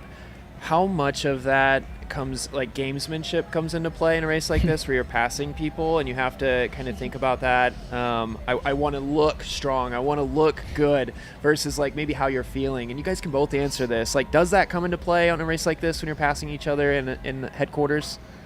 I think I'm just a calm, steady person in general, yeah. And so that was just me being me. I don't know. I don't think about it too much. But it was kind of cool that the previous course record holder, John Ray, he kind of like integrated my crew and was helping them throughout the day, which was really nice. And he was gesturing to me, like, as I came into headquarters, just like calm down. And because I did find myself, there's so much energy in headquarters when you come through the first time, and I found myself sort of picking up the pace and seeing him just like remind me to stay chill as you come through the aid station. I thought about that for all the other laps, and it helped. Yeah, that's great. Addie, was it a similar experience for you running through headquarters? Yeah, I mean, I think, I don't know that this was inauthentic, but I definitely, because I mean, Lauren was right behind me pretty much all day, and maybe a minute off at every aid station, and either ahead or behind me. And I think I at least was, both because I needed to do this, but maybe also like, I'm not stressed, I'm not rushed. I wasn't like trying to rush out. I'm just gonna still take my time and cool off and eat. So maybe even less like trying to look strong, more just trying to look like, calm, and I'm not like stressed out right now, and I wasn't stressed out. I was going to ask that about, like, what did transitions look like for you here, and what did they look like? You said you cooled at every, aid station out on course, which there's 3 of them, but, what did that look like here? Was it a set plan, and we're going to do this, and we're going to only spend X amount of time? And how did you balance that needing to take care of yourself and make sure you were ready to go for the next section with being, quick and not wasting any time, because both of you had very little downtime, overall, which is kind of what you have to do here, but you have to also take care of yourself. I mean, my crew was super dialed. It was really good. as I came into the aid station, I would drop my pack and ice bandana, and one person would take them back to the tent, get those all prepped while I was running the out and back loop. Yeah. And I had my coach like pouring water on me as I ran through. Okay. And then out on the lap, like it's up to you. So you really have to take the time to take care of yourself. I think I found myself as the day went on, I was like stopping and getting more ice at every aid station probably. Did you do an ice bandana? Yeah. So you were refilling it out there if it had Yeah. gone dry, or at every station? I was refilling the ice bandana at Jackass Junction, and Yep. then I was getting, and in my pack and sleeves. And then at Coyote Camp and Rattlesnake Ranch, I would normally just get ice in the sleeves and the pack because the bandana was holding it Yeah. for half the lap. Yeah. But I was kind of the same. Yeah, I was chatting with Riley Brady, a Nike teammate and friend before, and they were like, you can skip 2 aid stations, the first one and the last one, and that is it. Yeah. And then they asked about ice, and I was like, oh, I'm taking some, and they're like, no, you need to be really refilling, and they actually gave me their ice bandanas that are quicker. And so Yeah. a lot of it was just like trusting the advice of other people, and my crew was also really dialed. And I think just the structure of the way this works, to be able to drop we've got a tent on the side you come in on, so to be able to drop your stuff and have them doing stuff while you do your little add-on is really nice. And if you got a quick crew, by the time I got back, everything was ready to go. So I think it lends itself to being fast. Yeah. And the pro tip, running through, getting cooled by somebody by your coach while you were coming through here, basically alongside you. So you're still moving, but you're doing something that you need to do. By the time I stopped at the tent, I don't know about you, but it was probably only 30 seconds at most. Yeah, it's quick. Nice. How about nutrition? Were you guys able to stay on your plan? You know, did you feel you're running at a high effort level, right? Were you trying to do high for you carb intake, liquid, gels? What did that look like? Yeah, a lot of liquids and gels. I do some salt. I was doing a little bit of solid food, a lot of watermelon and little mashed potatoes. But yeah, even like, again, just having a good pacer and crew. My pacer Luke we had like 5 miles to go, and he's like, take a gel, and I'm like, no, and he's like, take a gel. If this comes down to the last mile. And so I was eating gels up until 4 or 5 miles to go. Amazing. And I notoriously kind of have stomach issues, but I didn't have any yesterday, so whatever I was doing really worked. Yeah. Awesome. For me, it's also mostly drink mix, liquid calories. Okay. But then I had planned to do 1 lap, gels and water instead of the drink mix. But then by the time I got to lap 3, I was just sort of adjusting on the fly, like depending on what I felt my body needed. Like, okay, I need more electrolyte drink and I need more gels. I'm getting sick of the carb drink. And then I went back to the carb drink for the later part of the race. So.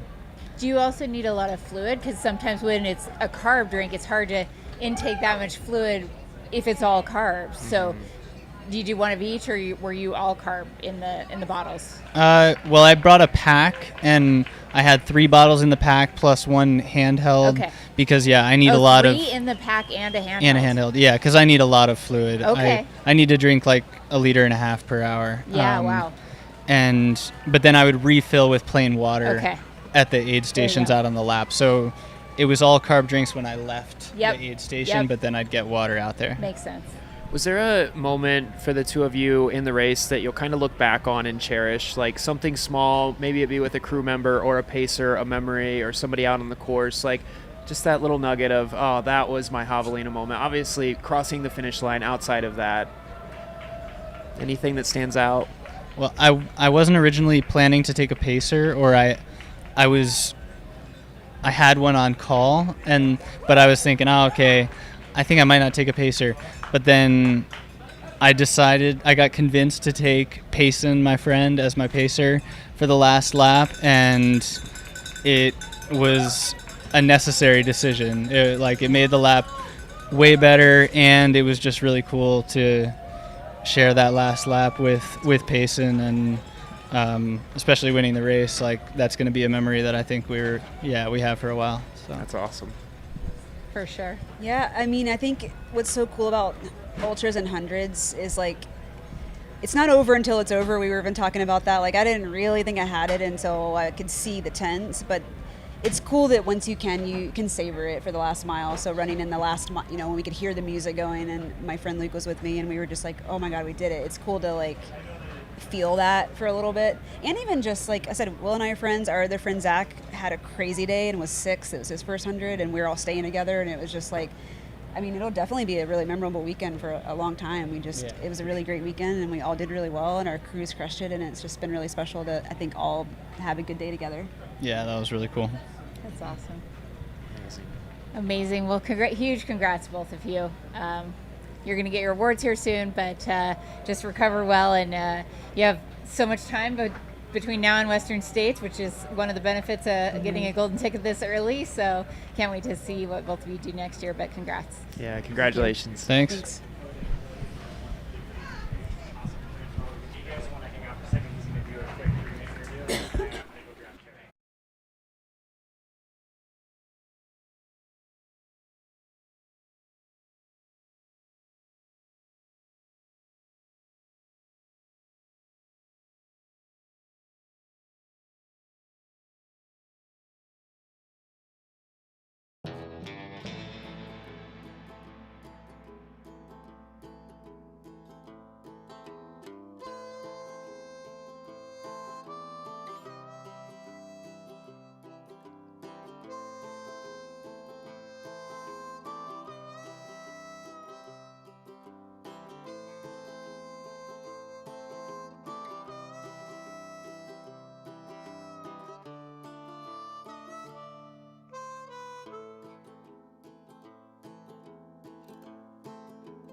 Okay, welcome back to Mountain Outpost coverage of the Javelina Jundred 2025 edition presented by HOKA.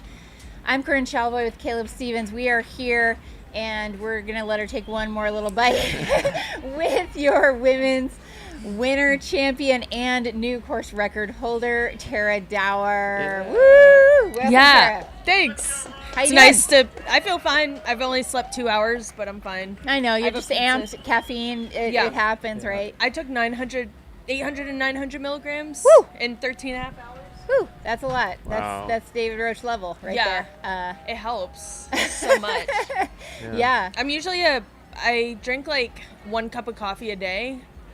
Was that 80 milligrams? It's so like 100, yeah. taking 10 times that is quite the boost. Yeah. Little shot there. For sure. Well, you ran an absolutely insane race, 13:31 that time. Whew, it's wild. So tell us a little bit, and you were telling me beforehand, but what was the strategy and how did you pace that? Yeah. I didn't know what pace I was going to do when I was out there. My coach, Megan Roach, she just said, run comfortably challenging. And I just did that and just ran until I couldn't run that pace anymore. I had like a general idea. So like my first 2 loops, I was like, oh, like 8-minute miles would be good. But I was ahead of that. I was like, okay, I learned from Black Canyon that I'm not going to limit myself. Just keep going with it. That usually works out for me. Megan always says, and I trust this, she always says that like I have, what does she say? Like really good fatigue resistance. Mm-hmm. So I trust, if I fully trust that, I trust that, you know, at mile 60, I can pull something out. Yeah. So if I can keep a really good pace in the beginning and then get to mile 60 and then just keep up with that pace or like a good pace, it's pretty good. I didn't know, I told you, but I didn't know that I was below course record until 10 minutes or 10 miles before. Chris told me when he was pacing me, I think it was after Jackass. And like that section from the like headquarters to Jackass is just like so rough. You really just got to get through it. Just get through it. Yeah. And then from there, it's like, I always, when I was on the course, I was like, oh, this is a brownie. Like, this is my dessert. Yeah. Like, this downhill. The reward. And so I was like, always like imagining like this being my dessert. Mm-hmm. But I didn't know until Chris told me. And then I was like, oh my gosh, I'm so hyped. And now I have this like really nice, smooth section. Yeah. And I just like boogied until the end and was stoked. But I still like, you never know what will happen until you like finish the race. I don't believe it until I'm actually at the finish line. So like when I heard, you just hear the beats, you hear the music, I was like, oh my gosh, oh no, I'm freaking out. And then I was like, I believe it now. I think it will happen now that I see the finish line. Yeah, your versatility as a runner is just like unmatched. It's just incredible. And so like when you're in a race like this, like you have so much to tap into on the mental side from your experiences, FKTs, like shorter races, longer races, like the whole span. Like walk us through the mental side of this for you when you're in a situation like this and you're just pedal to the metal. Like you had control of the race from start to finish really, and you just go for it. Like what does that feel like? And when you do come to a low, like how do you overcome it to just keep cruising? Yeah. You know, when I love passing people, I think anyone likes to pass rather than be passed. So when I'm in front, it is a little like nerve-wracking. But I just think like, you know, I'm gonna make it really hard for second place to get me. So I'm gonna just keep working at it. Yeah, and then I just try to take advantage of certain sections. What I like to do in the beginning of races, maybe I shouldn't be saying this because this is kind of my strategy, but like I like to watch people. I like to watch what they do. Like I got to watch how Valerie raced that second half of the loop.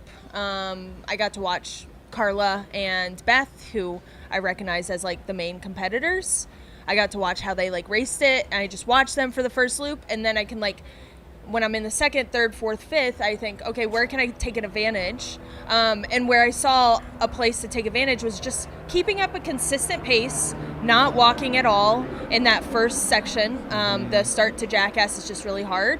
So if I can just like keep that pace up, I know that they take that second half of the loop really fast, so I can get ahead on that like first part. So I was just trying to like take advantage of that, and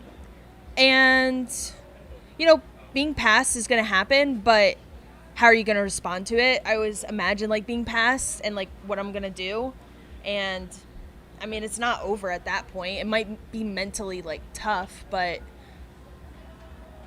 I think you can still race fine. And just stay on their tail. When you're piling on to like second in that manner, like do you then start to think though of like clawing your way up the total leaderboard and like you're chasing down the men at that point? Like that becomes like I'm taking you down and you down and you down. Like do you go into that zone as well? Yeah, I definitely like doing that.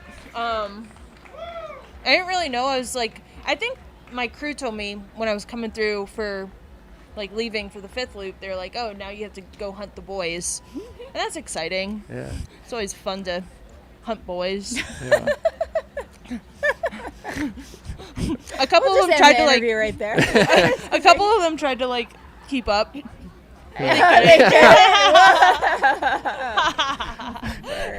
Yes. Competitive fire has no gender, people. Love it.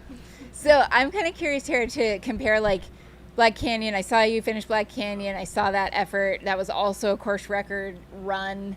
And, I saw you on the finish line just fall to the ground. Similar here. But did these two races feel different? Did those two races feel different? This race is traumatic. I would use that word to describe this one. Black Canyon, I've learned to really enjoy. It is, I'm a really good downhill runner. My quads never really blow up. It's a fun race, and I've been able to nail it. I have like a strategy, and I go into it. I know the sections. This one's just like grueling, and it's hard, and it's hot, and it just goes all day. And it's like I don't even want to think about it. It's just like, oh my gosh, we're still doing this. Do you think the point-to-point nature versus the loops? I love the point-to-point. Yeah, because it's like difference. You get to like there's something new. See so much. Yeah, and it's like different sections. So like Black Canyon, that uphill, like you just grinding through that, and then you get that downhill. It's just like very different. But then these loops, it's like, oh, I have 4 more of these uphills to do. That's never fun. Yeah, it's pretty hard. Was it good to kind of have the redemption? You know, I was with you when you DNF'd here a few years ago.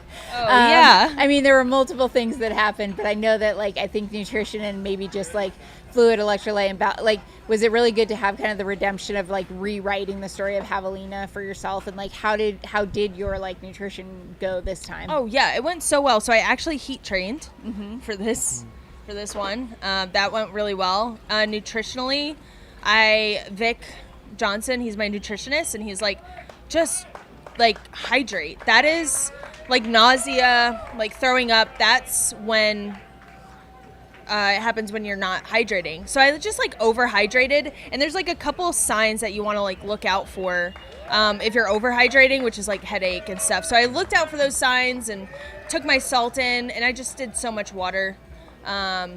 Just sprayed myself down. I took 3 bottles into Jackass from Coyote Camp to Jackass. Yeah. Which, you know, filling up all those bottles, it's like heavy, but you need it. And you want to spray yourself. I just don't want to run out. And I used all 3. Yeah. Yeah. It's a long stretch, 6.5 miles, but it's uphill. It's rocky. It's the rockiest, and it's it goes long. It runs long, that section. So that's like a pro move. I definitely think we heard Will say that he had 4 bottles on him. Oh, did he? Because he drinks 1.5 liters an hour. Oh, so wow. He was carrying 4 bottles. Thirsty boy. Yeah, exactly. So I think we have to wrap because we have awards. Yeah. But Tara, thank you for sitting down. Yeah, thank you guys. Congratulations. Appreciate it. Enjoy your pizza and enjoy your victory. And My pizza and Pedialyte. Iconic ultra runner. Breakfast of champions. Thanks, Tara. Thanks. Awesome.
So they know what I'm talking about. Just like that.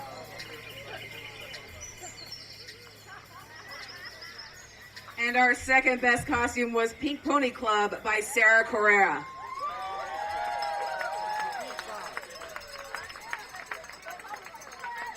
Yes!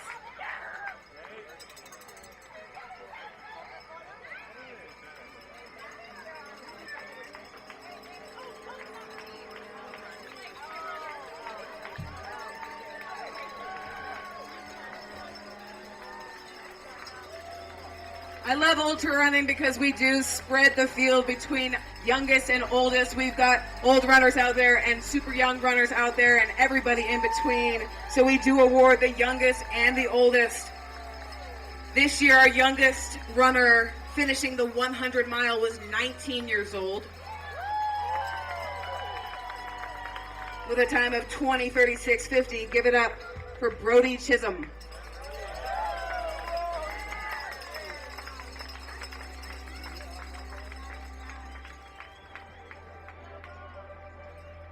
On the other end, our oldest finisher just finished, Sandy Pirtle, is 71 years old.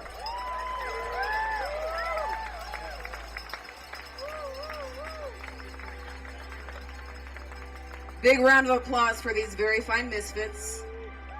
Keep up the shenanigans. We're gonna move on to our 100K top podium, and we will start with the men's division. In third place in the men's division, coming back to run this year after they ran last year, decided to maybe try their hand at a 100K. Third place goes to Cal Calmia with a time of 8:51:41.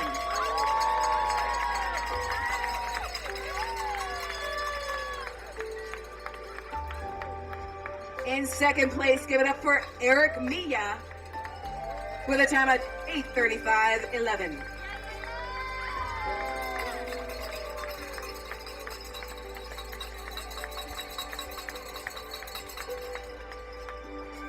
And your top for the men's division was Jordan Maddox with a time of 8:29:40.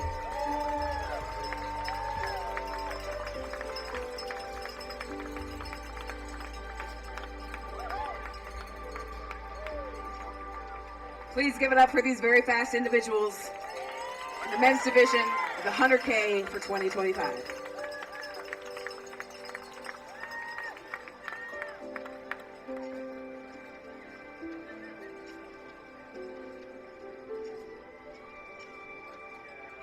From the men's division, we are going to announce the non-binary division. What I love about ultra running, and specifically about Javelina Jundred, is the inclusivity and the diversity of this incredible community. And I believe that visibility matters. So the first time that we did this, we had 1 or 2 non-binary individuals. This year, we had over 10. So we are growing because visibility matters, and I want everybody to run. I want everybody to feel like they can run and have a space here. In third place in the non-binary 100K with a time of 18:39:23, Morgan Roper.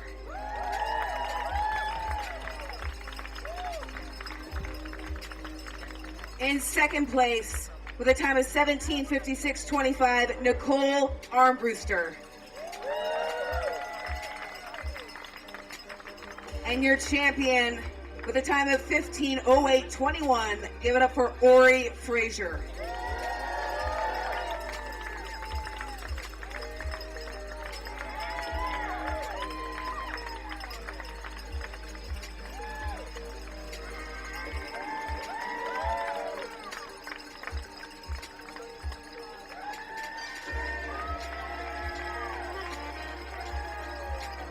Now we're going to celebrate the ladies.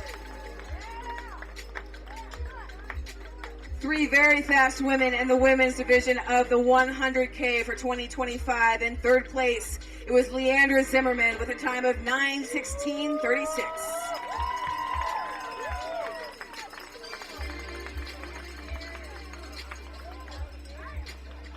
In second place, give it up for Corinne Shalvoy, 8:52:10.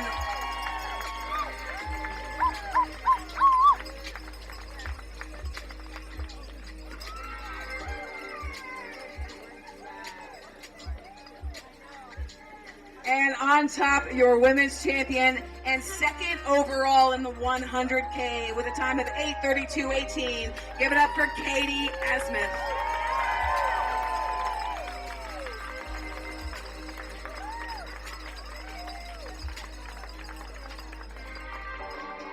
Everybody make some noise for these very fast ladies in the 100K.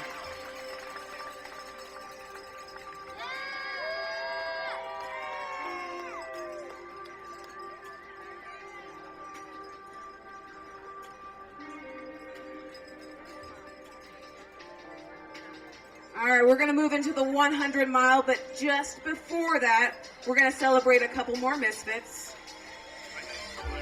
Best team is the best combined time between two individuals. So if you're coming with your friend or your partner, run with them and possibly win best team. So a combined time, which is stunning, of 25:16:20. Best team goes to Addie Bracey and Zach Bauer.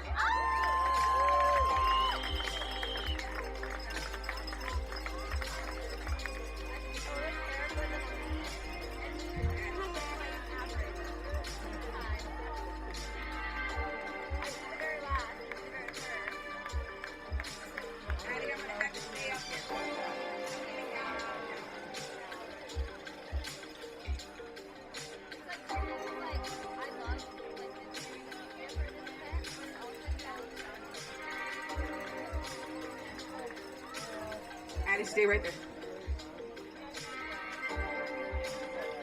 Our second and final Misfit Award is the Jerry K. Now, Jerry K is the founder of Javelina Jundred in 2003. She thought it would be hilarious to run loops in the Pemberton track here at the McDowell Mountain Regional Park. And somehow it went from 120 people to now 20-ish some years later with 1,500 people on the course. So big shout out to Jerry K.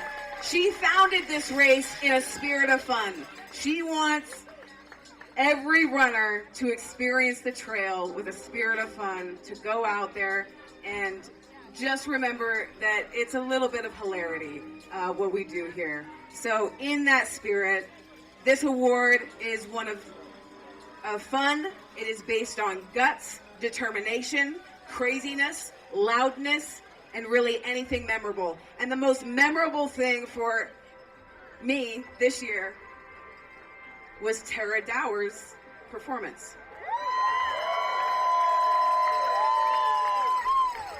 Tara Dower ran this race for the very first time in 2023, DNF'd. It was her very first DNF. You might recognize some of the photos of Tara with patches of choya all over her body. That's Miss Tara.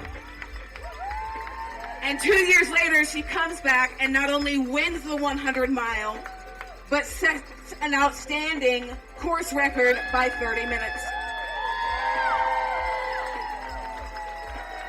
Stay up here. Please give it up for your Jerry K winner, Miss Tara Dower. All right, now I've got my ladies up here, so we're going to continue with the 100 mile podium. Outstanding performances across the board. In third place, give it up for Addie Bracey with a time of 14:45:02.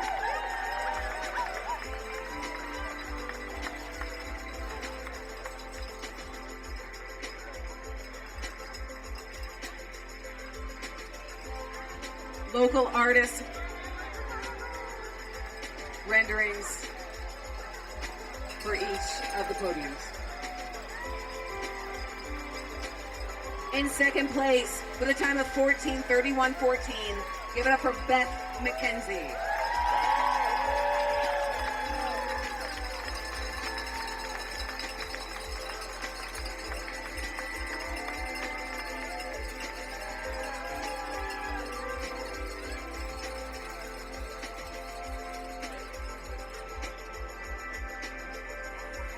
And your women's champion with a new course record by 31 minutes, with a time of 13:31.47, Miss Tara Dower.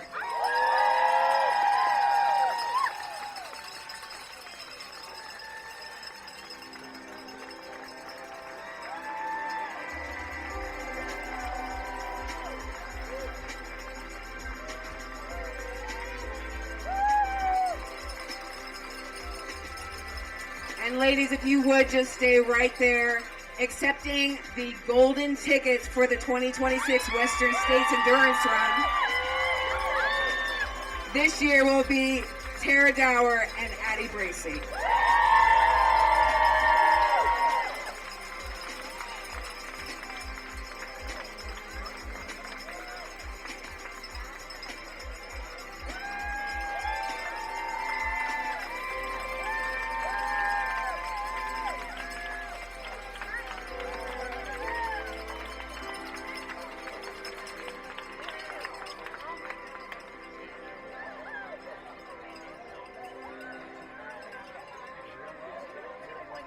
One more time, big congratulations to all of the finishers and the women's podium for the 100 mile. We're going to go ahead and move on to the men's podium. I want to state that every single man on this podium, 1, 2, and 3, ran underneath the previous course record.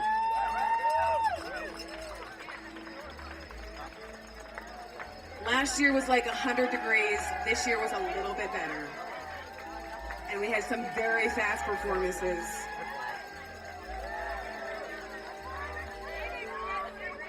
In third place, with a time of 12:19.58, give it up for Canyon Woodward.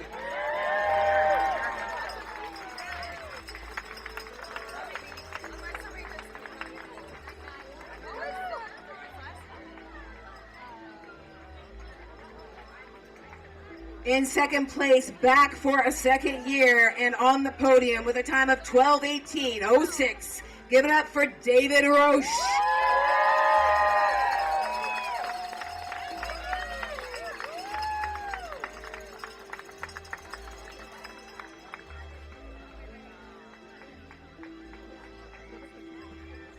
And your champion for this year with a new course record of 12:10.12. Beating the previous course record by 33 minutes. Your champion, Will Murray.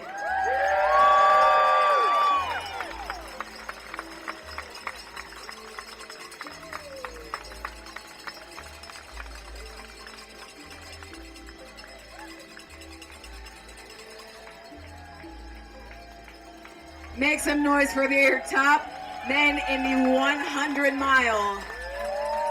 For the 2025 Javelina 100.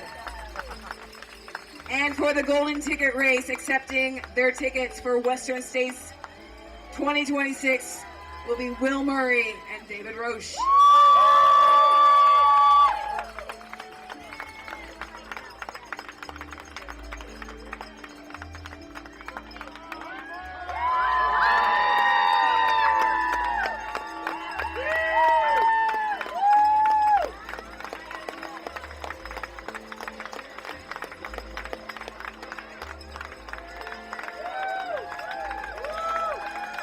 Rolling down to Canyon.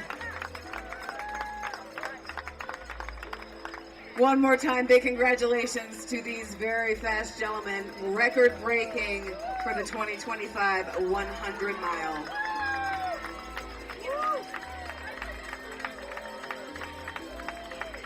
Really quick, I want to shout out a very special finisher who just came across the line. Coming back for a little bit of redemption and completing her 5th year with the 100 mile. 5-time finisher, Holly Sitzman.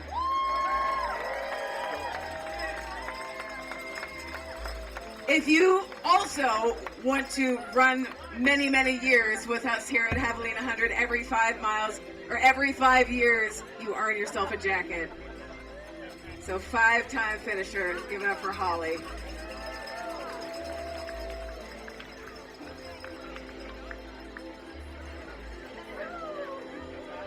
That is what we have for the 2025 Javelina 100 Awards Ceremony. I want to thank each and every one of you for participating in Javelina 100 and remind you, or at least announce, that next year Javelina falls on Halloween. So please come back for a Javelina Halloween in the desert. It'll be absolutely so much fun, and I hope to see each and every one of you back in the desert. Thank you so much for joining us. Please stick around. It's golden hour. It's the last hour of the race. We've got some incredible athletes still on the course looking for their finish. Please celebrate with us.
With a Kodak, or better yet, go to Times Square, take a picture of me with a Kodak. Took my life from negative to positive, I just want y'all to know that. And tonight, let's enjoy life. Pitbull, Naya, Neo, Tesla.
Baby, I'ma make you feel so good tonight. 'Cause we might not get tomorrow.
mission, make them boys go loco. They want my treasures so they get their pleasures from my bow tie. You can see me, you can't squeeze me. I ain't easy, I ain't sleazy. I got reasons why I tease them. Boys just come and go like seasons. Fergalicious, I'm delicious, but I ain't promiscuous. And if you were suspicious, all that is fictitious. I will kisses. That puts them boys on rock, and they be lining down the slide just to watch what I got. So delicious. It's hot, so delicious. I put them boys on rock, so delicious. They wanna taste of what I got. I'm delicious. Fergalicious, fergalicious, fergalicious, fergalicious, fergalicious, fergalicious, fergalicious definition make them boys go crazy. They always claim they know me, coming to me, call me Stacy. I'm the F to the E, R, G, the I, the E, and can no other lady put it down like me. I'm fergalicious, so delicious. My body stay vicious. I want to shout out another 5-time finisher of the Javelina 100 mile. Give it up for Kevin Metz. K Money.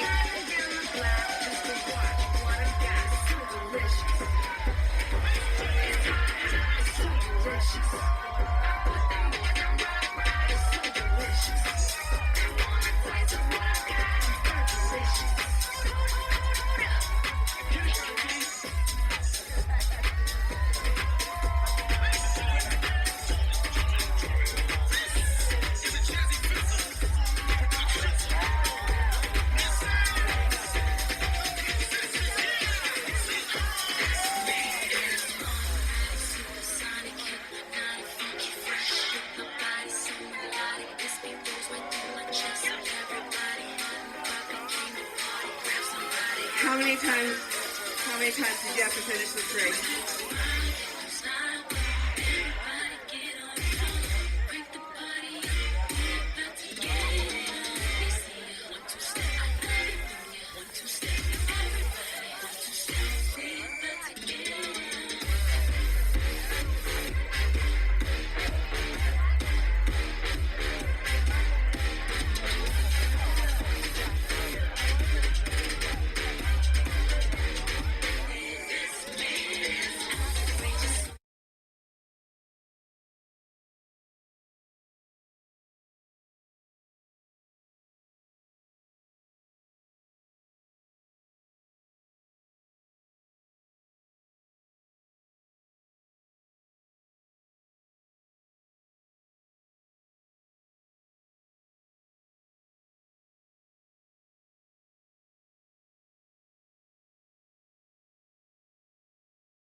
Welcome back to Mountain Outpost coverage of the 2025 Javelina 100 mile. I am Corinne Shalvoy, joined by Caleb Stevens, and welcoming Beth McKenzie, second female to the couch here for a little post-race interview. Congratulations, Beth. Thanks so much. When I was on Friday, yes, I didn't expect to be here again in second place, so I'm really excited. Thanks. Okay, it was your first 100 miler. Tell us a little bit about the experience for you. Well, first of all, it's like, it is the party that everybody talks about. So it's hard because there's this whole like dissonance in your head of like, I want to be having fun at this party, but I'm vomiting and I'm pooping myself and like, I'm sort of miserable, but here's an aid station and look how fun it is. And it's just like this weird, it's like hallucinatory almost, right? Like just these extremes all day long. But it was such an adventure. Like it started out fast, and I knew I would start out fast, but within myself. So I was sort of with the lead pack of women through the first lap. Mm-hmm. I think Valerie went ahead for a while, but then there was three of us. It was myself, Tara Dower, and Carla Molinaro, and we just got into a good rhythm. We had so much fun that lap. Nice. And I was hoping after we got to headquarters, we'd all like regroup after that lap, but it never happened. Tara went ahead, Carla was ahead. I took a little longer in the aid stations, and then lap 2 actually, like immediately something was just going straight through me. So I had, like, this is a joke. This is the we got a course map as our drawn beautiful course map, like as one of the gifts for winning a trophy, and my friend Ella said, oh, you can just put like a little X on each spot where you had to go to the bathroom. And I was like, that would be like all X's. Yeah. So lap 2 was really tough. I lost a lot of time actually. And I spent about 75% of it trying to figure out how to explain to my crew that I wasn't going to be continuing lap 3. That was it. I was done. So I came in. I was still running, but I just kept having to stop every mile or two to go to the bathroom. And came in, and I was like, you guys, I'm done. I don't think I can continue. Like, it's really bad, and I can't keep anything in. It was awful. And they're like, just reset, go to the bathroom. So I like sat down. I put on all my stuff. I just watched this video back. And then I went to the bathroom, and I came back, and I took off all my stuff, and I was like, I'm not going out. And they're like, you're going out. And they're like, you're fine. You're talking fine and whatever. And I was like, I can't. Are you guys going to be mad at me? And there was this whole like debate for like, I think 7 or 8 minutes. Oh. And I was like, I'm not going. And they just kept changing my shoes and like doing stuff. And then they're like, oh, out you go. And I was like, what? And somehow I was on lap 3, and I started running again, and I had very many fewer toilet stops, like maybe only 2 or 3 over the whole lap. So things were starting to improve. And every time I was running, the pace was good. It was just when I had to stop that, you stop. But I never walked. And then I got through lap 3 on my own, and I knew I was going to pick up Ella, my pacer. So that was great. We had little matching outfits, and she really helped me boost the vibe. And we had a good lap 4, and then lap 5, I really struggled at all. After lap 4, I ate some pizza, and then there's been a lot of real, like, even top people with real food. Like, I was hanging out. Pizza a couple of times, noodles a few times, because I could not. I only took like maybe 3 gels in the last 3 laps. You needed to I was refuel. running on fumes, so like my heart rate was super low, and I was just like trying to get it done. I felt like I was going slower than in the end. My time, I was really surprised because I didn't look at my watch the last like 3 laps. I was like, it's not worth it, and I just kept chugging along. Past Carla, like a couple of the girls sort of dropped out from the front, and Tara was way up ahead, which was great. So that wasn't like I was trying to catch her or anything. I was just trying not to lose space behind. So the last lap, everything started coming up the other end. So there were a lot more stops for that. But every time I would just vomit and then keep running, and never walked, but just took too much time in the aid stations for my husband. He didn't like that. He was like, let's go. And I was just like, I don't want to go. But yeah, I made it to the end. Second place, super happy. 14:31, which is a very, one of the fastest times ever run on this course in your debut 100 miler. So that's amazing, especially considering how much time it sounds like you used in aid or to decide whether or not to go back out and eating and all of those things. So really moving time wise, Yeah, I think my moving time would have been pretty good. I haven't had the heart to look at my Strava this yet. is pretty good too. Yeah. Even with the elapsed. Oh yeah, exactly. And I was super happy, and I am so glad they made me continue because I can check it off the list. I don't think I'll be doing any more 100 milers soon or at all. Never say never. Yeah, but yeah. Well, shout out to the crew. And shout out to you in your second place in the 100K. I appreciate it. Thank you so much. Amazing. You guys ran so fast and just impressive. Like, did you have splits in mind that you were going for and thinking about, despite where you were at in the field, and were you kind of trying to stay within those, or were you really competing? I was not really competing. I was definitely competing with myself, and I set like pretty conservative goals, I think, because I just said 3 hours a lap, 15 hours, that's my goal. Yeah. I mean, and that would still be a great race. Like typically that's like still rounding out the podium or something. So I thought 15 hours, and then you knew the first lap, even though it's longer, it's going to be faster. Yeah. So I just said 3 hours a lap for them to like keep me on, am I here by 3, 6, 9, 12, 15 hours? So that was it for me. Yeah. Did the 100-mile distance live up to what you thought it would be? Ooh, yeah, for sure. I do wish I could have enjoyed it more. Yeah. Like, I think if I hadn't been so sick, I would have actually enjoyed it. My legs were surprisingly okay. I was surprised out here because I thought, I'll stay dry the whole time, like my shoes and stuff. But with all the ice bandanas and hats, my shoes got really wet, and I got blisters, and I never get blisters. So I had to deal with changing shoes, which I never do in 100K. And I changed shoes like 3 times. Wow. But I think I was also just wasting time in headquarters. Let's change my shoes again. Oh, do you have some more socks? Okay.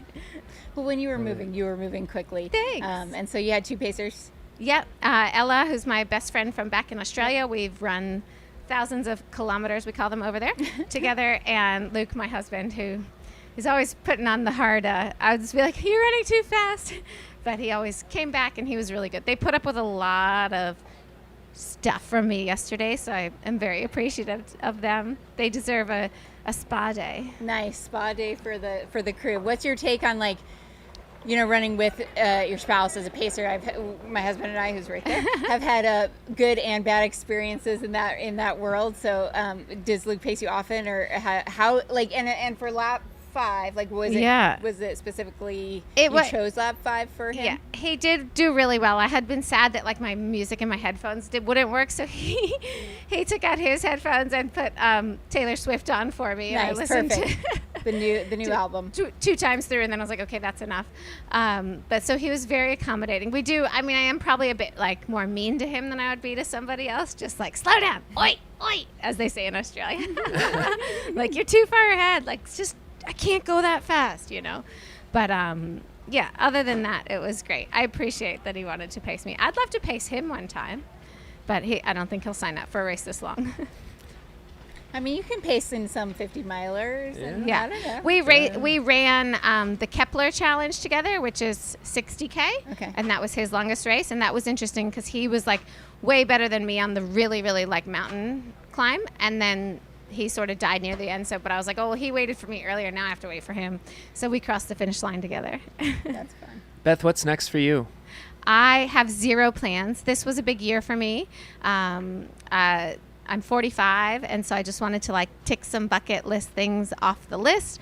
I had a huge year, did like Tara Dower, Ultra Trail Australia, CCC, and then Javelina was the cherry on top, and I have no plans. I booked a house at Tara Dower for UTMB, but I'm planning on just crewing friends and haven't signed up myself. Amazing. Yeah, I think this is it.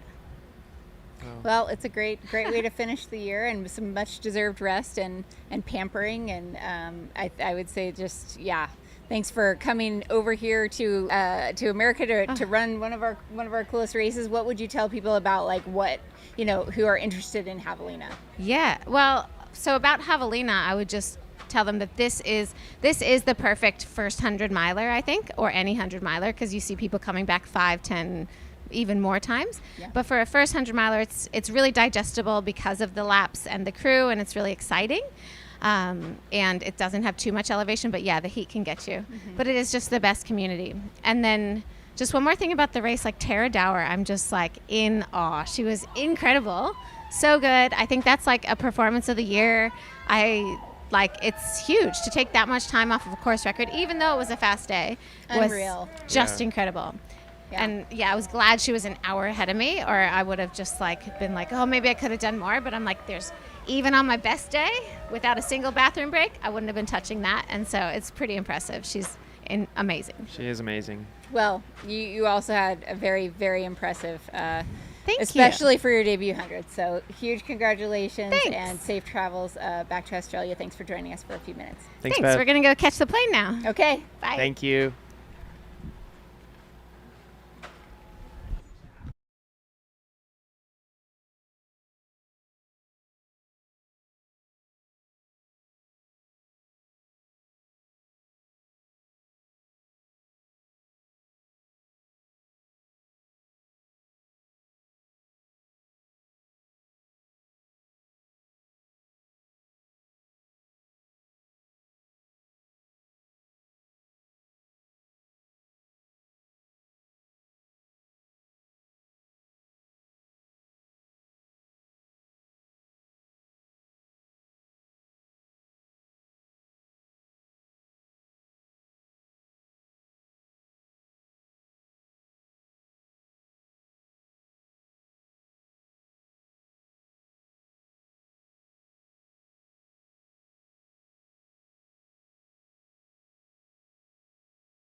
Represented by HOKA, Caleb Stevens, Corinne Malcolm. No, here. I'm Corinne Shalvoy. Oh my goodness.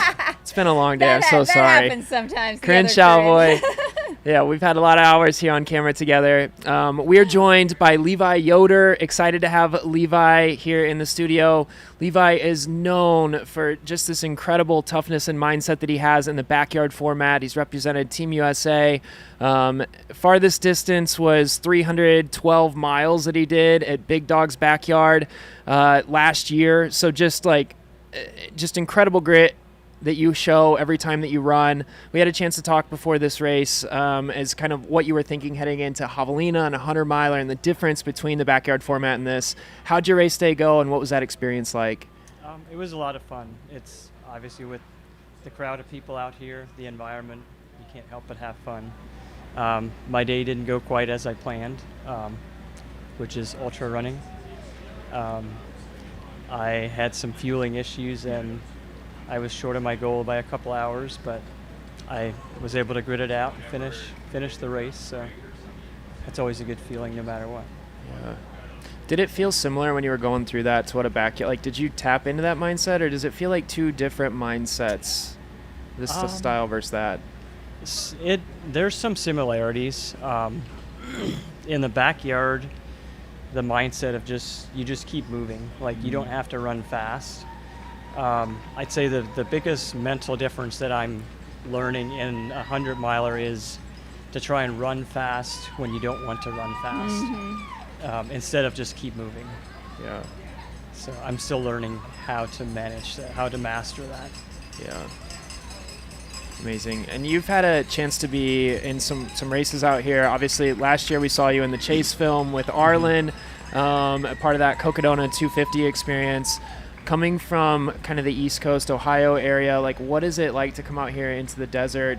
Do you love this environment? Like it's starkly different from what you're used to back home. It is quite different, and right now the temperatures are coming from Ohio. The temperatures are cooling off, so it doesn't play the best into coming to the heat. But I love heat. I love the desert out here. So. It's always a ton of fun. Awesome. Have you any recon on the course, or did you know what to expect? I did. So Okay. we were out here in July, 1st of July I was out here. Okay. So I came out and I ran the course. Yep. So I did know what to expect. Pretty toasty in July too. It was. You got you got a taste for that heat. Did it feel like cooler? It felt a lot Yeah. cooler. I think when I did it in July, by the time I finished the loop, it was like 114. So I was very hot. So this felt a bit cooler than that, but Okay. yeah. Amazing. Are you going to continue, in kind of hundreds or going to mix it up with some, backyard type stuff? Like how are you feeling about like the formats and the distances that you are drawn to right now? So there's some things about each one that I love. Backyard is kind of where I started, so I have a hard time stepping away from that. The sense of community you build in a backyard, like I've heard that. starting every hour together, you really get to know people. I really love that about a backyard. And then as far as like the 100-mile format, it allows you to push yourself and see what you're capable of speed-wise. Because in a backyard, obviously, you can't gain any time. Your pace is set. Yeah. So kind of there's pros and there's things that you like about each of them that maybe help round you out as an athlete. So are you doing any kind of, or do you do any kind of like mental training, psychology, like for either or? Like, it's probably very mentally taxing also to not have a race where there is an end. Do you do any of that yourself, or do you do you work with any coaches on the mental side of the game? Not really on the mental side. When I first started getting into backyards, I listened to any podcasts I could. I listened to a lot of Courtney DeWalters about her pain cave. Any podcasts I could find on mental strength, and just gleaned little bits here and there and tried to apply it to myself. Nice. And it's something you can grow for sure as you practice it, and it helps you in everyday life as well, you know. Yeah. So What's next for you? that's a good question. I'm on the wait list for Cocodona, pretty deep, so That kind wait of- list moves a lot, though. I think You're on the know? wait list too, right? We're not going to talk about that. okay. But okay. Yeah, I'm on there too. I'm buried as well. Okay. So, as of now, that's the only thing. I would like to go back to Big's backyard next fall. Yeah. Currently, I'm on the roster, so Okay. we'll see if that moves at all. So, those are kind of the two that I'm looking at for next year as of now. Nice. Kind of depends on what happens with the wait list. and What do you stuff. think about what happened this year? You know, the world records going down in that, you know, format. You're here, talking here in recently. in Bigs. In the Bigs? Yeah. It was a crazy race to watch. Yeah. What did they end? I don't think I saw at the very end. What did the So winner end up with? They ended up with 114, so they were 5 hours short of the record, or 6 hours short of the world record. Okay. The women's record did get broken Yeah. by quite a bit. Okay. Got it. I think But she that was, equates to how many miles on the men's side? So the men's side was 114 hours. Yeah, math. Like I know. 470 And or it's something like that. Yeah, it's it's like- creeping towards the 500 Ugh, mark there. So they would have started Saturday and finished Thursday morning, I think. Brutal. Whatever it is. It's a long time. It's a long, long time. Yeah, That's so- amazing. Wow. Wow. Cool. Well, good stuff, man. Yeah, so excited. It was so fun tracking you, you know, this yesterday and leading into this week, being able to chat with you, you know, with the team beforehand, and just like so inspired by what you do. And it's so cool to see you out here in this type of a format, and like the mental resiliency that you've built and the natural skill that you have. Like I'm just super stoked. I hope you continue to come out for stuff like this, because dude, it's just awesome. thank And it's you. fun to see that crossover too between the different, you know, disciplines and Yeah, whatnot it's within like the sport. sometimes, yeah, we say FKT, we say triathlon, you know, but this is like your own, a different sport that Yeah. you're almost a different sport that you're coming from into this type of format, but keep also sharing like the knowledge and the stories of, you know, this, the backyard format, because it's so fascinating, and who knows, there might be somebody who that is their strength, is doing that type of racing, and maybe they just don't know enough about it. So just Yeah. like you follow all those podcasts, like also, yeah, spread the word on kind of how to, you could probably become a coach just for backyard format stuff. There's probably an appetite for that out there. Sure. For sure. But congratulations on getting it done, and Thank you. staying positive. It's not easy when you're not having the day you want to stick with it. Yeah. You know, There were some low moments, but yeah, I was determined to not quit. So good, it's amazing. Well, Yeah. congrats, and thanks Thank for you. spending a few minutes with us. absolutely. thanks, Levi. for having me. Thanks, man.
Welcome back to Mountain Outpost coverage of the Javelina 100 presented by HOKA. This is the 2025 edition.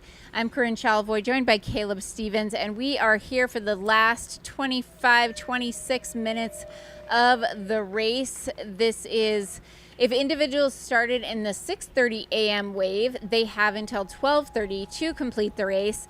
And want to give some shout outs to the folks who came through here recently, may have been interrupted by our coverage of the awards, as well as just having a couple cool interviews here. But we want to call out everyone who has crossed that finish line. Most recently, that's been Alec Torrio, George Mialakalis, Thomas Doherty, Karen Bonet-Natraj, Danny Westergaard, Angela Millett, JC Rapier, Emily Stern, Eugene Wang, Jeff Clear, Natasha Mazumdar,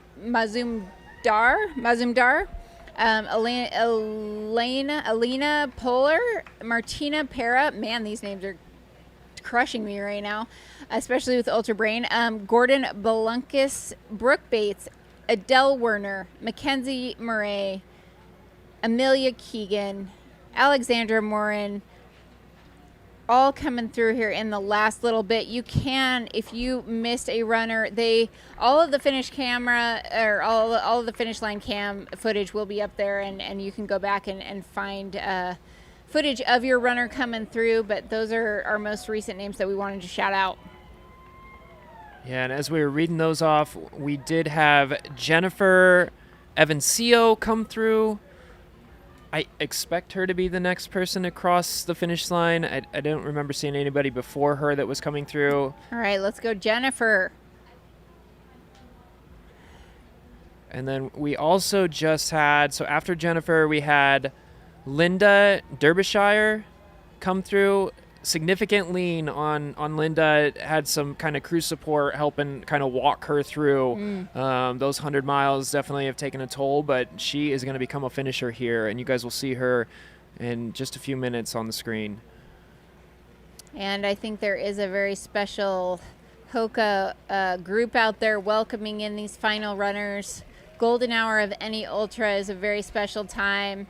Sometimes the most well-attended finish line party there is. I don't know if that's Jubilee or not, but there's an amazing costume. Oh, it's the Lorax costume. I just saw the Lorax out there. That's pretty solid.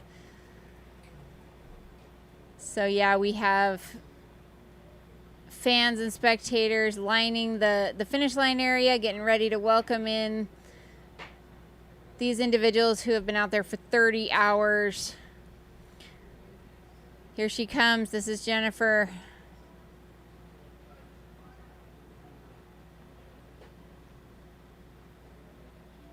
Massive congratulations to Jennifer Evancio finishing out the Javelina 100.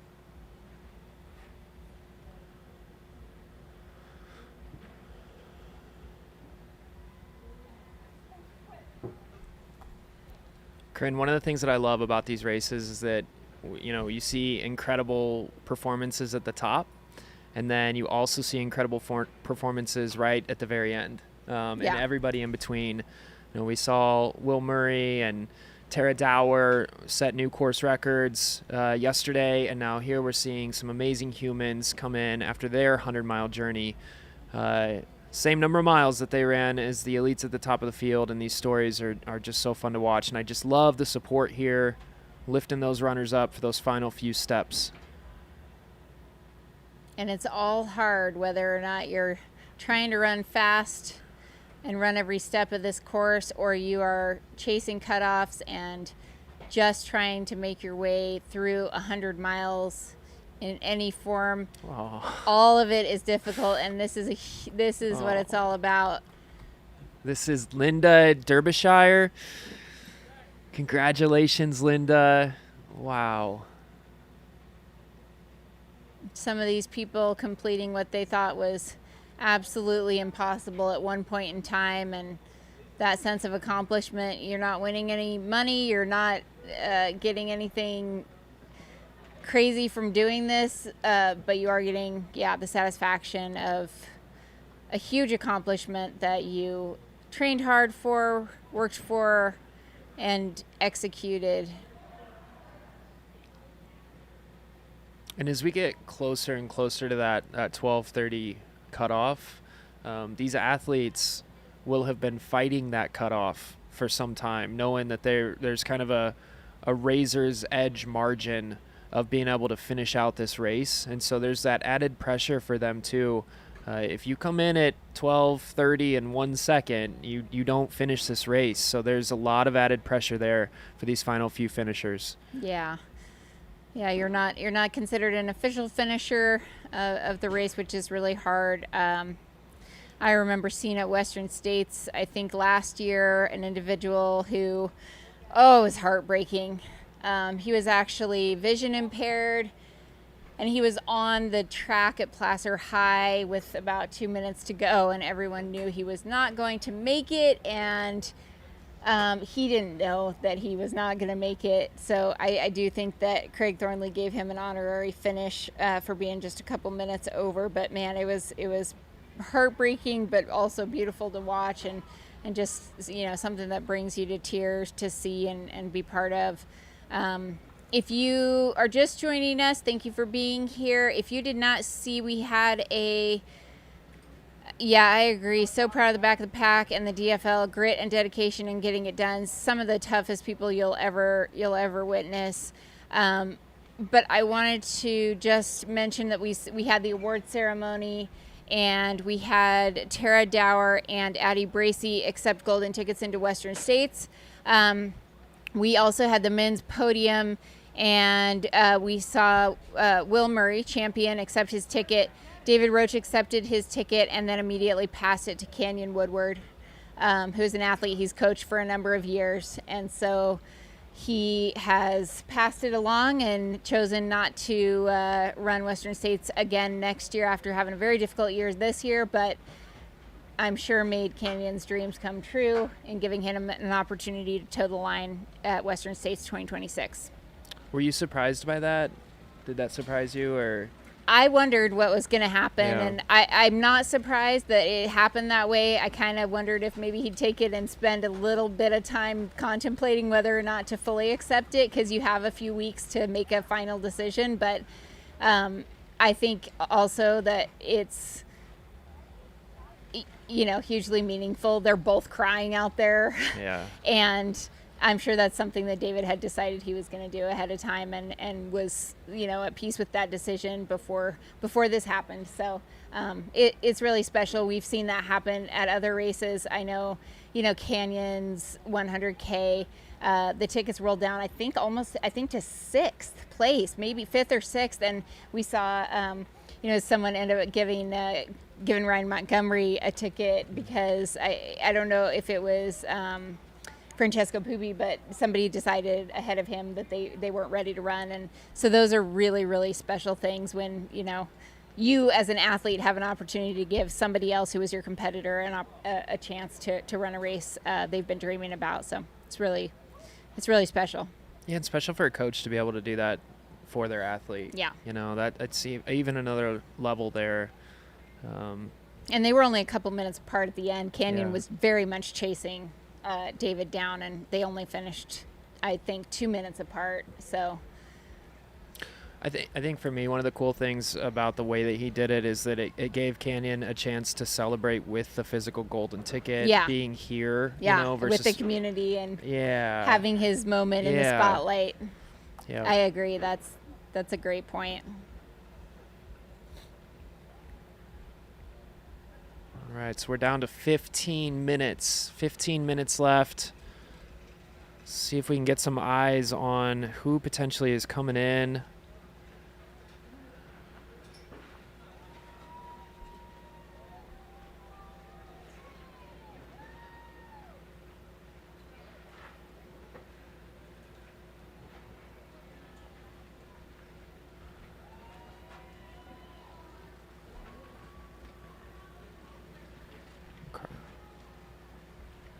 Looks like we have Alan Pettit, who has checked into kind of the entrance here to headquarters, and then followed by Nick Marion. So that's bib 354 followed by bib 970. We should see them here pretty soon.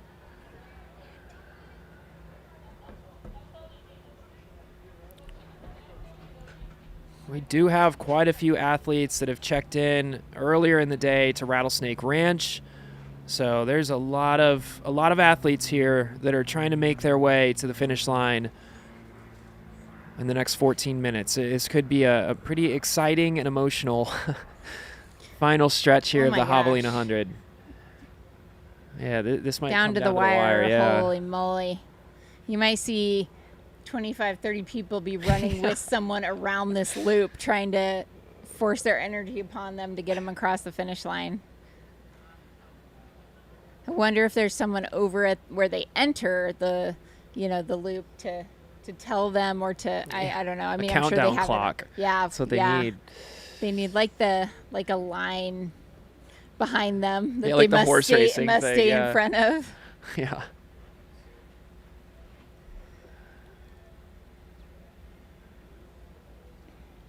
There's also a lot of people here that are probably pretty dehydrated after 2 days in the desert, all the miles. Starting to warm up. Yeah. And then just from like a spectator, perspective as well, like there will still not be a dry eye though at this final few finishers. But yeah, great point there. It is getting warm here again. So, early morning up until probably maybe an hour ago, still felt pretty good out. At this point, we're approaching 80 degrees. So just it makes it hard. This last hour of this race is just difficult again because that heat is in full force.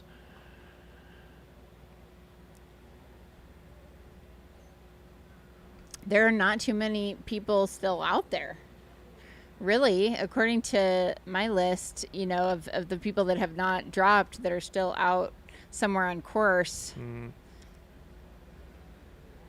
it's like 10 or 12 maybe. And there were 800 starters in this race, so we've seen a lot of them come through.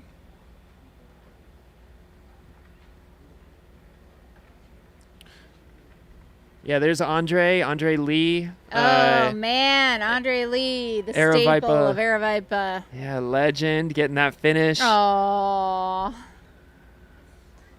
for someone who races so much, every single one. Oh, 5. This is his 5th. Wow.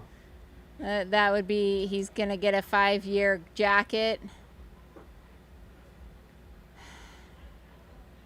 Cutting it close, but making it happen.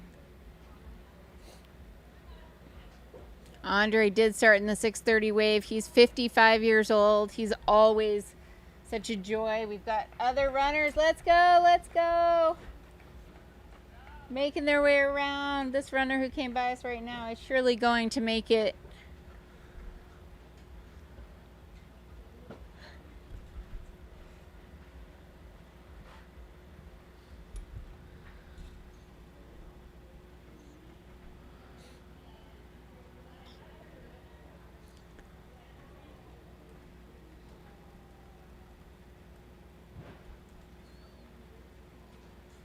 I wish we had audio on the finish line, but I don't think we can because of the music. Yeah. Unfortunately.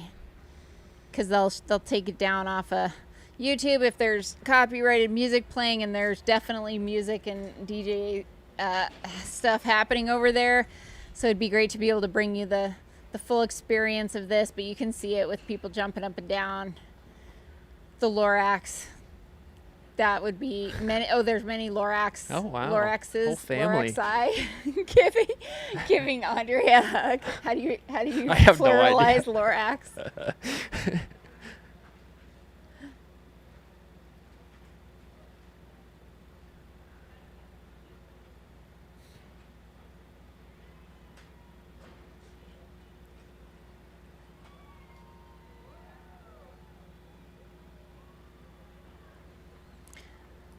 Another finisher coming around the corner, getting close.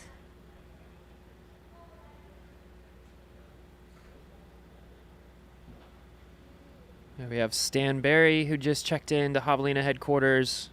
Hopefully we'll get eyes on him soon.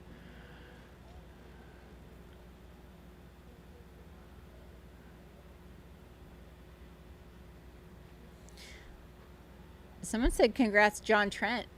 Is that the John Trent, media director for Western States?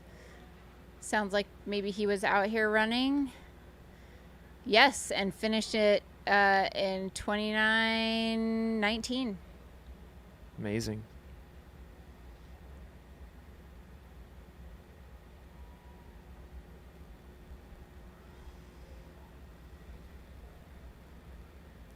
Andre Lee has 204 races on Ultra Sign Up. This is a ultra running devotee if there's ever been one. Yeah. Starting back in 2016, so not that long a time frame either, a 9-year span. But if there's an Aeroviper race out there, name it and Andre's run it, because I've seen him at every single one of them I've been to. But looking through the list, it's yes, he is the ultimate. Maybe has never run a race that's not an Aeroviper race. I think that speaks to the the level at which Aeroviper puts on events. I believe this is Stan Barry. Stan Barry! What a special moment. Crossing that finish line with 8 minutes to spare.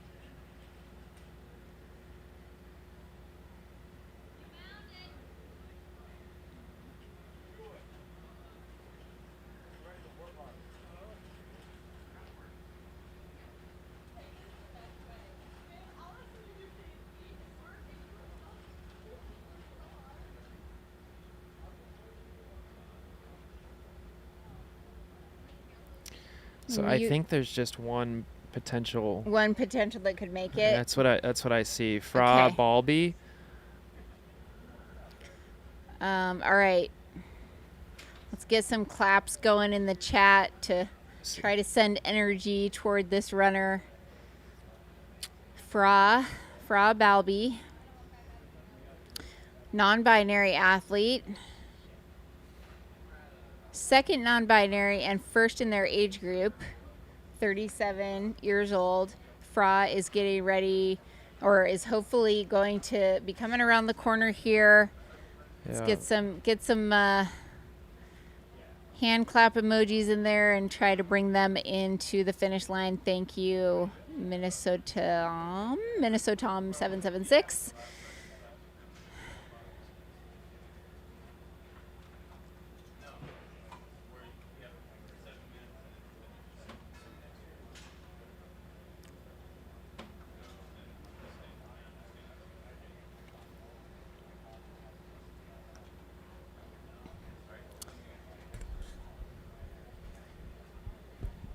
Thank you for being with us in these final few minutes before the finish of the 2025 Javelina 100. I'm Corinne Chalvoy, joined by Caleb Stevens, and it has been a historic year in the desert as 1,400 plus individuals have been running loops for the last 30 hours. That's a lot of loops. A lot of loops happening. Yeah. It's been a party. What'll be the lasting memory of this year's race for you? I think I have recency bias because David passing the ticket to Canyon was pretty good right there. That was maybe Tara Dower falling on the ground as she always does at the end of some of these events and just collapsing, but into a happy puddle of I just did that and something that was absolutely mind-blowing. That was pretty cool to witness. I don't know. I think when I was around my first loop, I passed a lot of people and I cheered all of them on, and they were all super, it was just cool to see everybody out there loving what they were doing, staying positive, giving you cheers back. Just the community aspect of everyone being in it together is really special. And yeah, it's not something that you get to experience every day. So that's definitely going to stick with me. Anything that stood out for you?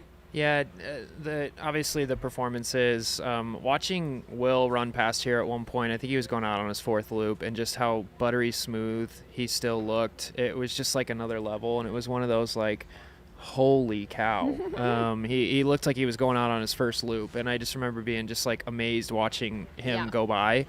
And then when he came in and talked and chatted with us, I don't know if I've ever talked to someone that was more calm. Like, it seems like his heart rate is at like 10, 10. you know, and he just did such an awesome thing yesterday, and he was just so chill. So that'll definitely stick out. And then kind of that stark contrast too. And, you know, Tara comes in just like bounds of energy. I think she right? still just has like, 800 milligrams of yeah, caffeine well, that could be it coursing too. through her veins as she scarfs pizza on the couch. But that, like, yes, there are so many different personalities and, like, different types of demeanors that can have similar or equally as impressive of results. Yeah, so those two experiences were really cool for me.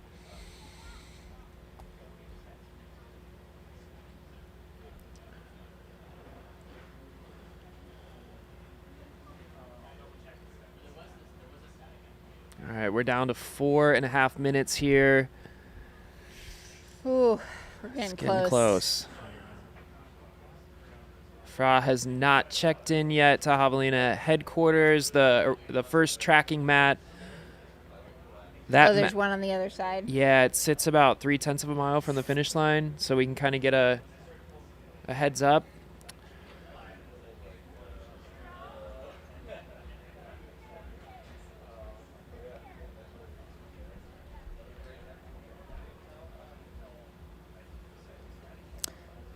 Possible we would have one more finisher before the end of the race. TBD if that happens or not, but it's getting very close. If not, Andre Lee, and then there was one individual after Andre would be our last finishers for the 2025 edition of the race. And Stan Barry. Yeah, Stan's the one there in the bucket hat, just really chilling. Yeah, just like finish the race, just I'm having done. a good time. I'm sitting down. I'm laying. I'm lounging. I'm not standing up for a while here. I love this. Somebody get that guy a drink, maybe a foot bath or something. He's having a good time.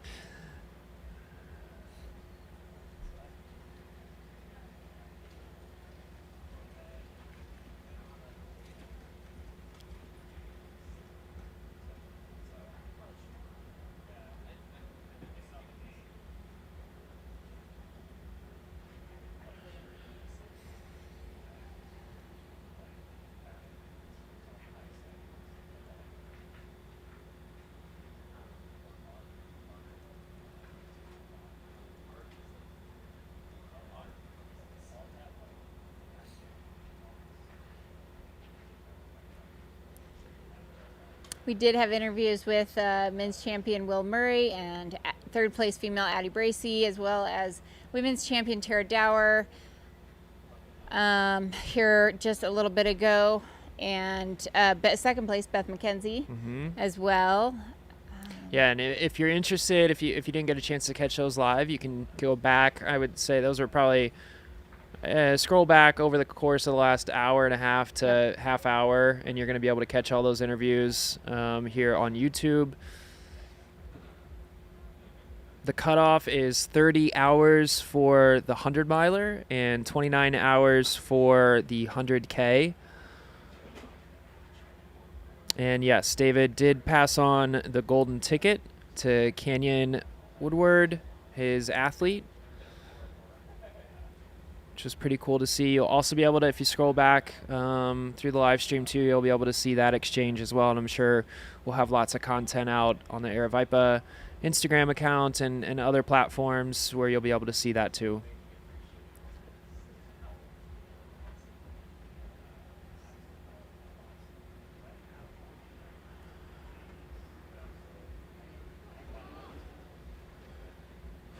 Oh man.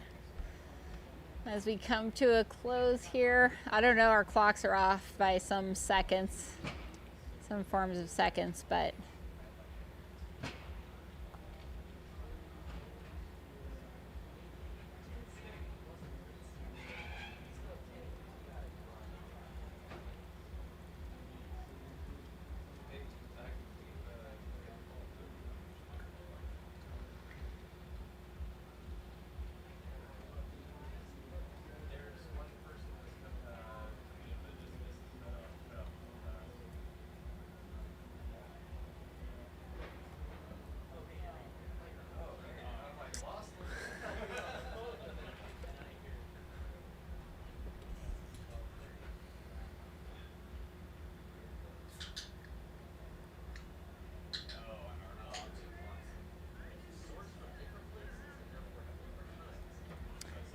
Yeah, I think that is probably a wrap on the 2025 Javelina 100. And yeah, we want to thank you all for tuning in here. If you've been inspired, check out, sign up early whenever registration opens, but check out all the options here and come join in person in the fun, whether crewing, spectating, racing, or just hanging out. Next year, I understand the race is on October 31st exactly, and Dia de los Muertos is that weekend as well, so it is bound to be even next level. Yeah, thank you to all of the production crew, the drone pilots, the follow cams, the volunteers, especially all the commentators here this weekend in making this happen. And big shout out to Mountain Outpost. Give them a subscribe if you have not already. And we will be back with you next year at the same time. Yeah, full team effort. Always a pleasure. All right, Great to join Caleb. you here. Great. Awesome. Thank you so much. Take care, everyone.